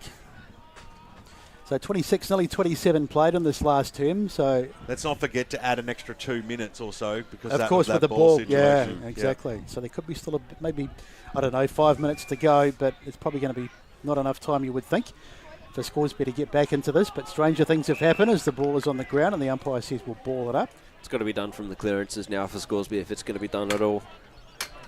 So up it goes again.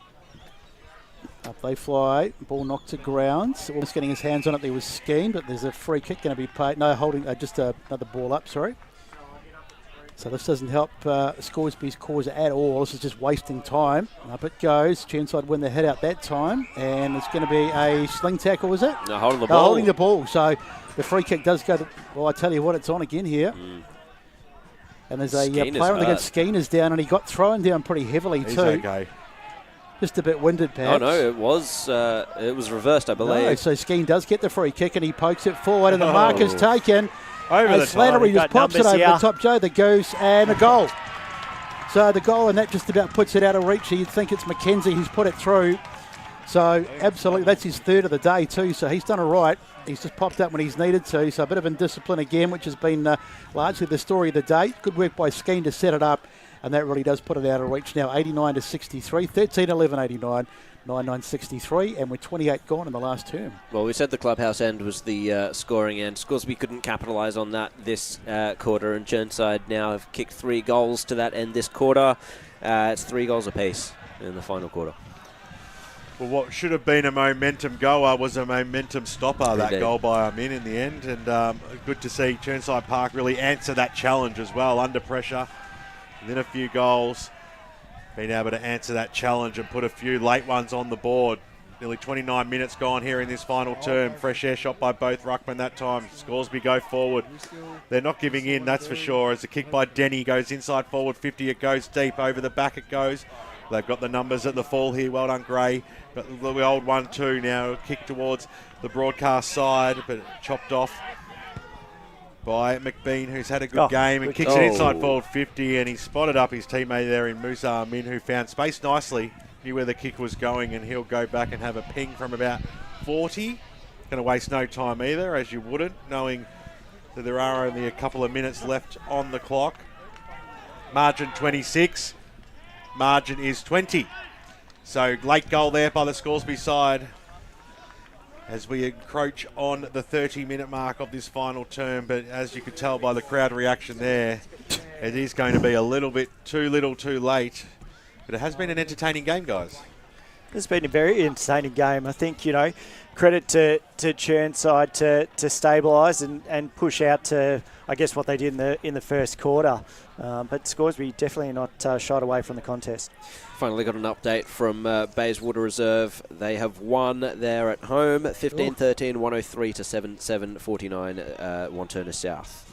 So a good win for Baysy. They have had a bit of an indifferent start to the season as the ball is back in the middle in the hands of Min. Silver Fox will be happy with that one, Mark Hardy. So ball up.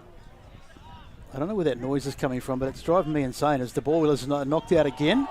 And that'll be another ball up. Stoppage in the middle. Free kick, though. It's going the way of Chirnside, much to the delight of the crowd. And there's the siren. And that is the end of a very interesting game out here at Kimberley Reserve, an entertaining fixture. It was kind of quarter for quarter early, but in the end it's Chirnside that have got up.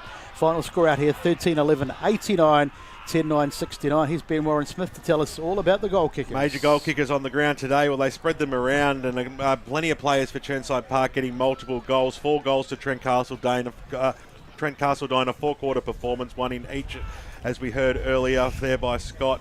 3 goals to Justin Ficcarelli, who had a purple patch late in that third term and really lifted his side when they needed it. Tyson McKenzie also had 3 goals, and 2 goals to Ben Slatter, who kicked one early, then kicked one late.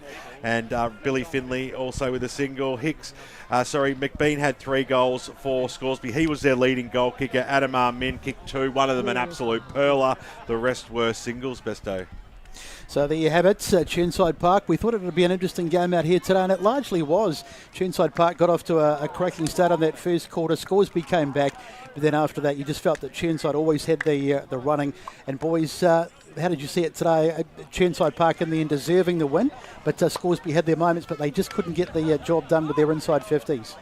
Yeah, it's probably just. Oh, sorry, to cut you off. Like I said before, that little bit more composure from Chirnside I sort of found, and obviously when that pressure was on, they were able to respond and bounce back. I think that's sort of the merit of them, and what the side is. We saw that they only had that 1-point loss against Kilsyth, so what they can have is So BWS were putting out the boundary. Yeah, I think we've got across down boundary side to the boys down there. We've got a couple of special guests, boys. Yeah, so we just got 2 stars of the Chirnside Park Football Club. I'll start off with you, Justin, first.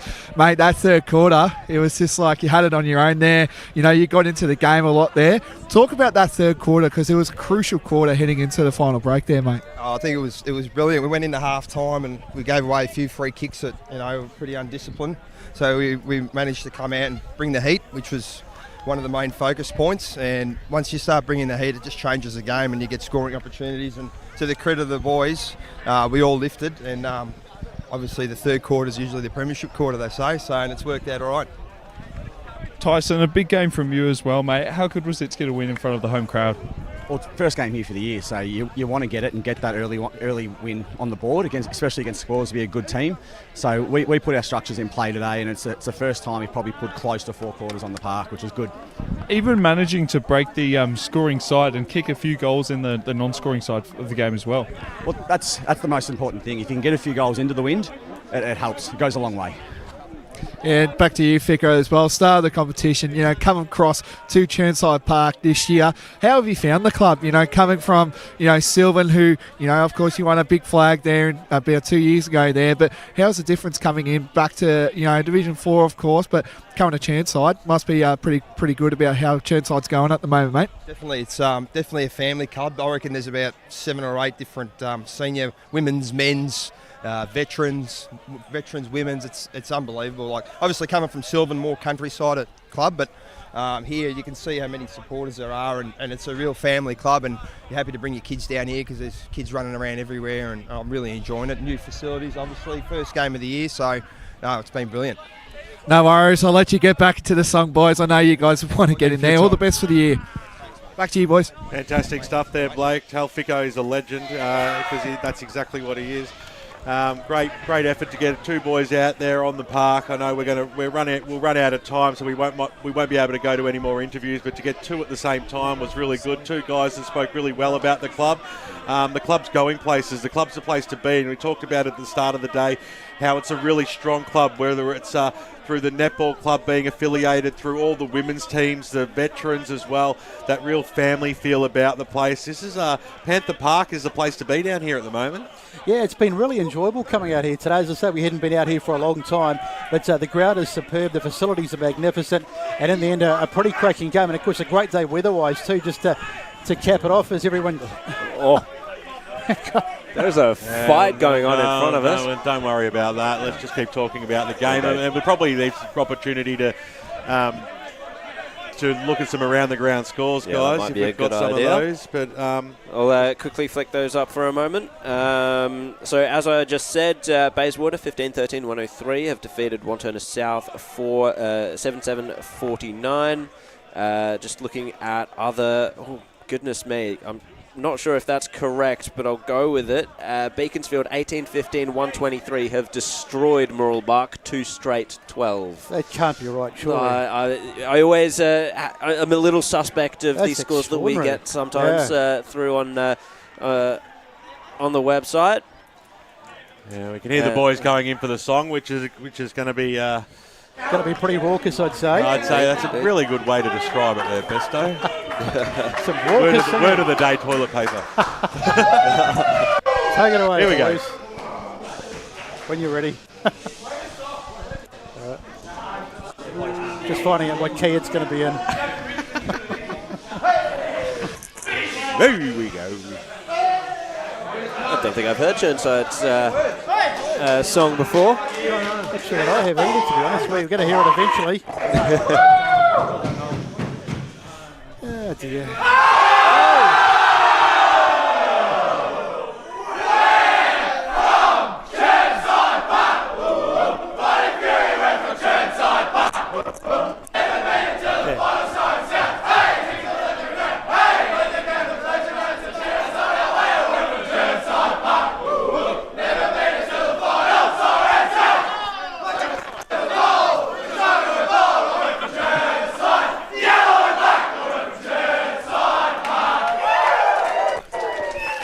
So, big rendition of the song from Chirnside Park, and rightly so too, because they played really well today.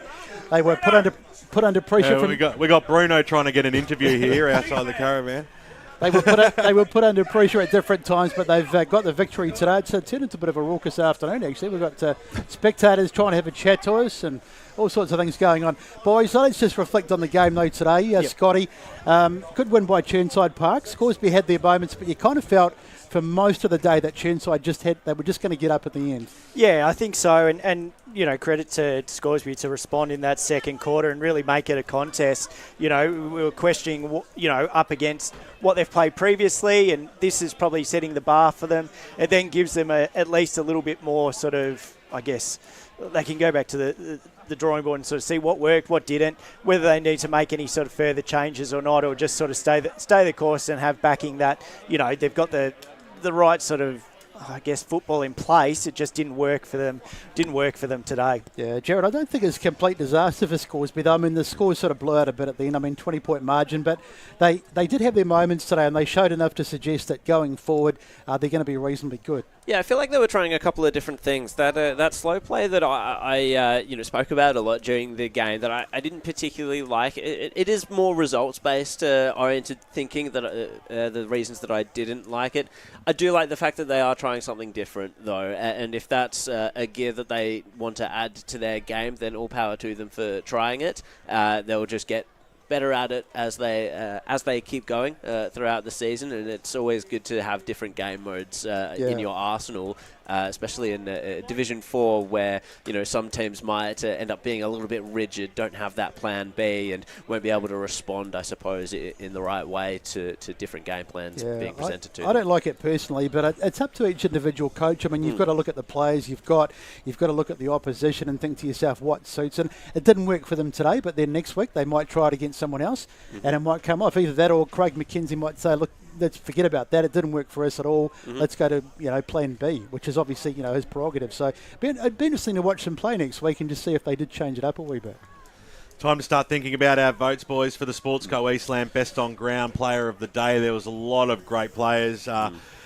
A lot of even performances as well, so it's it'll be interesting to see which way this goes. But we'll start with our special comments, men, and we'll start from the far side. Scott Hardy, how did you see your votes this afternoon? Yeah, it's a good question because I just felt there was pockets sort of throughout the whole game that everyone had their little patches. I think obviously the one that jumps to mind, obviously Vicarelli just turning that game in that third quarter. I thought Lee Odermatt as well was really good with his ball decision and where he put himself in those positions. So I'd say at the moment I just have to find my number one. Definitely 3 votes for Vicarelli, 2 for Odermatt, and I'll put 1 down for actually Xavier Leslie. I really liked him, but I'll probably put him more so for the MEGT. That's interesting. I've taken a bit of a different route to it because I was very impressed with Chirnside's midfield this game. I think Charlie Clevant played really well. I liked Matt King's game as well. So I'm going to give 3 votes to Matt King, 2 to Clevant,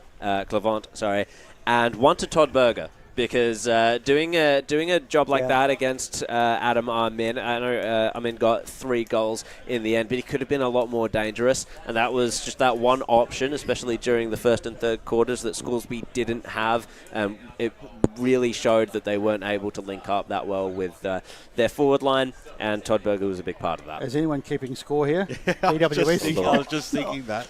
BWS had a pen in his hand, and I thought he was the man writing it glancing over to see if he was keeping a track of it. Well, we're sort of both very different, so I think it'll be decided by you boys how we go. We're going to have to get the abacus out. Paul, do you want to give your 3, 2, 1? I'll give 1 vote out to Todd Berger. I thought he played really well. 2 votes to Lee Odermatt, and obviously I'm going to give my 3 votes to Justin Vicarelli. Oh, okay. I think Fico's looking pretty good at the moment. For me, I went 1 vote to Trent Castledine. He kicked the 4 goals, 1 in each quarter. So he didn't have a huge game, but he popped up when he needed to, and I thought he was really good today. 2 votes I went for. I'm just trying to find my second vote. Odermatt.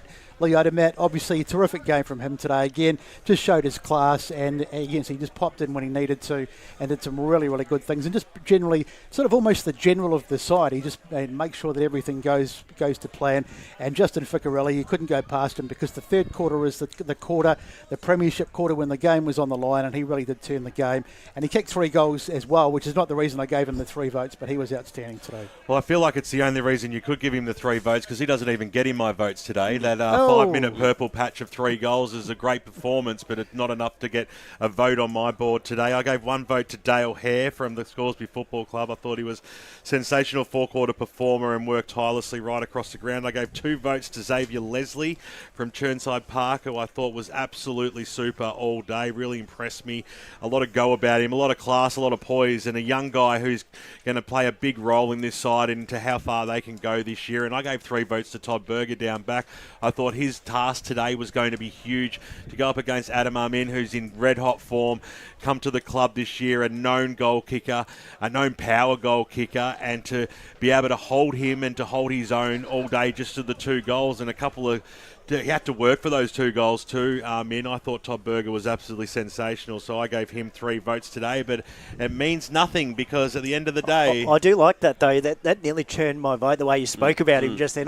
Very, very spot on. Very spot on. Very politician-like, able to sort of sway you into his way of thinking. But anyway, I digress. Sorry. The votes stand, and the best on ground, the Sportsco Eastland best on ground player of the day. He's done it many a times before, unless we want to get the boundary riders to chime in. But it is past the post. They took too long to get back here. Yeah, that's right. And we are, sorry, boys, you missed out. That's very politician-like, Ben. Is the best on ground goes to Justin Vicarelli. Congratulations to you, and of course we've got the next prize to give out, which is a Tobin Brothers goal of the day. I know, Besto, you've marked a few down. We called Adamar Min's one in the second term, I think, an absolute ripper. Could that be beaten? Look, I had three, so I'll just give you my sort of options. I had Castledine in the second quarter, who kicked a really good one.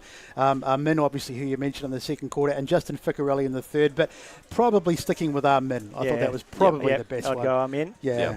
I'm happy to Tick stick that with one. Happy with that. Congratulations. Tobin Brothers goal of the day goes to Adam Armin. And, of course, the MEGT Australia Rookie of the Day Awards. Do we have the contenders that are eligible for this award, please, Scott? Yeah, we do. From Chirnside, Mac Brownfield, Matthew King, Xavier Leslie and Brody Gray. And from Scoresby, Moomin Amen and Luke Plumridge and Aaron Finlay. I think I personally think Xavier Leslie would take it, and I think we spoke quite highly of him throughout today. Exceptional performer for a young lad, and credit to him on a good side. All those agree, say aye. Aye.